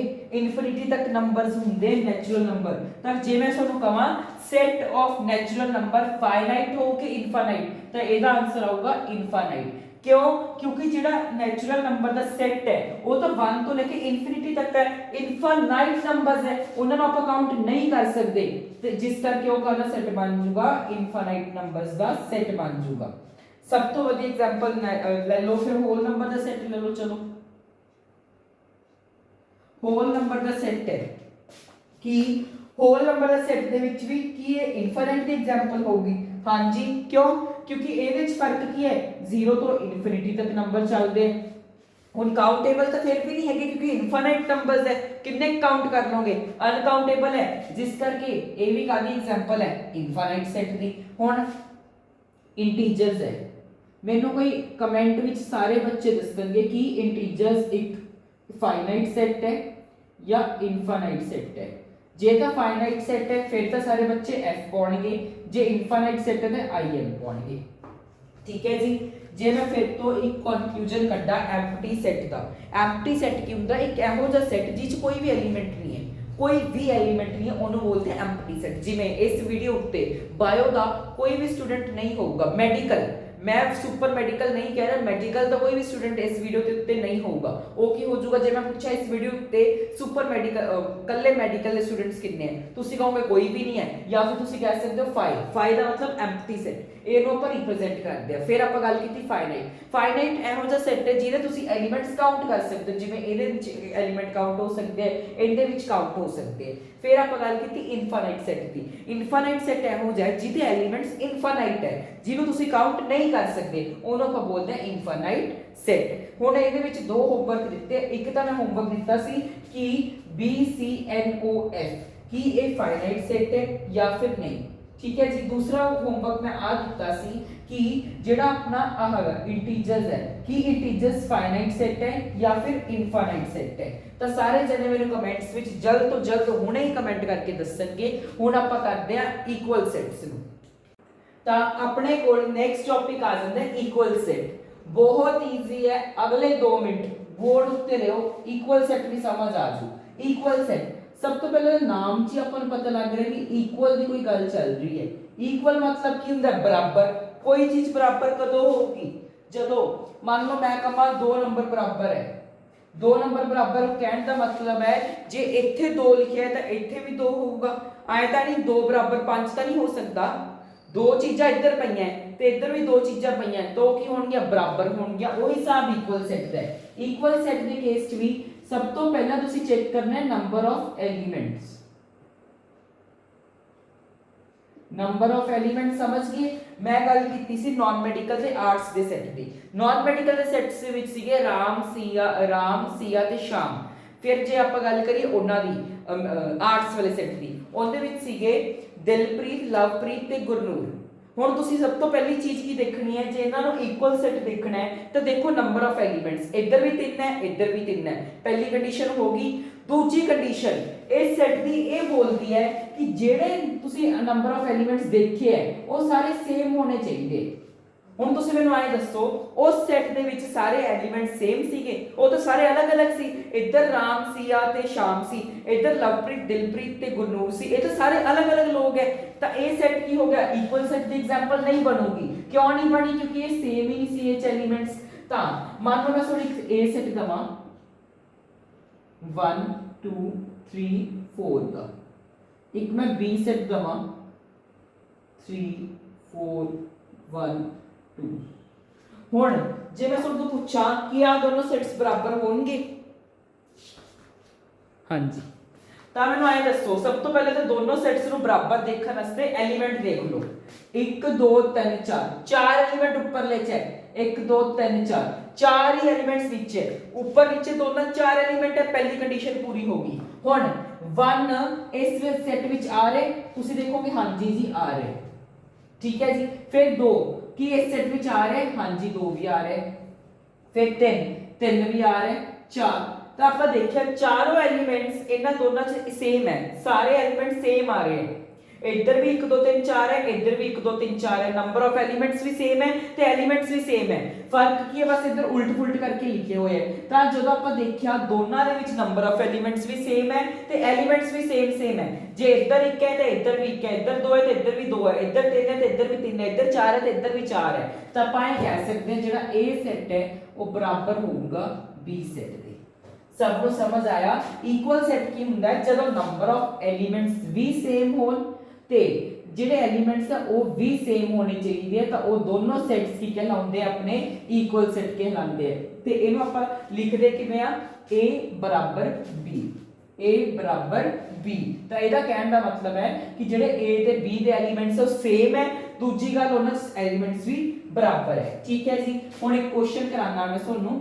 ਇਹ ਵੈਸੇ ਨਲ ਸੈਟ ਉੱਤੇ ਯਾਨੀ ਕਿ ਨਲ ਸੈਟ ਯਾਦ ਹੈ ਨਾ, ਐਮਪਟੀ ਸੈਟ ਉਹਦਾ ਕੁਐਸਚਨ ਹੈ। Which of the following are null sets? Null set ਦੇ ਉੱਤੇ ਆਏ ਦੱਸਣਾ ਕਿ ਇਹਨਾਂ ਚੋਂ ਕਿਹੜੇ ਸੈਟਸ ਨਲ ਸੈਟ ਹੈ, ਮਤਲਬ ਕਹਿਣ ਦਾ ਭਾਵ ਜਿਨ੍ਹਾਂ ਚ ਕੋਈ ਵੀ ਐਲੀਮੈਂਟ ਨਹੀਂ ਹੋਊਗਾ। Set of even prime numbers. ਸਭ ਤੋਂ ਪਹਿਲਾਂ ਸਾਨੂੰ ਪ੍ਰਾਈਮ ਨੰਬਰ ਪਤਾ ਹੋਣਾ ਚਾਹੀਦਾ ਹੈ। ਨੰਬਰ 2 ਤਰ੍ਹਾਂ ਦੇ ਹੁੰਦੇ, ਇੱਕ ਪ੍ਰਾਈਮ ਨੰਬਰ, ਇੱਕ ਕੰਪੋਜ਼ਿਟ ਨੰਬਰ। ਹੁਣ ਤੁਸੀਂ ਆਖੋਗੇ ਪ੍ਰਾਈਮ ਨੰਬਰ ਕੀ ਹੁੰਦਾ ਹੈ, ਕੰਪੋਜ਼ਿਟ ਨੰਬਰ ਕੀ ਹੁੰਦਾ ਹੈ? ਕੁਝ ਨਹੀਂ ਹੈ। ਪ੍ਰਾਈਮ ਨੰਬਰ ਉਹ ਨੰਬਰ ਹੁੰਦੇ ਹੈ ਜਿਨ੍ਹਾਂ ਕੋਲ ਸਿਰਫ 2 ਹੀ ਫੈਕਟਰ ਹੁੰਦੇ ਨੇ। फैक्टर्स मतलब ਜਿਹੜੇ सिर्फ दो ही नंबरां ਨੂੰ डिवाइड कर सकते, जिवें कि मान लो मैं ਤੁਹਾਨੂੰ ਕਹਾਂ 6 है, 6 ਦੇ ਜਾਂ ਕਹਾਂ ਫੈਕਟਰ ਲਿਖੋ, ਤੁਸੀਂ ਸਭ ਤੋਂ ਪਹਿਲਾਂ ਫੈਕਟਰ ਤਾਂ 1 ਲਿਖ ਦੋਗੇ, ਫਿਰ 2 ਲਿਖ ਦੋਗੇ, ਫਿਰ 3 ਲਿਖ ਦੋਗੇ, ਫਿਰ 6 ਲਿਖ ਦੋਗੇ। ਤਾਂ ਇਹਦੇ ਕੀ ਹੋ ਗਏ, 2 ਤੋਂ ਜ਼ਿਆਦਾ ਫੈਕਟਰ ਬਣ ਗਏ, 1 ਵੀ ਬਣ ਗਿਆ, 2 ਵੀ ਬਣ ਗਿਆ, 3 ਵੀ ਬਣ ਗਿਆ, 4 ਵੀ ਬਣ ਗਿਆ। ਤਾਂ ਮੈਂ ਕੀ ਕਿਹਾ ਸੀ, ਪ੍ਰਾਈਮ ਨੰਬਰ ਕੋਲ ਸਿਰਫ ਕਿੰਨੇ ਫੈਕਟਰ ਹੁੰਦੇ ਹੈ, ਸਿਰਫ 2 ਫੈਕਟਰ ਹੁੰਦੇ ਹੈ, ਤੇ ਇਹਦੇ ਕੋਲ ਤਾਂ ਜੀ 4 ਫੈਕਟਰ ਹੈ। ਫਿਰ ਇਹ ਕਿਹੜੀ ਨੰਬਰ ਬਣ ਜਾਊਗਾ, ਜਿਹੜਾ ਆਪਣਾ 6 ਹੈ ਉਹ ਬਣ ਜਾਊਗਾ ਇੱਕ ਕੰਪੋਜ਼ਿਟ ਨੰਬਰ। ਕੰਪੋਜ਼ਿਟ ਨੰਬਰ ਇਹੋ ਜਿਹੇ ਨੰਬਰ ਹੁੰਦੇ ਹੈ ਜਿਨ੍ਹਾਂ ਦੇ 2 ਤੋਂ ਜ਼ਿਆਦਾ ਫੈਕਟਰ ਹੁੰਦੇ ਹੈ। 2 ਤੋਂ ਘੱਟ ਵਾਲੇ ਹੁੰਦੇ ਪ੍ਰਾਈਮ ਨੰਬਰ, ਤੇ 2 ਤੋਂ ਘੱਟ ਵਾਲੇ ਪ੍ਰਾਈਮ ਨੰਬਰਸ ਦੇ ਉਹਨਾਂ ਦੇ ਫੈਕਟਰ ਕੀ ਹੋਣਗੇ, ਇੱਕ ਤਾਂ ਉਹ ਇਟਸੈਲਫ ਦਾ ਮਤਲਬ ਇੱਕੋ ਆਪ ਹੋਣਗੇ, ਦੂਜਾ ਫੈਕਟਰ ਉਹਨਾਂ ਦਾ ਹੋਊਗਾ 1। ਫॉर एग्जांपल 3 ਲੈ ਲਓ, 3 ਦੇ ਜੇ ਮੈਂ ਫੈਕਟਰ ਪੁੱਛਾਂ ਕਿਹੜੇ ਕਿਹੜੇ ਫੈਕਟਰ ਬਣਨਗੇ, ਇੱਕ ਤਾਂ 3 ਆਪ, ਇੱਕ ਤਾਂ 3 ਦਾ ਫੈਕਟਰ ਬਣ ਜੂ 1, ਇੱਕ ਬਣ ਜੂ 3। ਤਾਂ 3 ਦੇ ਫੈਕਟਰ ਕੀ ਬਣੇ, ਇੱਕ ਤਾਂ ਬਣਿਆ 1 ਤੇ ਇੱਕ ਬਣਿਆ 3, ਹੋਰ ਤਾਂ ਕੋਈ ਫੈਕਟਰ ਨਹੀਂ ਬਣਿਆ। ਤਾਂ 3 ਕਿਹਦੀ ਐਗਜ਼ਾਮਪਲ ਹੈ, prime number the. For example 2 ਦੇ ਵੀ ਸਿਰਫ ਇੱਕ ਤੇ ਦੋ ਹੀ ਫੈਕਟਰ ਹੁੰਦੇ, ਇਹ ਵੀ ਇੱਕ ਪ੍ਰਾਈਮ ਨੰਬਰ ਹੈ। 5 7 11 13 ਆਈ ਅੱਗੇ ਜਾ ਕੇ ਬਹੁਤ ਸਾਰੇ ਪ੍ਰਾਈਮ ਨੰਬਰ ਹੈ ਜਿਨ੍ਹਾਂ ਦੇ ਸਿਰਫ ਇੱਕੋ ਆਪ ਫੈਕਟਰ ਹੁੰਦੇ ਤੇ ਇੱਕ 1 ਹੁੰਦਾ ਹੈ। ਇਹੋ ਜਿਹੇ ਨੰਬਰਾਂ ਨੂੰ ਆਪਾਂ ਬੋਲਦੇ ਹਾਂ ਪ੍ਰਾਈਮ ਨੰਬਰ। ਠੀਕ ਹੈ ਜੀ। ਹੁਣ ਇਹਨਾਂ ਨੇ ਕਿਹਾ set of even prime numbers. ਹੁਣ ਤੁਸੀਂ ਕਹੋਗੇ ਜੀ ਈਵਨ ਨੰਬਰ ਤਾਂ ਸਾਰੇ 2 ਤੇ ਡਿਵਾਈਡ ਹੁੰਦੇ, ਕੋਈ ਵੀ ਈਵਨ ਨੰਬਰ ਲੈ ਲਓ, ਮੰਨ ਲਓ ਮੈਂ ਕਹਾਂ 204, ਇਹ ਵੀ 2 ਤੇ ਡਿਵਾਈਡਡ ਹੈ ਕਿਉਂਕਿ ਈਵਨ ਹੈ। ਕੋਈ ਵੀ ਈਵਨ ਨੰਬਰ ਚੱਕ ਲਓ 2 ਤੇ ਡਿਵਾਈਡ ਹੁੰਦਾ ਹੀ ਹੁੰਦਾ ਹੈ। ਤੇ ਬੱਚੇ ਕੀ ਲਿਖਿਆ ਹੋਣਗੇ, ਇਹ ਇੱਕ ਐਮਪਟੀ ਸੈਟ ਹੈ, ਪਰ ਇਹਦਾ ਆਨਸਰ ਗਲਤ ਹੈ। ਪਤਾ ਹੈ ਕਿਉਂ, ਇਹਨਾਂ ਨੇ ਕਿਹਾ set of even prime numbers, ਇਹਦੇ ਵਿੱਚ ਇੱਕ ਪ੍ਰਾਈਮ ਨੰਬਰ ਆਉਂਦਾ ਹੈ। मैं दस सकते कोई केड़ा, हुणे मैं ਤੁਹਾਨੂੰ ਦੱਸ ਵੀ ਦਿੱਤਾ, इससे बोर्ड ਉੱਤੇ ਹੀ ਉਹਦਾ ਆਨਸਰ ਦਿੱਤਾ ਹੋਇਆਗਾ। ਦੱਸਾਂ 2 ਖੁਦ ਇੱਕ ਪ੍ਰਾਈਮ ਨੰਬਰ ਹੈ, ਦੂਜੀ ਗੱਲ ਉਹ ਈਵਨ ਹੈ। ਪਹਿਲੀ ਗੱਲ 2 ਇੱਕ ਪ੍ਰਾਈਮ ਨੰਬਰ ਹੈ, ਦੂਜੀ ਗੱਲ ਉਹ ਈਵਨ ਹੈ। ਤੇ ਇੱਥੇ ਗੱਲ ਵੀ ਕਾਹਦੀ ਚੱਲਦੀ ਸੀ, ਈਵਨ ਤੇ ਪ੍ਰਾਈਮ ਦੀ। ਤਾਂ ਇਹਦਾ ਆਨਸਰ ਕੀ ਆ ਜਾਊਗਾ, ਨੋ, ਕਿਉਂਕਿ ਇਸ ਦੇ ਵਿੱਚ ਇਸ ਸੈਟ ਨੂੰ ਜੇ ਆਪਾਂ ਲਿਖੀਏ ਤਾਂ ਇਹਦੇ ਵਿੱਚ ਕੀ ਆ ਰਿਹਾ, 2 ਆ ਰਿਹਾ, ਕੱਲਾ 2 ਇੱਕ ਐਲੀਮੈਂਟ ਆ ਰਿਹਾ, ਤੇ ਇੱਕ ਵੀ ਐਲੀਮੈਂਟ ਜੇ ਆ ਗਿਆ ਫਿਰ ਉਹ ਇੱਕ ਐਮਪਟੀ ਸੈਟ ਨਹੀਂ ਅਖਵਾਉਂਦਾ। ਤਾਂ 2 ਕੀ ਆ ਜਾਊਗਾ ਆਨਸਰ, ਤੇ ਇਹਦੇ ਕਰਕੇ ਇਹਦਾ ਆਨਸਰ ਕੀ ਆ ਜਾਊਗਾ, ਨੋ ਆ ਜਾਊਗਾ। ਠੀਕ ਹੈ ਜੀ, ਪਹਿਲਾ ਪਾਰਟ ਹੋ ਗਿਆ। Second part, x such that x is a natural number। ठीक है जी, x की है एक नेचुरल नंबर है। दूसरी कंडीशन, x की है 5 तो छोटा है, 5 तो छोटा है, x की है 5 तो छोटा है, मतलब 1 2 3 4। ਹੁਣ ਤੁਸੀਂ ਕਹੋਗੇ 5 ਕਿਉਂ ਨਹੀਂ ਲਿਖਿਆ, ਇੱਥੇ ਇਹਨਾਂ ਨੇ ਇਕੁਅਲ ਟੂ ਦਾ ਸਾਈਨ ਨਹੀਂ ਪਾਇਆ, ਅਦਰਵਾਈਜ਼ 5 ਵੀ ਆਪਾਂ ਇਨਕਲੂਡ ਕਰਦੇ। ਹੁਣ x ਕੀ ਸੀ 5 ਤੋਂ ਛੋਟਾ ਸੀ ਤੇ ਨੈਚੁਰਲ ਨੰਬਰ ਤਾਂ ਆਹੀ ਬਣਨਗੇ। फिर इन्होंने सेम है वही एक्सेस ते कहता x की है 7 तो ਵੱਡਾ है, 7 तो ਵੱਡਾ है, तो x की है 7 तो ਵੱਡਾ है, ਤੇ ਇਹਦੇ ਕੀ ਬਣ ਜਾਣਗੇ 8 9 10 11, ਅੱਗੇ ਕਾਫੀ ਨੰਬਰ ਬਣ ਜਾਣਗੇ। ਹੁਣ ਤੁਸੀਂ ਜੇ ਦੋਨਾਂ ਕੰਡੀਸ਼ਨਾਂ ਨੂੰ ਦੇਖੋ, ਜੇ ਉਹੀ x की है 5 ਤੋਂ ਛੋਟਾ ਹੈ, ਉਹੀ x 7 ਤੋਂ ਵੱਡਾ ਹੈ, ਕੀ ਪੋਸੀਬਲ ਹੈ ਕਿ ਕੋਈ ਇਹੋ ਜਿਹਾ ਨੰਬਰ ਜੋ 5 ਤੋਂ ਤਾਂ ਵੱਡਾ ਹੈ ਪਰ 7 ਤੋਂ 5 ਤੋਂ ਤਾਂ ਛੋਟਾ ਹੈ, 7 ਤੋਂ ਵੱਡਾ ਹੈ, कि कोई ਇਹੋ ਜਿਹਾ ਨੰਬਰ ਪੋਸੀਬਲ ਹੈਗਾ ਜਿਹੜਾ x ਮਤਲਬ ਜਿਹੜਾ ਇਹੋ ਜਿਹਾ ਨੰਬਰ ਜਿਹੜਾ 5 ਤੋਂ ਤਾਂ ਛੋਟਾ ਹੈ ਪਰ 7 ਤੋਂ ਵੱਡਾ ਹੈ? ਕੋਈ ਵੀ ਨੰਬਰ ਨਹੀਂ ਪੋਸੀਬਲ। ਤੁਸੀਂ ਆਪ ਦੇਖ ਲਓ, ਮੈਂ ਤੁਹਾਡੇ ਸਾਹਮਣੇ ਲਿਖਤੇ, ਕੋਈ ਵੀ ਨੰਬਰ ਨਹੀਂ ਇਹੋ ਜਿਹਾ ਹੋਊਗਾ ਨਾ ਜਿਹੜਾ 5 ਤੋਂ ਛੋਟਾ ਤੇ 7 ਤੋਂ ਵੱਡਾ ਹੈ। ਤਾਂ ਇਹਦਾ ਆਨਸਰ ਕੀ ਆ ਜਾਊਗਾ 5, ਜਾਂ ਫਿਰ ਤੁਸੀਂ i ਲਿਖਿਆ ਹੋ ਜਾਂ i ਲਿਖਿਆ ਹੋ, ਆ ਕੀ ਹੈ ਐਮਪਟੀ ਸੈਟ। ਦਾ ਇਹਦਾ ਆਨਸਰ ਕੀ ਆ ਜਾਊਗਾ ਯੈਸ। ਸਮਝ ਆ ਗਈ ਸਭ ਨੂੰ? ਇਹਦਾ ਆਨਸਰ ਯੈਸ ਕਿਉਂ ਆਇਆ? ਫਿਰ y such that y is a point common to any parallel line। parallel line ਕਿਹੜੀਆਂ ਹੁੰਦੀਆਂ ਨੇ, ਆਹ ਵਾਲੀ ਲਾਈਨਸ, ਇਹਨਾਂ ਲਾਈਨਸ ਨੂੰ ਆਪਾਂ parallel lines ਬੋਲਦੇ, ਜੋ ਹਮੇਸ਼ਾ ਆਈ ਚੱਲਦੀਆਂ ਰਹਿਣਗੀਆਂ, ਆਈ ਚੱਲੀ ਜਾਣਗੀਆਂ, ਕਦੇ ਵੀ ਜਾ ਕੇ ਇਹ ਕਿੱਥੇ ਮਿਲਦੀਆਂ ਨਹੀਂ। ਇਹਨਾਂ ਨੇ ਕੀ ਕਿਹਾ, ਇਹਨਾਂ ਨੇ ਕਿਹਾ ਇੱਕ y ਇੱਕ ਇਹੋ ਜਿਹਾ ਪੁਆਇੰਟ ਹੈ ਜਿਹੜਾ ਇਹਨਾਂ ਦੋਨਾਂ ਪੈਰਲਲ ਲਾਈਨਸ ਦੇ ਵਿੱਚ ਆ ਰਿਹਾ, ਯਾਨੀ ਕਿ ਟੱਚ ਕਰੂਗਾ ਦੋਨਾਂ ਲਾਈਨਸ ਨੂੰ। ਪਰ ਜਿਹੜੀ ਪੈਰਲਲ ਲਾਈਨਸ ਆ ਉਹ ਕਦੇ ਵੀ ਮਿਲਦੀਆਂ ਨਹੀਂ ਹੁੰਦੀਆਂ, ਇਹਨਾਂ ਦੇ ਵਿੱਚ ਕਦੇ ਵੀ ਕੋਈ ਇਹੋ ਜਿਹਾ ਪੁਆਇੰਟ ਨਹੀਂ ਹੁੰਦਾ ਜਿੱਥੇ ਇੱਕ ਦੂਜੇ ਨੂੰ ਮਿਲ ਜਾਣ। ਤਾਂ ਇਹਦਾ ਆਨਸਰ ਕੀ ਆ ਜਾਣਾ ਸੀ, ਨੋ। ਹੁਣ ਕੋਈ ਵੀ ਪੁਆਇੰਟ ਇਹੋ ਜਿਹਾ ਤਾਂ ਹੈ ਨਹੀਂ ਕਿ ਇਹਨਾਂ ਦੋਨਾਂ ਲਾਈਨਸ ਦੇ ਉੱਤੇ ਮਿਲ ਜੂਗਾ, ਫਿਰ ਤੋਂ ਇਹਦਾ ਆਨਸਰ ਕੀ ਆ ਜਾਣਾ ਸੀ 5 ਜਾਂ ਫਿਰ ਐਮਪਟੀ ਸੈਟ। ਇਹਨਾਂ ਨੇ ਆਹੀ ਗੱਲ ਕਹੀ ਸੀ ਕਿ ਕਿਹੜੇ ਐਮਪਟੀ ਸੈਟ ਨੇ, ਉਹ ਆਪਾਂ ਦੱਸਤਾ। ਤਾਂ ਇਹਦਾ ਆਨਸਰ ਵੀ ਕੀ ਆ ਜਾਣਾ ਸੀ, ਯੈਸ ਆਣਾ ਸੀ। नो नहीं, यस आऊगा। ये एम्प्टी सेट है क्यों, क्योंकि कोई भी कॉमन पॉइंट इत्थे इन्हां दोनों पैरल लाइनस दे विच नहीं हुंदा। ते आही दसना सी कि किहड़े-किहड़े अपने नल सेट हुंदे हैं। स्लाइड ये बहुत ज्यादा इंपॉर्टेंट स्लाइड है, टेलीग्राम उत्ते मैं पा दूंगा, जरूर एक बार बच्चों ने ये करना है, ठीक है जी। हुण आपां अपना अगले क्वेश्चन वाली तरफ करते हैं। नेक्स्ट टाइप जे आप क्वेश्चन चेक करिए, देन अपने को क्वेश्चन आ जाता है, which of the following are finite और इनफाइनाइट सेट। फाइनाइट सेट ते इनफाइनाइट सेट याद है। फाइनाइट सेट क्या हो जा सेट हुंदा है जिहदे विच जिहड़े एलिमेंट्स है, जिहदे विच जिहड़े ऑब्जेक्ट्स है गिने जा सकते हैं। जिवें नॉन मेडिकल दे स्टूडेंट्स है जिहड़ा मैं सेट बनाया सी, नॉन मेडिकल दे स्टूडेंट्स कौन-कौन सीगे, राम, श्याम, सीता, वो तीनों की है गिने जा सकते सी, तो वो केड़ा सेट सी, फाइनाइट। जे मैं कहां नेचुरल नंबर दा सेट, नेचुरल नंबर दा सेट की 0 तो लेके इन्फिनिटी तक जा रहा है, और 1 तो लेके इन्फिनिटी तक जा रहा है। हुण आए तो इन्फिनिटी तक कितने नंबर गिने नहीं जा सकते, तो वो केड़ा सेट हो जाना सी, इनफाइनाइट, ठीक है जी। हुण सब तो पहला set, the set of numbers which are multiple of 5। Multiple of 5 ਦਾ मतलब ਹੁੰਦਾ ਜਿਹੜੇ ਵੀ ਨੰਬਰ 5 ਦੇ ਟੇਬਲ ਜਾਂਦੇ। ਹੁਣ ਜੇ ਆਪਾਂ ਦੇਖੀਏ 5 ਦਾ ਟੇਬਲ ਤੇ ਯਾਰ ਇਨਫਿਨਿਟੀ ਤੱਕ ਜਾਊਗਾ ਨਾ, ਇੱਥੋਂ 5 20 10 20 30 ਐਂ ਗੈਪ ਕਰ ਕਰ ਇਨਫਿਨਿਟੀ ਤੱਕ ਨੰਬਰਸ ਜਾਣਗੇ। ਤੁਸੀਂ ਆਪ ਸੋਚੋ 5 10 15 20 25 30 35 40 45 50 55 60 65 70 ਐ ਪੂਰਾ ਅੱਗੇ ਤੱਕ ਜਾ ਹੀ ਜਾਣੇ ਕਿਉਂ ਇਨਫਿਨਿਟੀ ਤੱਕ ਜਾਣਗੇ। ਕੀ ਹੁਣੇ ਕਾਊਂਟੇਬਲ ਇਹਦੇ ਐਲੀਮੈਂਟਸ, ਤੁਸੀਂ ਆਖੋਗੇ ਜੀ ਨਹੀਂ ਇਹਦੇ ਕਾਊਂਟੇਬਲ ਕਿੱਥੋਂ ਹੋ ਜਾਣਗੇ, ਤੁਸੀਂ ਆਪ ਦੱਸੋ ਕਿ ਇਹਦੇ ਐਲੀਮੈਂਟਸ ਕਾਊਂਟੇਬਲ ਹੈ। ਜਦੋਂ 5 10 15 20 25 30 35 40 45 60 ਇਨਫਿਨਿਟੀ ਤੱਕ ਨੰਬਰਸ ਜਾ ਰਹੇ ਹੈ, ਤਾਂ ਇਹ ਕਿਹੜਾ ਸੈਟ ਹੋ ਜਾਊਗਾ, ਇਨਫਾਈਨਾਈਟ। ਫਿਰ the set of circle passing through origin। ਹੁਣ ਇਹਨਾਂ ਨੇ ਕਿਹਾ ਮੰਨ ਲਓ ਆਹ ਵਾਲਾ ਆਪਣਾ ਹੁੰਦਾ ਨਾ ਕੀ ਨਾਮ ਹੈ ਕਾਰਟੀਸ਼ੀਅਨ ਪਲੇਨ, ਇਹਦੇ ਵਿੱਚ ਜਿਹੜਾ ਪੁਆਇੰਟ ਹੈ 0,0 ਇੱਥੋਂ ਕਿੰਨੇ ਸਰਕਲ ਪਾਸ ਹੋ ਸਕਦੇ ਆ। ਮੈਂ ਤੁਹਾਨੂੰ ਇੱਕ ਐਗਜ਼ਾਮਪਲ ਦਿੰਦਾ, ਮੰਨ ਲਓ ਆ ਸੈਂਟਰ ਪੁਆਇੰਟ ਹੈ, ਇਹਦੇ ਆਲੇ ਦੁਆਲੇ ਕਿੰਨੇ ਮਰਜ਼ੀ ਸਰਕਲ ਤੁਸੀਂ ਡਰਾ ਕਰ ਸਕਦੇ ਹੋ, ਕਿੰਨੇ ਮਰਜ਼ੀ, ਇਨਫਾਈਨਾਈਟ। ਸੇਮ ਇੱਥੇ ਇਹਦੇ ਆਲੇ ਦੁਆਲੇ ਕਿੰਨੇ ਮਰਜ਼ੀ ਸਰਕਲ ਡਰਾ ਕਰ ਲਓ ਤੇ ਉਹ ਕੀ ਹੋਣਗੇ, ਇਹਦਾ ਆਨਸਰ ਕੀ ਆ ਜਾਊਗਾ ਫਿਰ, ਇਨਫਾਈਨਾਈਟ। ਕਹਿਣ ਦਾ ਭਾਵ ਜੇ ਆ ਮੰਨ ਲਓ ਇਹਨੂੰ ਸੈਂਟਰ ਪੁਆਇੰਟ ਮੰਨ ਰਹੇ ਆ ਤਾਂ ਇਹਦੇ ਆਲੇ ਦੁਆਲੇ ਤੁਸੀਂ ਕਿੰਨੇ ਮਰਜ਼ੀ ਸਰਕਲ ਡਰਾ ਕਰ ਸਕਦੇ ਹੋ, ਤੁਸੀਂ ਗਿਣ ਵੀ ਨਹੀਂ ਸਕਦੇ ਇੰਨੇ ਸਰਕਲ ਡਰਾ ਹੋ ਸਕਦੇ, ਤਾਂ ਕਿਹੜਾ ਹੋ ਜਾਊਗਾ, ਇਨਫਾਈਨਾਈਟ ਸੈਟ, ਠੀਕ ਹੈ ਜੀ। ਇਹੋ ਜਿਹੇ ਤੁਹਾਨੂੰ ਕੁਐਸਚਨ ਨੰਬਰ 2 ਤੇ 3 2 ਤੇ 3 ਐਨਸੀਈਆਰਟੀ ਦਾ ਆਪ ਕੱਢਣਾ ਤੁਸੀਂ, ਸਾਰਾ ਨਿਕਲ ਜੂਗਾ। ਜੇ ਕੋਈ ਡਾਊਟ ਹੋਇਆ ਲਾਈਵ ਕਲਾਸ ਲਗਾਵਾਂਗੇ ਸੰਡੇ ਨੂੰ, ਉਸ ਦੇ ਵਿੱਚ ਪੁੱਛ ਲਿਓ ਸਾਰੇ ਬੱਚੇ, ਠੀਕ ਹੈ ਜੀ। ਫਿਰ ਇਕੁਅਲ ਸੈਟ ਦੀ ਪਹਿਲਾਂ ਕੰਡੀਸ਼ਨ ਦੱਸੋ ਮੈਨੂੰ ਕੀ ਸੀ। ਇਕੁਅਲ ਸੈਟ ਦੀ ਕੰਡੀਸ਼ਨ ਸੀ ਇੱਕ ਤਾਂ ਐਲੀਮੈਂਟਸ ਜਿਹੜੇ ਨੰਬਰ ਆਫ ਐਲੀਮੈਂਟਸ ਕੀ ਹੋਣੇ ਚਾਹੀਦੇ ਹੈ, ਸੇਮ। ਜੇ ਮੰਨ ਲਓ ਆਪਾਂ ਨਾਨ ਮੈਡੀਕਲ ਤੇ ਆਰਟਸ ਵਾਲੇ ਸੈੱਟ ਦੀ ਗੱਲ ਕਰੀਏ, ਉਹਨਾਂ ਦੋਨਾਂ ਸੈੱਟਸ ਦੇ ਵਿੱਚ ਇੱਧਰ ਵੀ 3 ਬੱਚੇ ਸੀ, ਇੱਧਰ ਵੀ 3 ਬੱਚੇ ਸੀ, ਫਰਕ ਕਾਹ ਚ ਆ ਗਿਆ ਸੀ, ਇਹ ਚ 3 ਬੱਚੇ ਡਿਫਰੈਂਟ ਹੈ, ਇਹਦੇ ਚ 3 ਬੱਚੇ ਡਿਫਰੈਂਟ ਹੈ, ਤਾਂ ਉਹ ਸੈੱਟਸ ਇਕੁਅਲ ਨਹੀਂ ਸੀਗੇ। ਤੇ ਐਲੀਮੈਂਟਸ ਕੀ ਹੋਣੇ ਚਾਹੀਦੇ, ਸੇਮ ਹੋਣੇ ਚਾਹੀਦੇ। ਮੰਨ ਲਓ ਜੇ ਮੈਂ ਗੱਲ ਕਰਾਂ ਇੱਧਰਲੇ ਸੈੱਟ ਦੀ, ਕੀ ਨਾਮ ਹੈ, ਆਰਟਸ ਵਾਲੇ ਸੈੱਟ ਦੀ, ਆਰਟਸ ਵਾਲੇ ਸੈੱਟ 'ਚ ਸੀਗੇ ਲਵਪ੍ਰੀਤ, ਦਿਲਪ੍ਰੀਤ ਤੇ ਗੁਰਨੂਰ। ਜੇ ਮੈਂ ਉਹਨਾਂ ਬੱਚਿਆਂ ਦੀ ਸ਼ਫਲਿੰਗ ਕਰਦਾ, ਸ਼ਫਲਿੰਗ ਕਹਿਣ ਦਾ ਭਾਵ ਕਿ ਮੈਂ ਮੰਨ ਲਓ ਪਹਿਲਾ ਦੂਜਾ ਤੀਜੇ ਬੈਂਚ ਤੇ ਲਵਪ੍ਰੀਤ ਗੁਰਨੂਰ ਤੇ ਉਹ ਬੈਠੇ ਸੀ ਦਿਲਪ੍ਰੀਤ, ਮੈਂ ਉਹਨਾਂ ਦੀ ਸ਼ਫਲਿੰਗ ਕਰਦਾ, ਮੈਂ ਮੰਨ ਲਓ ਪਹਿਲੇ ਨੰਬਰ ਤੇ ਗੁਰਪ੍ਰੀਤ ਬੈਠੇ ਸੀ, ਮੈਂ ਤੀਜੇ ਤੇ ਪਾਦਾ। ਫਿਰ ਮੈਂ ਉਸੇ ਆਰਟਸ ਵਾਲੇ ਸੈੱਟ ਤੇ ਆਵਾਂ, ਮੰਨ ਲਓ ਜੇ ਪਹਿਲਾ ਗੁਰਪ੍ਰੀਤ ਮੈਂ ਗੁਰਨੂਰ ਨੂੰ ਮੈਂ ਜਮਾ ਐਂਡ ਤੇ ਲਿਖਿਆ ਸੀ, ਜੇ ਮੈਂ ਪਹਿਲਾਂ ਲਿਖਦਾ ਫਿਰ ਮੈਂ ਲਵਪ੍ਰੀਤ ਲਿਖਦਾ, ਫਿਰ ਮੈਂ ਦਿਲਪ੍ਰੀਤ ਲਿਖਦਾ, ਕੀ ਉਹਨੇ ਉਹੀ ਸੈੱਟ ਹੈ, ਸੈੱਟ ਤਾਂ ਉਹੀ ਹੈ ਨਾ, ਗੱਲ ਕੀ करके बस मैं इन्होंने अलग अलग अगे पीछे लिखता, सेट वही है, तो ए सेट की आज बराबर आ जाऊगा। समझ गए सारे। एक सम कराना, अपने को एक ए सेट है, ए सेट दे एलिमेंट है 2 ते 3, ठीक है। बी सेट है x such that x is a solution of x² + 5x + 6। ਇਹਨੂੰ ਆਪਾਂ ਸੋਲਵ ਕਰਾਂਗੇ ਇਸ ਇਕੁਏਸ਼ਨ ਨੂੰ, ਜਿਹੜੇ ਇਹਦੇ ਸੋਲੂਸ਼ਨ ਆਣਗੇ।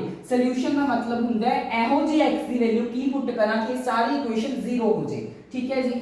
ਤਾਂ x² + 5x + 6 ਮਲਟੀਪਲਾਈ ਕਰੀਏ ਤਾਂ 6 ਆਵੇ, प्लस माइनस करिए 5 आवे, 2 ते 3 2 तिका 6, 2 ते 3 जोड़ करोगे 5x, तो इन्हें आप लिख सकते हैं x² + 2x + 3x + 6 बराबर 0। इन्हें अगे ले जाओ, x कॉमन ले ले, x + 2, h आप कॉमन ले लिया 3x + 2, फिर अपने को क्या आ रहा है, एक x + 3, एक आ रहा है x + 2।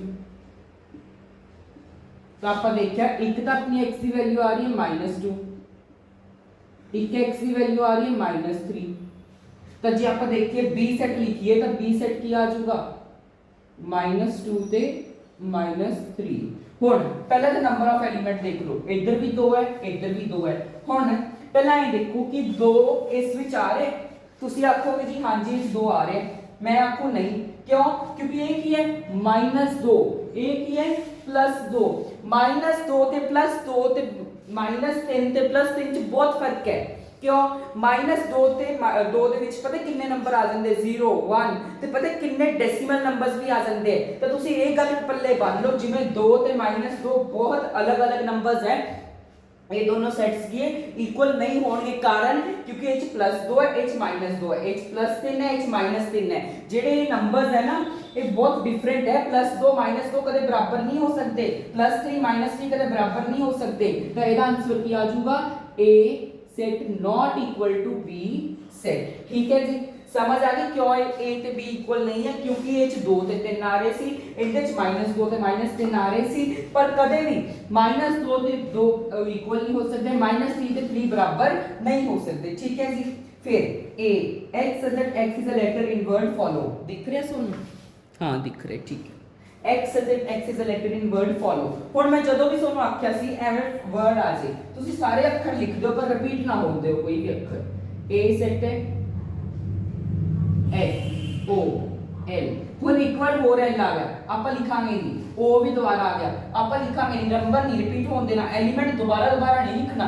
जे एक बार एलिमेंट लिखता तो एक बार ही लिखांगे। अटेंडेंस रजिस्टर च जे मैं लवप्रीत ਨੂੰ ਇੱਕ ਵਾਰ ਉੱਪਰ ਲਿਖਤਾ ਤਾਂ ਆਪਾਂ ਨੂੰ ਵਾਰੀ-ਵਾਰੀ ਥੋੜੀ ਹਰ ਅਟੈਂਡੈਂਸ 'ਚ ਲਵਪ੍ਰੀਤ ਲਿਖੀ ਜਾਵਾਂਗੇ, ਇੱਕ ਵਾਰ ਹੀ ਅਟੈਂਡੈਂਸ ਰਜਿਸਟਰ 'ਚ ਬੱਚੇ ਦਾ ਨਾਮ ਲਿਖਿਆ ਜਾਂਦਾ ਹੈ। ਸੇਮ ਇੱਥੇ ਇੱਕ ਵਾਰ ਇੱਕ ਐਲੀਮੈਂਟ ਨੂੰ ਲਿਖਾਂਗੇ FOLW। ਆ ਤਾਂ ਹੈਗਾ ਤੁਹਾਡਾ A सेट, B सेट। पहला है देखो कोई लेटर रिपीट हो रहा है, कोई भी लेटर रिपीट नहीं हो रहा, WOLF।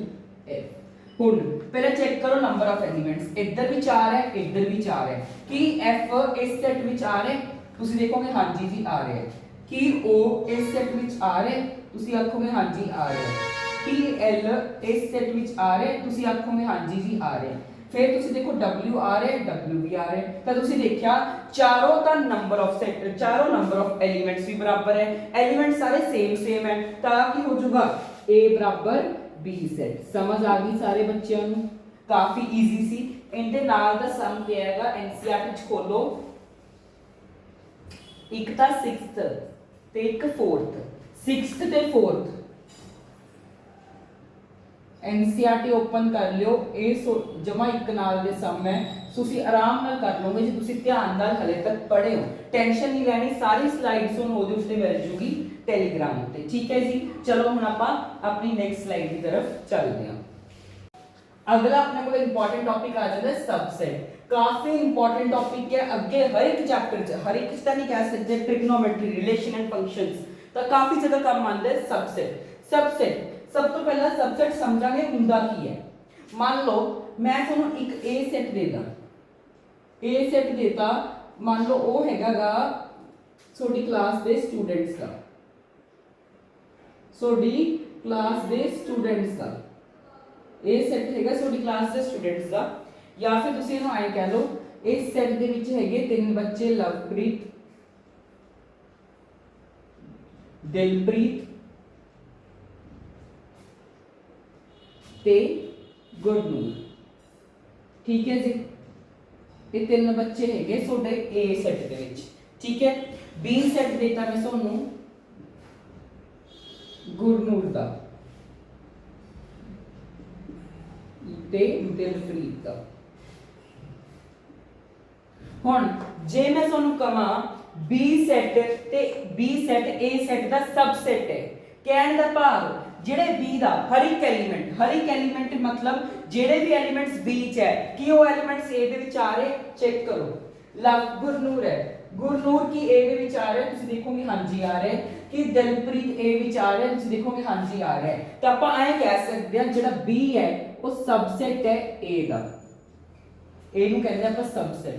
ਤਾਂ ਲਿਖਣ ਦੀ ਨਿਸ਼ਾਨੀ ਜਾਂ ਸਿੰਬਲ, ਕਿਉਂ ਜਿਹੜਾ ਆਪਣਾ B सेट है B ਦਾ ਹਰ ਇੱਕ ਐਲੀਮੈਂਟ A ਦੇ ਵਿੱਚ ਬੈਠਾ ਹੈ, B ਦਾ ਹਰ ਇੱਕ ਐਲੀਮੈਂਟ A ਦੇ ਵਿੱਚ ਆ ਰਿਹਾ ਹੈ, ਜਿਸ ਕਰਕੇ A ਕੀ ਹੋ ਗਿਆ, B ਕੀ ਹੋ ਗਿਆ, सबसेट हो गया A ਦਾ। ਇੱਕ ਹੋਰ एग्जांपल मान लो थोड़े नॉन मेडिकल के टीचर्स है, नॉन मेडिकल ਦੇ ਜਿਹੜੇ ਟੀਚਰਸ ਹੈ ਉਹ ਤੁਹਾਡੇ ਸਕੂਲ ਦੇ ਟੀਚਰਸ ਵੀ ਹੈ ਨਾ। ਪਰ ਮੰਨ ਲਓ ਇੱਕ ਸੈਟ ਲੈ ਲਓ C, ਉਹ ਤਾਂ ਹੈਗਾ ਜੀ ਨॉन ਮੈਡੀਕਲ ਦੇ ਟੀਚਰਸ ਦਾ।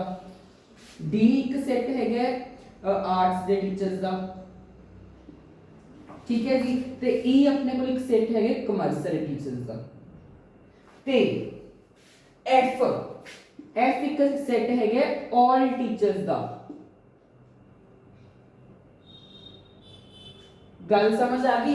ਜਿਹੜਾ F ਸੈਟ ਹੈ ਉਹ ਚ ਤਾਂ ਤੁਹਾਡੇ ਸਕੂਲ ਚ ਜਿੰਨੇ ਟੀਚਰਸ ਆ, ਚਾਹੇ ਆਰਟਸ ਦੇ, ਕਮਰਸ ਦੇ, ਨਾਨ ਮੈਡੀਕਲ ਦੇ, 10th ਦੇ, 9th ਦੇ, 8th ਦੇ, ਸਾਰੇ ਟੀਚਰਸ ਆ ਰਹੇ। ਪਰ E ਸੈਟ ਦੇ ਅੰਦਰ ਸਿਰਫ ਨਾਨ ਮੈਡੀਕਲ ਦੇ ਟੀਚਰਸ ਹੈ, D ਸੈਟ ਦੇ ਅੰਦਰ ਸਿਰਫ ਆਰਟਸ ਦੇ ਟੀਚਰਸ ਹੈ ਤੇ E ਸੈਟ ਦੇ ਅੰਦਰ ਸਿਰਫ ਕਮਰਸ ਦੇ ਟੀਚਰਸ ਹੈ। ਤਾਂ ਮੈਂ ਇਹ ਕਹਿ ਸਕਦਾ E ਸੈਟ ਹੈ ਉਹ ਸਬਸੈਟ ਹੈ F ਦਾ, D ਸੈਟ ਹੈ ਉਹ ਸਬਸੈਟ ਹੈ ਆਪਣਾ F ਦਾ, ਤੇ ਜਿਹੜਾ ਆਪਣਾ ਵਾਲਾ ਸੈਟ ਹੈ C ਸੈਟ ਹੈ ਉਹ ਵੀ ਕਾਹਦਾ ਸਬਸੈਟ ਹੈ F ਦਾ। ਤੁਸੀਂ ਆਖੋਗੇ ਕਿਉਂ ਜੀ?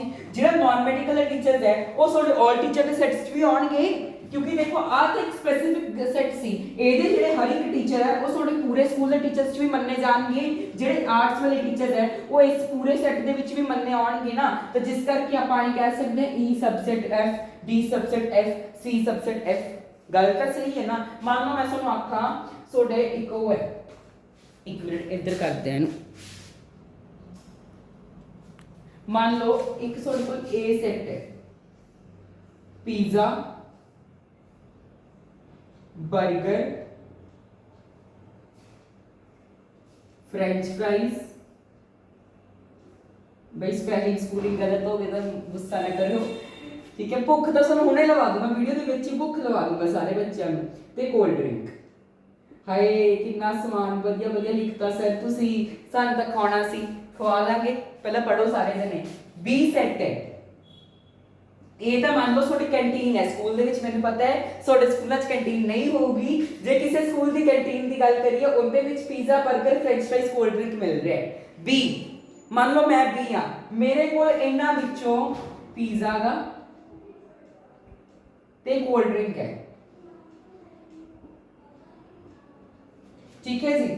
ਤੇ ਮੰਨ ਲਓ ਮੇਰੇ ਕੋਲ ਇੱਕ ਆ ਵੀ ਹੈ, ਆਪਾਂ ਲੈ ਲੈਂਦੇ ਹਾਂ ਐਗਜ਼ਾਮਪਲ ਸੈਂਡਵਿਚ।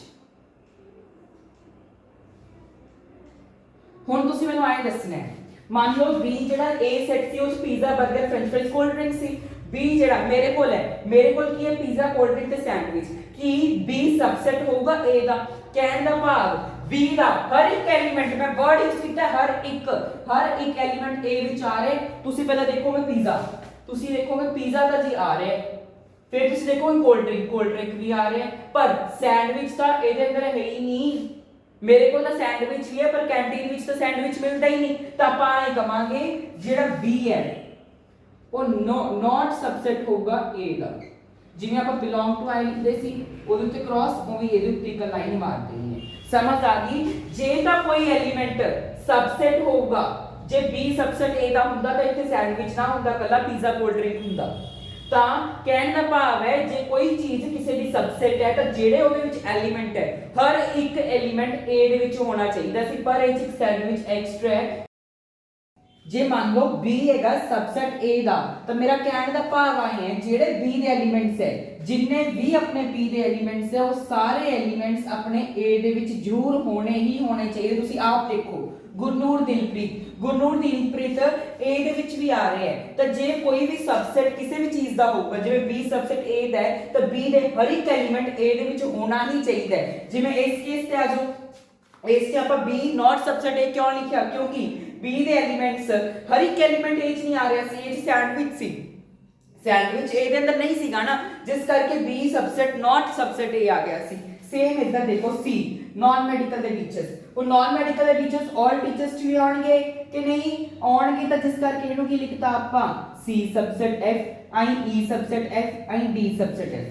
मेरा कहने का बस सिंपल वे आए हैं, जे कोई भी चीज किसी दी सबसेट होगी तो जेड़े ओदा हर एक एलिमेंट A दे विच होना चाहिए, इस चीज दा हर एक एलिमेंट A दे विच होना लाजमी है, तां ही वो सबसेट अखवांदी है। हुण आपां करदे अपना नेक्स्ट टॉपिक इंटरवल। सो मैं दोबारा बोल रहा टेलीग्राम उत्ते मिल जूगी इहदी PDF। दूजी गल, जे किसी बच्चे को नई चीज समझ आई टेंशन नहीं लेनी, लाइव क्लास में आ जाओ, मैं सारा कुछ समझा दूंगा दोबारा। तो ठीक है जी, चलो भाई आपां चलदे अपनी नेक्स्ट स्लाइड की तरफ। ਨੈਕਸਟ ਮੋਸਟ ਇੰਪੋਰਟੈਂਟ ਟੌਪਿਕ ਆ ਜਾਂਦਾ ਹੈ ਇੰਟਰਵਲ। ਇੰਟਰਵਲ ਬਹੁਤ ਸੌਖੀ ਚੀਜ਼ ਹੈ, ਪ੍ਰੀ ਦੇ ਨੰਬਰ ਹੈ, 2 ਮਿੰਟ ਇੱਥੇ ਅੱਖਾਂ ਲਗਾ ਕੇ ਦੇਖ ਲਓ। ਮੰਨ ਲਓ ਆ ਸੀ ਆਪਣੀ ਇੱਕ ਨੰਬਰ ਲਾਈਨ A ਤੇ, ਆ ਸੀਗਾ ਆਪਣਾ A ਪੁਆਇੰਟ, ਆ ਸੀਗਾ ਆਪਣਾ B ਪੁਆਇੰਟ।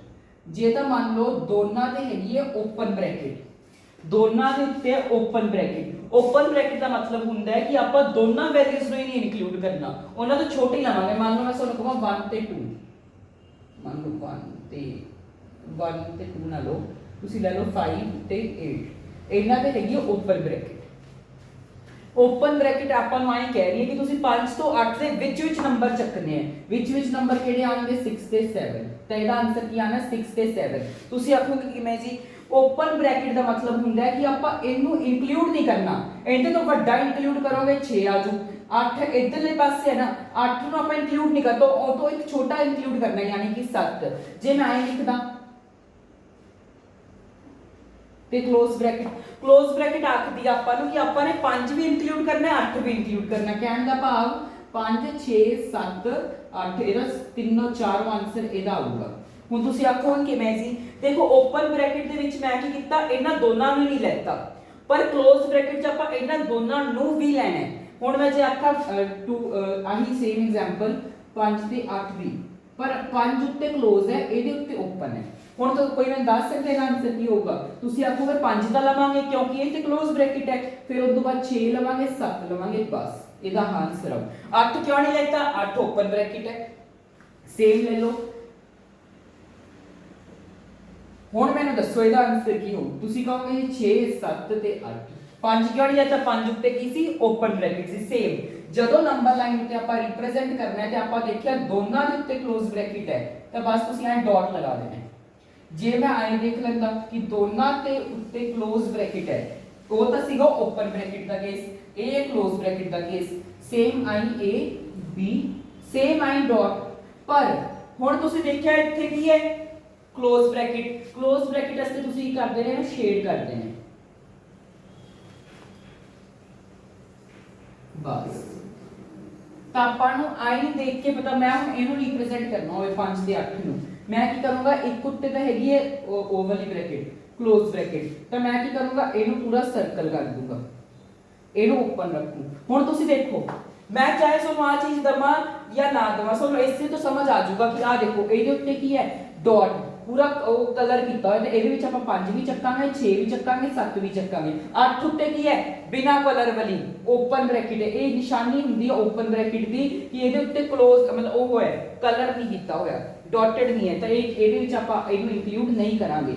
ਜੇ ਮੈਂ ਆਖਾਂ ਆਈ ਜੇ ਕੋਈ ਦੇ ਦਿੰਦਾ ਮੈਨੂੰ, ਤਾਂ ਤੁਸੀਂ ਦੇਖੋ ਇਹ ਦੋਨਾਂ ਚੋਂ ਹੀ ਕੋਈ ਕਲਰਡ ਨਹੀਂ ਹੈ, ਦੋਨੋਂ ਹੀ ਕਲਰਡ ਨਹੀਂ ਹੈਗੇ, ਤਾਂ ਇਹਦਾ ਆਨਸਰ ਕੀ ਆਣਾ ਸੀ? 6 ਤੇ 7।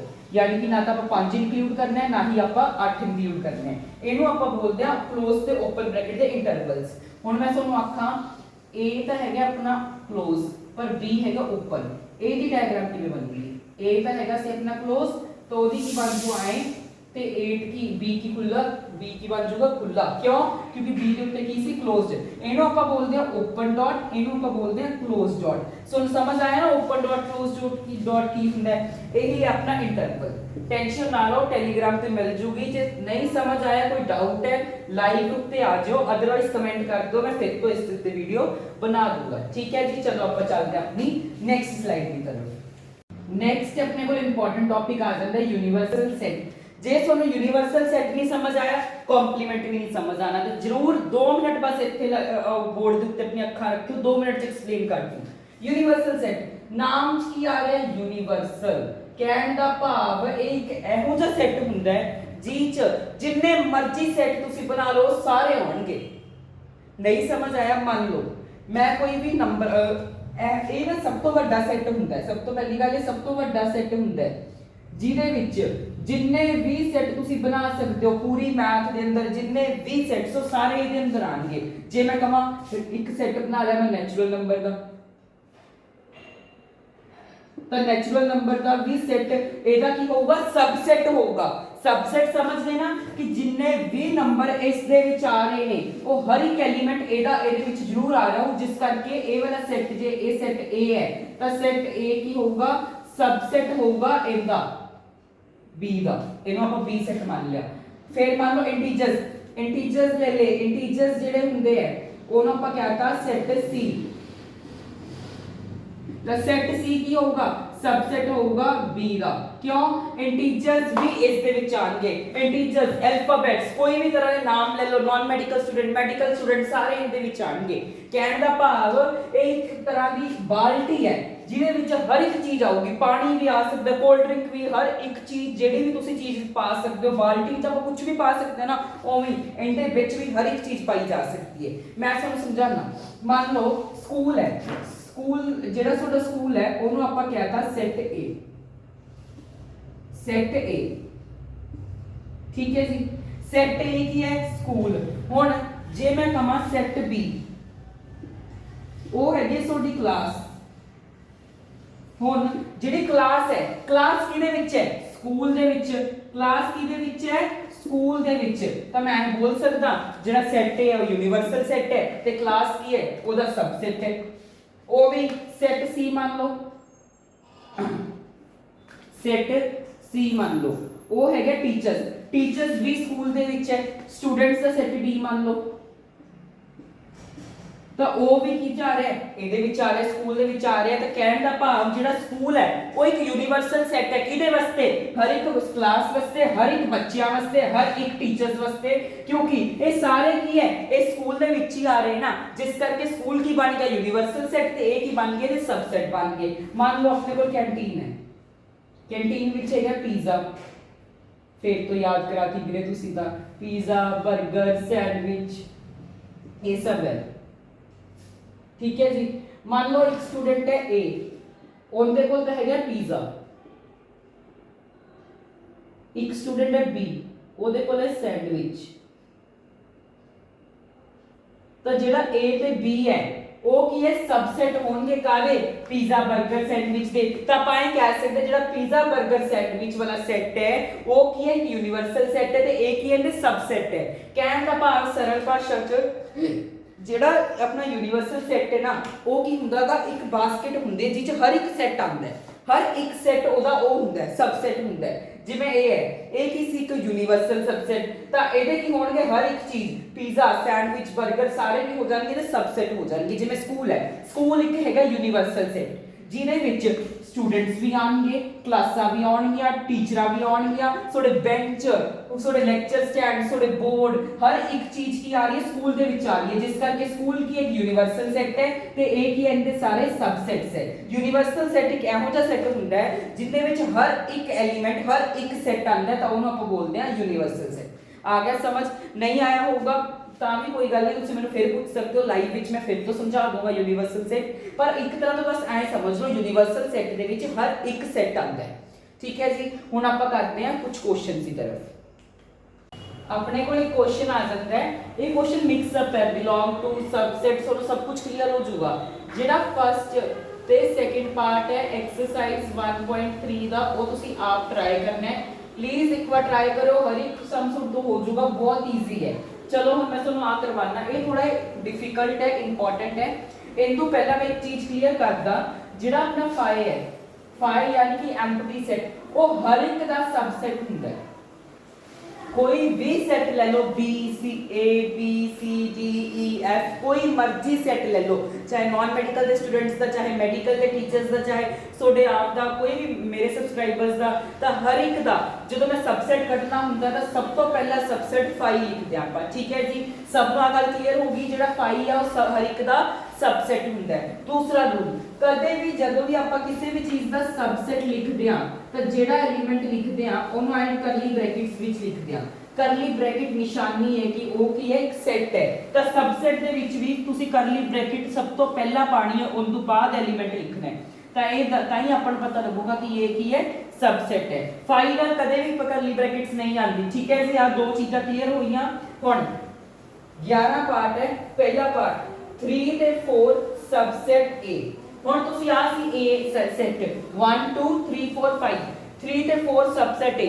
ਹੁਣ ਬੱਚੇ ਕੀ ਕਰਨਗੇ, ਆ ਦੇਖੋ ਜੀ ਕਰਲੀ ਬ੍ਰੈਕਟ ਵੀ ਲੱਗੀ। ਜੇ ਹੁਣ ਆਪਾਂ ਦੇਖੀਏ ਜੇ 3 ਤੇ 4 ਉੱਤੇ ਕਰਲੀ ਬ੍ਰੈਕਟ ਲੱਗੇ ਹੋਏ, ਬੱਚੇ ਕੀ ਕਰਨਗੇ, ਇਹਨੂੰ सबसेट ਲਿਖਿਆ ਹੋਣਗੇ, ਹਾਂਜੀ ਜੀ ਇਹ सबसेट ਹੈ। ਪਰ ਗਲਤ, ਤੁਸੀਂ ਦੇਖੋ 3 ਤੇ 4 ਉੱਤੇ ਪਹਿਲਾਂ ਹੀ ਕਰਲੀ ਬ੍ਰੈਕਟ ਲੱਗੇ ਹੋਏ ਸੀ, ਤਾਂ ਇਹ ਤਾਂ ਹੁਣ ਸਬਸੈਟ ਬਣ ਹੀ ਨਹੀਂ ਸਕਦਾ। ਸਬਸੈਟ ਵਾਸਤੇ ਉਹਦੇ ਉੱਤੇ ਕੀ ਹੈ, ਕਰਲੀ ਬ੍ਰੈਕਟ ਹੋਣਾ ਜ਼ਰੂਰੀ ਹੈ, ਪਰ ਇਹਦੇ ਉੱਤੇ ਤਾਂ ਲੱਗੇ ਨਹੀਂ ਹੋਏ। ਤੁਸੀਂ ਆਏ ਨਾ ਕਿਉਂ ਕਿਹਾ, ਦੇਖੋ ਜੀ ਲੱਗੇ ਤਾਂ ਹੋਏ, ਇਹ ਤਾਂ ਪਹਿਲਾਂ ਹੀ ਲੱਗੇ ਹੋਏ ਸੀ। ਇਹਨਾਂ ਉੱਤੇ ਇੱਕ ਹੋਰ ਸਬਸੈਟ, ਇੱਕ ਹੋਰ ਕਰਲੀ ਬ੍ਰੈਕਟ ਲੱਗਣਗੇ ਤਾਂ ਇਹ ਸਬਸੈਟ ਬਣਨਗੇ। ਤਾਂ ਇਹਦਾ ਆਨਸਰ ਕੀ ਆ ਜਾਣਾ ਸੀ, ਫਾਲਸ। ਫਿਰ 3 ਤੇ 4 ਬਿਲੋਂਗ ਟੂ A। ਬਿਲੋਂਗ ਵਾਸਤੇ ਕਦੇ ਵੀ ਆਪਾਂ ਨੂੰ ਉਹਦੀ ਕਰਲੀ ਬ੍ਰੈਕਟਸ ਦੀ ਨੀਡ ਨਹੀਂ ਹੁੰਦੀ।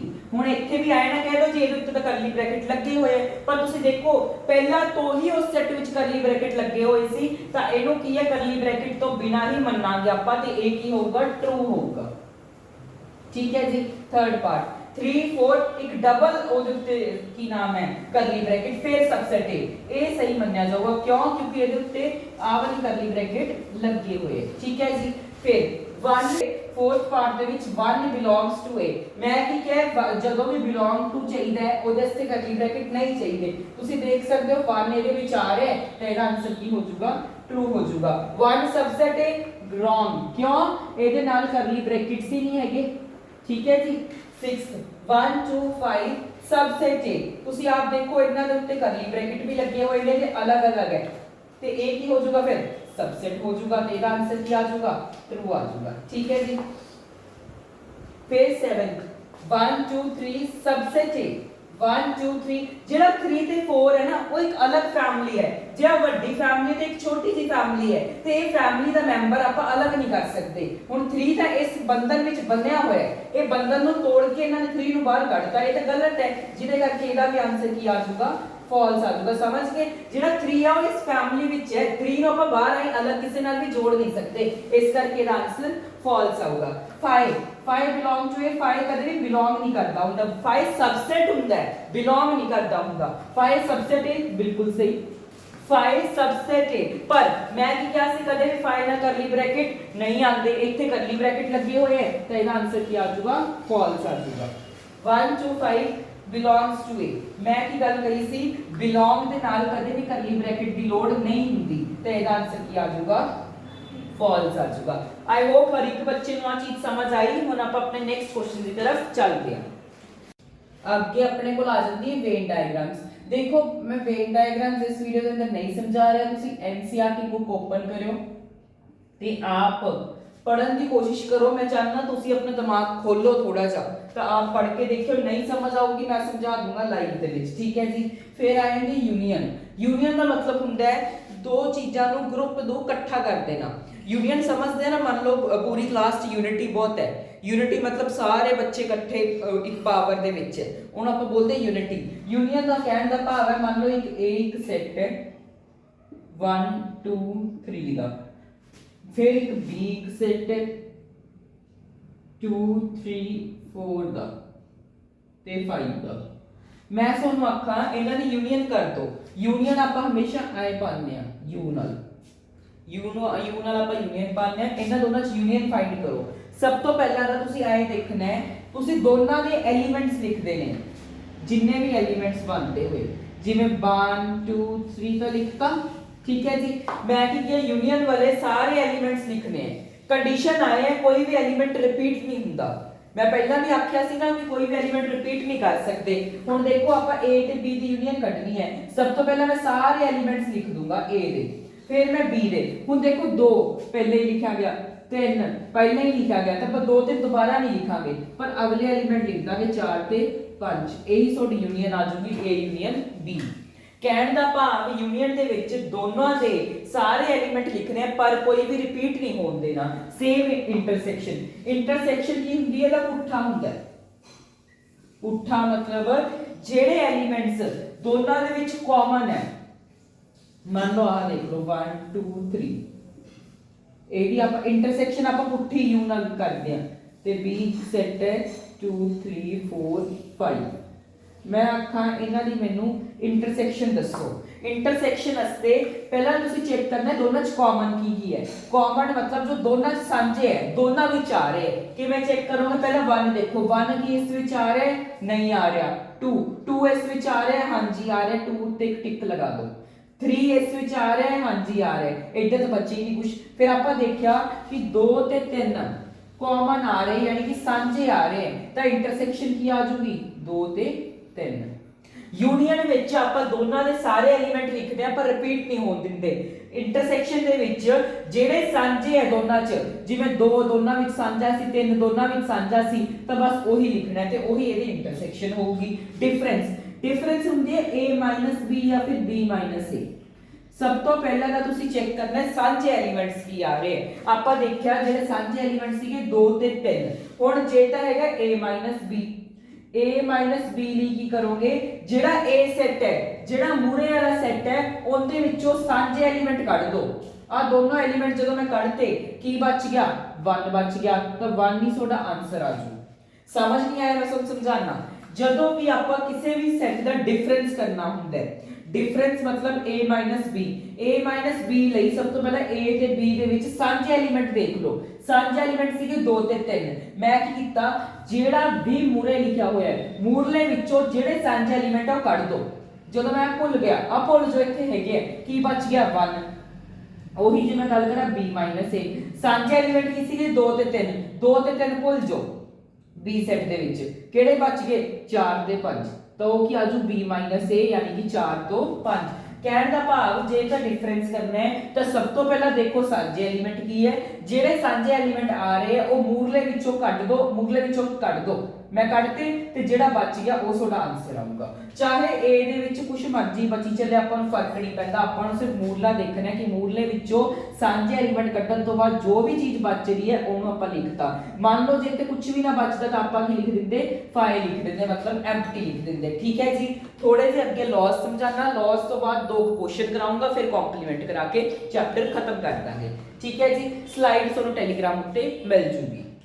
ਹੁਣ ਆਪਣੇ ਕੋਲ ਉਸ ਤੋਂ ਬਾਅਦ ਕੁਝ ਇੰਪੋਰਟੈਂਟ ਪ੍ਰੋਪਰਟੀਜ਼ ਆ ਜਾਂਦੀ ਯੂਨੀਅਨ ਦੀ, ਤਾਂ ਪਲੀਜ਼ ਇਹਨਾਂ ਪ੍ਰੋਪਰਟੀਜ਼ ਨੂੰ ਜ਼ਰੂਰ ਪੜ੍ਹ ਲਓ, ਯਾਦ ਕਰ ਲਓ, ਸੌਖੀਆਂ ਨੇ ਕਾਫੀ। ਸਭ ਤੋਂ ਪਹਿਲੀ ਪ੍ਰੋਪਰਟੀ ਆਂਦੀ ਹੈ a ਯੂਨੀਅਨ b ਬਰਾਬਰ ਹੁੰਦੀ ਹੈ b ਯੂਨੀਅਨ a ਦੇ।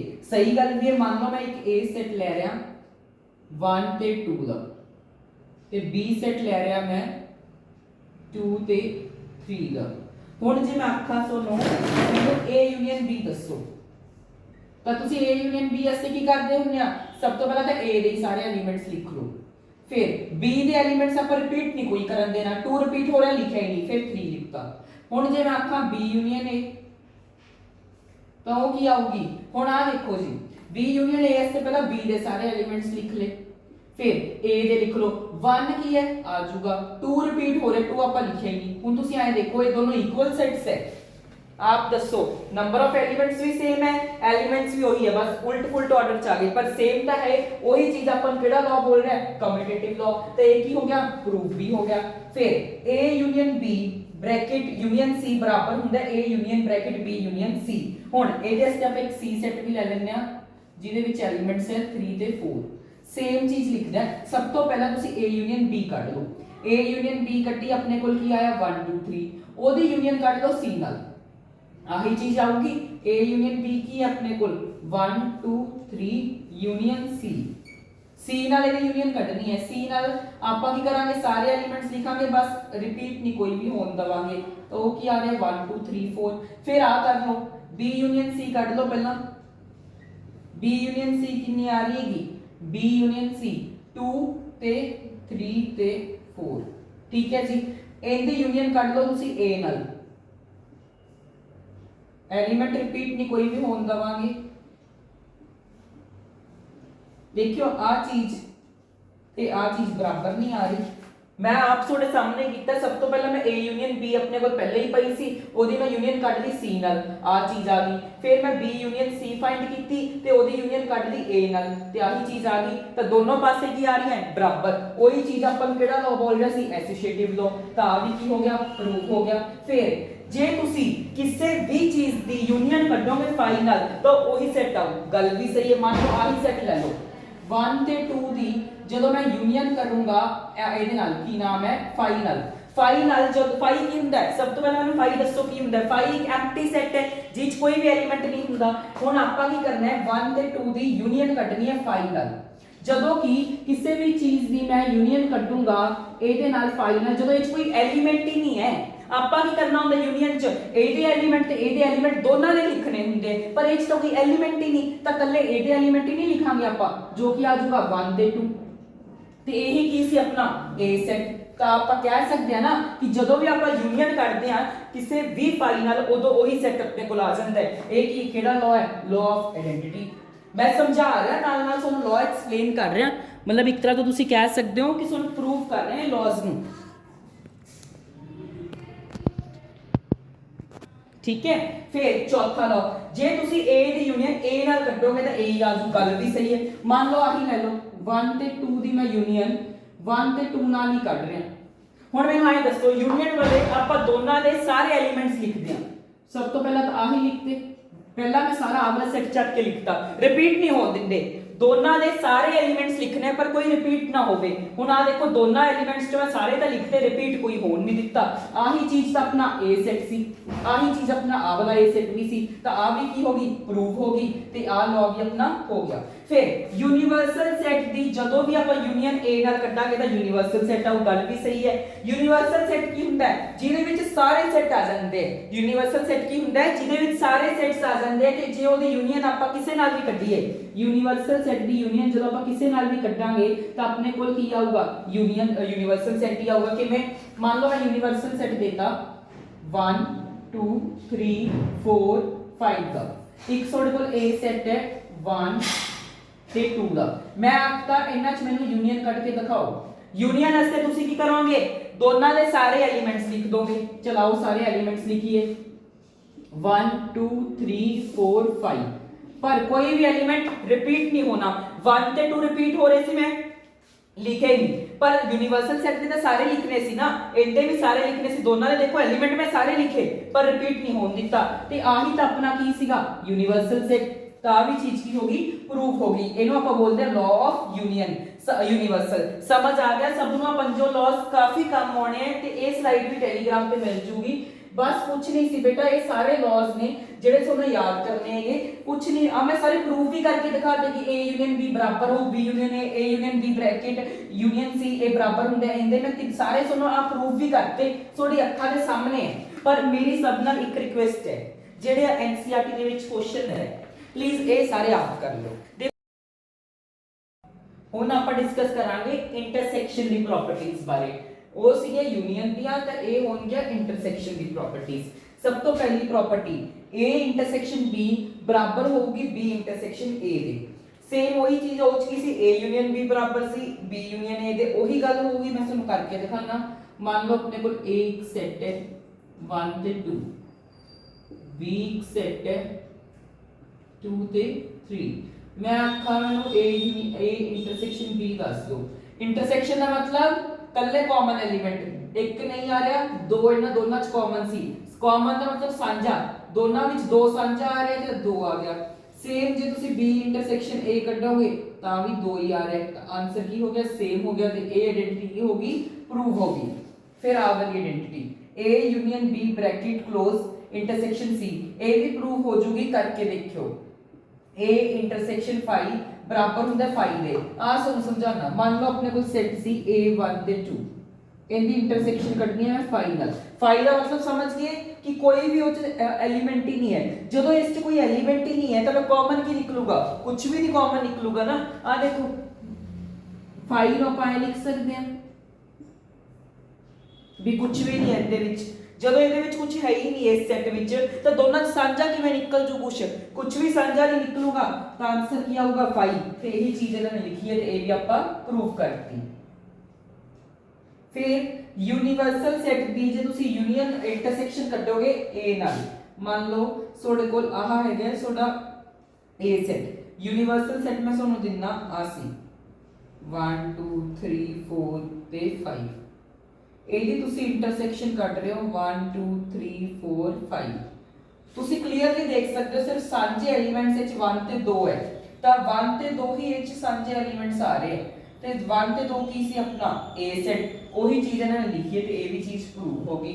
A ਇੰਟਰਸੈਕਸ਼ਨ A ਬਰਾਬਰ ਹੁੰਦੀ ਹੈ A, ਆ ਵੀ ਪ੍ਰੂਵ ਕਰ ਦਿੰਦੇ। ਮੰਨ ਲਓ 1 ਤੇ 2 ਹੈ, ਇਹਦੀ ਇੰਟਰਸੈਕਸ਼ਨ ਮੈਂ ਸੇਮ ਨਾਲ ਹੀ ਕੱਢ ਰਿਹਾ 1 ਤੇ 2 ਨਾਲ। ਹੁਣ ਇਹਨਾਂ ਵਿੱਚ ਸਾਂਝੇ ਐਲੀਮੈਂਟ ਕੀ ਆ ਰਹੇ? 1 ਤੇ 2 ਹੀ ਸਾਂਝੇ ਆ ਰਹੇ ਤਾਂ ਇਹਦਾ ਆਨਸਰ ਕੀ ਆ ਜਾਊਗਾ? 1 ਤੇ 2 ਕੀ ਆਪਣਾ A ਸੈਟ। ਉਹੀ ਚੀਜ਼ ਇਹਨਾਂ ਨੇ ਲਿਖੀ ਹੈ। ਕਲੀਅਰ ਹੋਗੀ? ਇਹ ਕੁਝ ਪ੍ਰੋਪਰਟੀਜ਼ ਹੈ। ਹੁਣ ਮੈਂ ਤੁਹਾਨੂੰ ਚਾਹਨਾ ਤੁਸੀਂ 1.4 ਆਰਾਮ ਨਾਲ ਕਰ ਸਕਦੇ ਹੋ, ਸਾਰੀ ਸੋਲਵ ਹੋ ਜੂ ਬੇਟਾ ਜੇ ਧਿਆਨ ਨਾਲ ਕਰੋਗੇ। ਧਿਆਨ ਨਾਲ ਕਰੋਗੇ ਤਾਂ ਹਰ ਇੱਕ ਚੀਜ਼ ਸੋਲਵ ਹੋ ਸਕਦੀ ਹੈ। ਠੀਕ ਹੈ ਜੀ। ਫਿਰ 1 ਤੇ 2 1.4 ਹੋ ਜੂਗੀ, 1.5 ਮੈਂ ਕਰਵਾਨਾ, 1.5 ਦਾ ਮੈਂ ਤੁਹਾਨੂੰ ਇੰਟਰੋ ਦੇ ਦੇਣਾ, ਬਾਕੀ ਤੁਸੀਂ ਆਪ ਸੋਲਵ ਕਰਨੀ ਹੈ ਤਾਂ ਕਿ ਤੁਹਾਡਾ ਦਿਮਾਗ ਖੁੱਲੇ। ਕੋਈ ਚੀਜ਼ ਨਹੀਂ ਸਮ ਨਿਕਲਿਆ, ਕੋਈ ਸਮ ਨਹੀਂ ਨਿਕਲਿਆ, ਬੇਝਿਜਕ ਕਮੈਂਟ ਕਰ ਦਿਓ, ਬੇਝਿਜਕ ਲਾਈਵ ਉੱਤੇ ਆ ਜਾਓ, ਲਾਈਵ ਆਪਾਂ ਕਰਾਂਗੇ ਨਾ ਉਸ ਵਿੱਚ ਆ ਜਾਓ, ਉਸ ਦੇ ਵਿੱਚ ਮੈਂ ਕੱਲੀ ਚੀਜ਼ ਦੁਬਾਰਾ ਸਮਝਾ ਦੂੰਗਾ। ਠੀਕ ਹੈ ਜੀ। ਚਲੋ ਹੁਣ ਆਪਾਂ ਕਰਦੇ ਹਾਂ ਕੰਪਲੀਮੈਂਟ। ਨੈਕਸਟ ਟੌਪਿਕ ਆ ਜਾਂਦਾ ਆਪਣੇ ਕੋਲ compliment of set. Coffee easy topic ਹੈ, ਕਾਫੀ ਜ਼ਿਆਦਾ ਈਜ਼ੀ, 2 ਮਿੰਟ ਲੱਗਣਗੇ ਤੁਹਾਨੂੰ ਇਸ ਨੂੰ ਸਮਝਣ 'ਚ। ਮੰਨ ਲਓ ਮੈਂ ਤੁਹਾਨੂੰ ਇੱਕ ਯੂਨੀਵਰਸਲ ਸੈਟ ਦੇਤਾ 1 2 3 4 5 6 7 ਤੇ 8। ਠੀਕ ਹੈ ਜੀ। ਇੱਕ ਮੈਂ ਤੁਹਾਨੂੰ A ਸੈਟ ਦੇਤਾ 2 ਤੇ 3 ਤੇ 4 ਦਾ। ਮੈਂ ਤੁਹਾਨੂੰ ਆਖਾਂ ਸਭ ਤੋਂ ਪਹਿਲਾਂ ਤਾਂ ਕੰਪਲੀਮੈਂਟ ਨੂੰ ਆਪਾਂ ਰਿਪਰੈਜ਼ੈਂਟ ਕਰਦੇ ਹਾਂ I ਜਾਂ ਫਿਰ I, यानी कि मान लो मैं जे कहां A ਦਾ ਕੰਪਲੀਮੈਂਟ ਜਾਂ ਤਾਂ I ਲਿਖਿਆ ਹੋਊਗਾ ਤੁਹਾਨੂੰ ਜਾਂ I ਲਿਖਿਆ ਹੋਊਗਾ। ਆ ਦੋਨੋਂ ਹੀ ਤਰੀਕੇ ਨੇ ਕੰਪਲੀਮੈਂਟ ਨੂੰ ਰਿਪਰੈਜ਼ੈਂਟ ਕਰਨ ਦੇ। ਮੰਨ ਲਓ ਮੈਂ ਤੁਹਾਨੂੰ ਆਖਾਂ ਮੈਨੂੰ A ਦਾ ਕੰਪਲੀਮੈਂਟ ਦੱਸ ਦਿਓ। A ਦਾ ਕੰਪਲੀਮੈਂਟ ਕੀ ਹੋਊਗਾ? ਯੂਨੀਵਰਸਲ ਸੈੱਟ ਚੋਂ ਮਾਈਨਸ ਕਰ ਦੋ A ਨੂੰ, ਇਹੀ ਇਹਦਾ ਕੰਪਲੀਮੈਂਟ ਹੁੰਦਾ ਹੈ। ਹਾਂਜੀ, ਜਦੋਂ ਵੀ ਤੁਸੀਂ ਕਿਸੇ ਵੀ ਚੀਜ਼ ਦਾ ਮੰਨ ਲਓ ਮੈਂ ਇੱਥੇ B ਸੈੱਟ ਦੇ ਦਾਂ ਤੇ ਮੈਂ ਤੁਹਾਨੂੰ ਆਖਾਂ B ਦਾ ਕੰਪਲੀਮੈਂਟ ਦੱਸ ਦੋ, ਯੂਨੀਵਰਸਲ ਸੈੱਟ ਚੋਂ B ਸੈੱਟ ਮਾਈਨਸ ਕਰ ਦੋ, ਇਹ ਉਹ B ਦਾ ਕੰਪਲੀਮੈਂਟ। ਜੇ ਕਿਸੇ ਵੀ ਚੀਜ਼ ਦਾ ਤੁਸੀਂ ਕੰਪਲੀਮੈਂਟ ਫਾਈਂਡ ਕਰਨਾ ਹੈ ਯੂਨੀਵਰਸਲ ਸੈੱਟ ਚੋਂ ਬਸ ਉਸ ਸੈੱਟ ਨੂੰ ਮਾਈਨਸ ਕਰ ਦੋ। ਜਿਵੇਂ ਮੈਂ A ਦਾ ਹੀ ਕੰਪਲੀਮੈਂਟ ਕੱਢ ਕੇ ਦਿਖਾਣਾ ਤੁਹਾਨੂੰ। ਠੀਕ ਹੈ, A ਦਾ ਕੰਪਲੀਮੈਂਟ ਪਹਿਲਾਂ ਯੂਨੀਵਰਸਲ ਸੈੱਟ ਚੋਂ A ਦੇ ਐਲੀਮੈਂਟ ਕੱਢਨੇ। ਸਭ ਤੋਂ ਪਹਿਲਾਂ ਆਪਾਂ ਕੀ ਕੱਢਾਂਗੇ? ਸਾਂਝੇ ਐਲੀਮੈਂਟ। ਸਾਂਝੇ ਨਾਮ ਤੁਸੀਂ ਦੇਖੋ ਜੇ ਯੂਨੀਵਰਸਲ ਸੈੱਟ ਹੈ, ਮੈਂ ਤੁਹਾਨੂੰ ਦੱਸਿਆ ਯੂਨੀਵਰਸਲ ਸੈੱਟ 'ਚ ਸਾਰੇ ਸੈੱਟ ਆਉਂਦੇ ਸਾਰੇ, ਤਾਂ ਆਪਾਂ ਨੂੰ ਕਲੀਅਰ ਹੈ ਕਿ A ਸੈੱਟ ਦੇ ਸਾਰੇ ਐਲੀਮੈਂਟ ਯੂਨੀਵਰਸਲ ਸੈੱਟ 'ਚ ਆਉਣਗੇ। ਕਿਉਂ? ਕਿਉਂਕਿ ਮੈਂ ਤੁਹਾਨੂੰ ਗੱਲ ਕਹੀ ਸੀ ਯੂਨੀਵਰਸਲ ਸੈੱਟ ਵਿੱਚ ਸਾਰੇ ਸੈੱਟ ਆਉਂਦੇ, ਤਾਂ ਆ ਤਾਂ ਤਿੰਨੋਂ ਸਾਂਝੇ ਹੋਣਗੇ ਹੀ ਹੋਣਗੇ। ਕੀ ਕਰੋ? ਯੂਨੀਵਰਸਲ ਸੈੱਟ 'ਚੋਂ ਆ ਤਿੰਨੋਂ ਕੱਟ ਦਿਓ, ਜਿਹੜੇ ਬਚ ਗਏ ਉਹੀ ਤੁਹਾਡਾ ਆਨਸਰ ਹੈ। 1 5 6 7 ਤੇ 8 ਇਹੀ ਤੁਹਾਡਾ ਫਾਈਨਲ ਆਨਸਰ ਹੈ। ਮੈਂ ਆਖਾਂ B ਦਾ ਕੰਪਲੀਮੈਂਟ। B ਦਾ ਕੰਪਲੀਮੈਂਟ ਵਾਸਤੇ ਵੀ ਜਿਹੜੇ B ਦੇ ਐਲੀਮੈਂਟ ਸਾਂਝੇ ਹੈ ਯੂਨੀਵਰਸਲ ਸੈੱਟ ਚੋਂ ਕੱਢ ਦੋ, 1 ਤੇ 5 ਕੱਢ ਦੋ, ਜਿਹੜੇ ਐਲੀਮੈਂਟ ਬਚ ਗਏ ਉਹ ਲਿਖ ਦੋ। ਆ ਲਓ ਜੀ, ਆ ਤੁਹਾਡਾ ਆਨਸਰ ਆ ਗਿਆ। ਕਿਸੇ ਵੀ ਚੀਜ਼ ਦਾ ਮੰਨ ਲਓ ਮੈਂ ਆਖਾਂ C ਦਾ ਕੰਪਲੀਮੈਂਟ ਦੱਸ ਦੋ। C ਹੈਗਾ ਤੁਹਾਡੇ ਕੋਲ, C ਸੈੱਟ ਹੈਗਾ 5 6 7 8। ਮੈਂ ਆਖਾਂ ਮੈਨੂੰ C ਦਾ ਕੰਪਲੀਮੈਂਟ ਦੱਸ ਦੋ, ਉਹ ਕੀ ਹੋਊਗਾ? 5 6 7 8 ਕੱਢ ਦੋ, ਜਿਹੜੇ ਬਚ ਗਏ ਉਹ ਲਿਖ ਦੋ, ਤਾਂ ਉਹ ਕੀ ਆ ਜਾਊਗਾ? C ਦਾ ਕੰਪਲੀਮੈਂਟ। ਇਹੀ ਬਸ ਇੱਕ ਛੋਟਾ ਜਿਹਾ ਟੌਪਿਕ ਹੈ compliment of set. Universal set ਚੋਂ ਬਸ ਉਸ ਐਲੀਮੈਂਟ ਦੇ ਕੱਢ ਦੋ। ਮੈਂ ਤੁਹਾਨੂੰ ਟ੍ਰਿਕ ਦੱਸਦਾ। ਮੰਨ ਲਓ ਮੈਂ ਆਖਾਂ A ਦਾ ਕੰਪਲੀਮੈਂਟ, ਜਿੰਨੇ ਵੀ A ਦੇ ਐਲੀਮੈਂਟ ਉਹ ਯੂਨੀਵਰਸਲ ਚੋਂ ਕੱਢ ਦੋ ਬਸ। ਐ ਵੀ ਨਾ ਚੈੱਕ ਕਰੋ ਕਿ ਸਾਂਝੇ ਹੋਣਗੇ ਕਿ ਨਹੀਂ, ਇਹ ਤਾਂ ਆਪਾਂ ਨੂੰ ਕਾਮਨ ਸੈਂਸ ਆਪਾਂ ਨੂੰ ਪਤਾ ਹੀ ਹੈ ਕਿ ਆ ਐਲੀਮੈਂਟਸ ਆਪੇ ਹੀ ਸਾਂਝੇ ਹੋਣਗੇ ਕਿਉਂਕਿ ਯੂਨੀਵਰਸਲ ਸੈਟ 'ਚ ਤਾਂ ਹਰ ਇੱਕ ਐਲੀਮੈਂਟ ਆਉਂਦਾ ਹੈ। ਠੀਕ ਹੈ ਜੀ। ਮੈਂ ਹੁਣ ਇਹਦੀ ਥੋੜੀ ਜਿਹੀ ਆਇਡੈਂਟੀਟੀਜ਼ ਕਰਵਾਉਣਾ, ਫਿਰ ਬਸ ਆਪਾਂ ਇਹ ਟੌਪਿਕ ਨੂੰ ਵੀ ਇੱਥੇ ਅੱਜ ਹੀ ਇਸੇ ਵੀਡੀਓ ਨੂੰ ਖਤਮ ਕਰ ਦਾਂਗੇ। ਇਸ ਤੋਂ ਬਾਅਦ ਤੁਸੀਂ ਐਕਸਰਸਾਈਜ਼ 1.5 ਕਰ ਸਕਦੇ ਹੋ। 1.5 ਦੇ ਵਿੱਚ ਕੋਈ ਵੀ ਇਹੋ ਜਿਹਾ ਸਮ ਨਹੀਂ ਹੋਊਗਾ ਜਿਹੜਾ ਤੁਹਾਡੇ ਤੋਂ ਨਹੀਂ ਨਿਕਲੂਗਾ। ਜੇ ਫਿਰ ਵੀ ਤੁਹਾਨੂੰ ਲੱਗਿਆ ਤਾਂ ਮੈਨੂੰ ਜਰੂਰ ਤੁਸੀਂ ਕਮੈਂਟ ਕਰ ਸਕਦੇ ਹੋ, ਅਦਰਵਾਈਜ਼ ਲਾਈਵ ਦੇ ਵਿੱਚ ਡਾਊਟ ਸੈਸ਼ਨ ਆਪਾਂ ਲਵਾਂਗੇ ਤੇ ਟੈਨਸ਼ਨ ਨਾ ਲਓ, ਟੈਲੀਗ੍ਰਾਮ ਉੱਤੇ ਤੁਹਾਨੂੰ ਇਹਦੀ ਸਾਰੇ ਦੀ ਫੋਟੋਜ਼ ਮਿਲ ਜਾਣਗੀਆਂ। ਅੱਗੇ ਆਪਣੇ ਕੋਲ ਆਏ ਦੇ ਕੰਪਲੀਮੈਂਟ ਦੀ ਕੁਝ ਆਇਡੈਂਟੀਟੀਜ਼। ਤੁਸੀਂ ਆਖੋਗੇ ਜੀ ਕਿੰਨੀ ਆਇਡੈਂਟੀਟੀਜ਼ ਕਰਾਉਂਗੇ? ਬਸ ਇਹ ਲਾਸਟ ਹੈ, ਸੌਖੀ ਹੈ, 2 ਮਿੰਟ ਦਾ ਕੰਮ ਹੈ। ਇਹਦੇ ਵਾਸਤੇ ਮੈਂ ਤੁਹਾਨੂੰ ਇੱਕ ਯੂਨੀਵਰਸਲ ਸੈੱਟ ਦੇ ਦਿੰਨਾ ਜਿਹਦੇ ਵਿੱਚ ਐਲੀਮੈਂਟਸ ਹੈ 1 2 3 4 5। ਇੱਕ A ਸੈੱਟ ਦੇ ਦਿੰਨਾ ਜਿਹਦੇ ਵਿੱਚ ਐਲੀਮੈਂਟਸ ਹੈਗੇ 1 2। ਇੱਕ B ਸੈੱਟ ਦੇ ਦਿੰਨਾ ਜਿਹਦੇ ਐਲੀਮੈਂਟਸ ਹੈ 2 3। ਠੀਕ ਹੈ ਜੀ। ਹੁਣ ਸਭ ਤੋਂ ਪਹਿਲਾਂ ਆਂਦਾ ਕੰਪਲੀਮੈਂਟ ਲਾਅ। ਕੰਪਲੀਮੈਂਟ ਲਾਅ ਕੀ ਬੋਲਦਾ ਹੈ? ਜੇ ਆਪਾਂ A ਦੀ ਯੂਨੀਅਨ ਕਰ ਰਹੇ ਹਾਂ A ਦੇ ਕੰਪਲੀਮੈਂਟ ਨਾਲ ਤਾਂ ਆਪਣੇ ਕੋਲ ਯੂਨੀਵਰਸਲ ਸੈੱਟ ਆ ਜਾਂਦਾ ਹੈ। ਕਿਵੇਂ ਜੀ? ਚਲੋ ਸਭ ਤੋਂ ਪਹਿਲਾਂ ਤਾਂ A ਦੀ ਯੂਨੀਅਨ ਕਰਨੀ ਹੈ। ਆ ਤਾਂ ਪਿਆ A ਸੈੱਟ 1 ਤੇ 2 ਦਾ, सुन दिख रहे बोर्ड थोड़ा लेते। ठीक है जी। ए दी ਆਪਾਂ ਯੂਨੀਅਨ ਕਰਨੀ ਹੈ A ਦੇ ਕੰਪਲੀਮੈਂਟ ਨਾਲ। A ਦਾ ਕੰਪਲੀਮੈਂਟ ਕੀ ਹੋਣਾ ਸੀ? ਯੂਨੀਵਰਸਲ ਸੈੱਟ ਚੋਂ ਆ ਵਾਲੇ ਸੈੱਟ ਦੇ ਸਾਰੇ ਐਲੀਮੈਂਟ ਕੱਢ ਦੋ। 1 ਤੇ 2 ਕੱਢਤੇ, 1 ਤੇ 2 ਕੱਢ ਕੇ ਆਪਣੇ ਕੋਲ ਕੀ ਬਚ ਗਿਆ? 3 4 5। ਤਾਂ ਇਹਦੇ ਨਾਲ ਇਹਦੀ ਕਰਨੀ ਹੈ ਯੂਨੀਅਨ। यूनियन के अंदर की करते ਹੁੰਦੇ ਆ ਸਾਰੇ ਐਲੀਮੈਂਟਸ ਲਿਖਦੇ ਆ ਪਰ ਰਿਪੀਟ ਨਹੀਂ ਹੋਣ ਦਿੰਦੇ ਕੀ ਆ ਰਿਹਾ ਆਪਣੇ ਕੋਲ ਤੇ ਇਹੀ ਤਾਂ ਆਪਣਾ ਕੀ ਸੀਗਾ ਯੂਨੀਵਰਸਲ ਸੈਟ ਆਹੀ ਚੀਜ਼ ਇਹਨੇ ਬੋਲੀ ਹੈ ਆ ਤੁਸੀਂ ਆ ਵਾਲਾ ਵੀ ਕਰਕੇ ਦਿਖਾ ਦੇਣਾ A ਇੰਟਰਸੈਕਸ਼ਨ A ਦਾ ਕੰਪਲੀਮੈਂਟ ਸੇਮ ਆਹੀ ਹੈ 1 ਤੇ 2 ਦੀ ਇੰਟਰਸੈਕਸ਼ਨ ਕੱਢਣੀ ਹੈ A ਦੇ ਕੰਪਲੀਮੈਂਟ ਨਾਲ 3 ਤੇ 4 ਤੇ 5 ਇਹੀ ਸੀ A ਦਾ ਕੰਪਲੀਮੈਂਟ ਆ ਦੇਖੋ ਉੱਪਰ ਕੱਢਿਆ ਆਪਾਂ ਹੁਣ ਇਹਦੇ ਨਾਲ ਇੰਟਰਸੈਕਸ਼ਨ ਦਾ ਮਤਲਬ ਸਾਂਝੇ ਐਲੀਮੈਂਟ ਇਹ ਚ ਦੇਖ ਸਕਦੇ ਕੋਈ ਵੀ ਸਾਂਝਾ ਐਲੀਮੈਂਟ ਹੈ ਹੀ ਨਹੀਂ ਸਾਂਝਾ ਐਲੀਮੈਂਟ ਹੈ ਹੀ ਨਹੀਂ ਤਾਂ 5 ਆ ਜਾਊ ਆ ਵੀ ਪ੍ਰੂਫ ਹੋ ਗਿਆ ਹੁਣ ਡੀ ਮਾਰਗਨਸ ਲਾਅ ਆਹ ਤਾਂ ਤੁਸੀਂ ਆਪੇ ਹੀ ਕਰ ਲਓ ਯਾਰ ਇਹ ਤਾਂ ਸਿੰਪਲ ਜੀ ਗੱਲ ਹੈ ਮੈਂ ਤੁਹਾਨੂੰ ਯਾਦ ਕਰਨ ਦਾ ਤਰੀਕਾ ਦੱਸਦਾ A ਯੂਨੀਅਨ B ਦਾ ਹੋਲ ਦਾ ਕੰਪਲੀਮੈਂਟ ਹੈ ਤਾਂ ਉਹਨੂੰ ਖੋਲ ਕੇ A ਤੇ B ਦੇ ਉੱਤੇ ਦਾ ਹੋਲ ਕੰਪਲੀਮੈਂਟ ਆਉਂਦਾ ਹੀ ਹੁੰਦਾ ਜਿਵੇਂ ਆਪਾਂ A B ਦਾ ਹੋਲ ਸਕੁਅਰ ਪੜ੍ਹਦੇ ਆ ਨਾ ਉਹਨੂੰ ਜਦੋਂ ਆਪਾਂ ਖੋਲਦੇ ਹਾਂ A² + B² ਦੋਨਾਂ ਤੇ ਆਉਂਦਾ ਹੈ ਫਰਕ ਕੀ ਹੈ ਇੱਥੇ ਕੰਪਲੀਮੈਂਟ ਆ ਗਿਆ ਤਾਂ ਕੰਪਲੀਮੈਂਟ ਦੋਨਾਂ ਤੇ ਹੀ ਆ ਜਾਊਗਾ ਬਸ ਜਿਹੜਾ ਇਧਰਲਾ ਸਾਈਨ ਹੈ ਉਹਨੂੰ ਚੇਂਜ ਕਰ ਦਿਓ ਜੇ ਚ ਯੂਨੀਅਨ ਹੈ ਉਹਨੂੰ ਇੰਟਰਸੈਕਸ਼ਨ ਚ ਜੇ ਇੰਟਰਸੈਕਸ਼ਨ ਹੈ ਤਾਂ ਯੂਨੀਅਨ ਚ ਇਹ ਵੀ ਤੁਸੀਂ ਆਪੇ ਕਰ ਸਕਦੇ ਹੋ ਠੀਕ ਹੈ ਜੀ ਆਹ ਡਬਲ ਕੰਪਲੀਮੈਂਟ ਮੈਂ ਕਰਵਾ ਦਿੰਦਾ ਜਿਵੇਂ ਕਿ ਮੰਨ ਲਓ A ਦਾ ਕੰਪਲੀਮੈਂਟ ਦਾ ਵੀ ਕੰਪਲੀਮੈਂਟ ਕਰੋਗੇ ਤਾਂ A ਸੈਟ ਆ ਜਾਊਗਾ ਆਹੀ ਲੈ ਲਓ ਆਪਣੇ ਕੋਲ A ਦਾ ਕੰਪਲੀਮੈਂਟ ਕੀ ਆਇਆ ਸੀ 3 4 5 3 4 5 ਇਹਦਾ ਫਿਰ ਤੋਂ ਕੰਪਲੀਮੈਂਟ ਕਰਨਾ ਹੈ ਇਹਦਾ ਫਿਰ ਤੋਂ ਕੰਪਲੀਮੈਂਟ ਕਰਨ ਦਾ ਮਤਲਬ ਯੂਨੀਵਰਸਲ ਸੈਟ ਚੋਂ ਆ ਕੱਢ ਦੋ ਆ ਤਿੰਨ ਕੱਢਤੇ ਕੀ ਬਚ ਗਏ 1 ਤੇ 2 ਤੇ ਇਹੀ ਤਾਂ ਕੀ ਸੀ ਆਪਣਾ A ਸੈਟ ਇਹੀ ਕੀ ਸੀ ਆਪਣਾ A ਸੈਟ ਠੀਕ ਹੈ ਜੀ ਸਮਝ ਆ ਰਿਹਾ ਸਭ ਨੂੰ ਦਿਖ ਰਿਹਾ ਨਾ ਹਾਂਜੀ ਠੀਕ ਹੈ ਜੀ ਫਿਰ ਆਏਗਾ ਲਾਅ ਆਫ ਐਮਪਟੀ ਸੈਟ ਤੇ ਯੂਨੀਵਰਸਲ ਸੈਟ ਇਹ ਕੀ ਬੋਲ ਰਿਹਾ ਮੰਨ ਲਓ ਜੇ ਆਪਾਂ 5 ਦੀ ਕੰਪਲੀਮੈਂਟ ਕੱਢ ਰਹੇ ਆ ਤਾਂ ਉਹ ਕੀ ਆਊਗਾ ਯੂਨੀਵਰਸਲ ਸੈਟ ਆਊਗਾ ਕਰਕੇ ਦਿਖਾਣਾ ਮੰਨ ਲਓ 1 2 3 4 5 ਇਹ ਆਪਣਾ ਯੂਨੀਵਰਸਲ ਸੈਟ ਸੀ ਇਹਦੇ ਚੋਂ ਆਪਾਂ ਕੀ ਕਰਨਾ ਹੈ 5 ਦੀ ਕੰਪਲੀਮੈਂਟ ਕੱਢਣੀ ਹੈ 5 ਦੀ ਕੰਪਲੀਮੈਂਟ ਦਾ ਮਤਲਬ ਕੀ ਹੋਊਗਾ ਯੂਨੀਵਰਸਲ ਸੈਟ ਚੋਂ 5 ਦੇ ਐਲੀਮੈਂਟਸ ਕੱਢ ਦੋ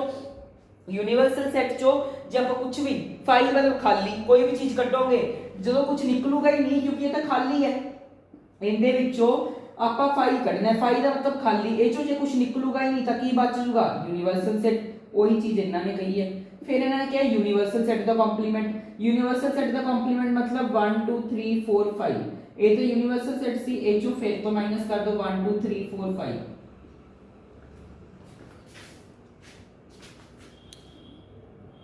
ਠੀਕ ਹੈ ਜੀ ਜਦੋਂ ਤੁਸੀਂ ਆ ਦੇਖ ਰਹੇ ਹੋ ਆ ਦੋਨੋਂ ਐਲੀਮੈਂਟਸ सेम है दोनों जब आप माइनस करांगे अपने को की बचूगा 0 या फिर कह सकते हो 5 यही चीज इन्होंने कही है समझ गए जी सारे लॉस क्लियर हो गए सारे बच्चों ਨੂੰ आई होप सारे बच्चों ਨੂੰ सारे लॉस क्लियर हो गए होंगे इस वीडियो ਨੂੰ ਆਪਾਂ ਇੱਥੇ तक ही रख रहे हैं वन शॉट लेक्चर ਸੀ आई होप जे बच्चों ने पूरा ਤੁਸੀਂ ਧਿਆਨ ਲਗਾ ਕੇ ਲਗਾਇਆ ਹੈ ਤਾਂ 101% ਤੁਹਾਡੇ ਤੋਂ ਸਾਰੇ ਕੁਐਸਚਨਸ ਬਣਨਗੇ एनसीईआरटी ਦੇ ਚਾਹੇ ਉਹ ਮਿਸਕਲੇਨੀਅਸ ਹੋਵੇ ਚਾਹੇ ਐਕਸਰਸਾਈਜ਼ 1.5 ਹੋਵੇ 4 ਹੋਵੇ 3 ਹੋਵੇ 2 ਹੋਵੇ 1 ਹੋਵੇ ਤੇ ਮੇਰੀ ਰਿਕੁਐਸਟ ਹੈ ਕੱਲੇ ਬੱਚੇ ਨੂੰ ਪੇਪਰ ਜ਼ਰੂਰ ਚੱਕਣਾ ਪੰਜਾਬ ਬੋਰਡ ਦਾ ਜਿਹੜਾ ਸੈਪਟੈਂਬਰ ਐਗਜ਼ਾਮ ਹੈ ਉਹ ਚ ਚੈਪਟਰ 1 ਦੇ ਜਿੰਨੇ ਕੁਐਸਚਨਸ ਉਹ ਕਰੋ ਅਟੈਂਪਟ ਇੱਕ पेपर मैं भी शेयर करूंगा ਤੁਹਾਡੇ ਨਾਲ फाइनल टर्म ਦਾ ਉਹ ਮੈਂ ਤੁਹਾਨੂੰ ਸ਼ੇਅਰ ਕਰੂੰਗਾ ਉਦੋਂ ਵੀ ਤੁਸੀਂ ਅਟੈਂਪਟ ਕਰਨੇ ਸਾਰੇ ਕੁਐਸਚਨਸ ਤਾਂ ਬਸ ਇਸ ਵੀਡੀਓ ਨੂੰ ਆਪਾਂ ਇੱਥੇ ਤੱਕ ਹੀ ਰੱਖ ਰਹੇ ਹਾਂ ਜੇ ਤੁਸੀਂ ਇੱਥੇ ਤੱਕ ਬਨੇ ਰਹੇ ਹੋ ਤਾਂ ਮੈਂ ਗਾਰੰਟੀ ਦੇ ਰਿਹਾ ਤੁਸੀਂ ਪੱਕਾ ਸਕਸੈਸਫੁਲ ਅੱਗੇ ਹੋਵੋਗੇ ਠੀਕ ਹੈ ਜੀ ਆਈ ਹੋਪ ਸਾਰਿਆਂ ਨੂੰ ਵਧੀਆ ਸਮਝ ਆ ਗਿਆ ਹੋਊਗਾ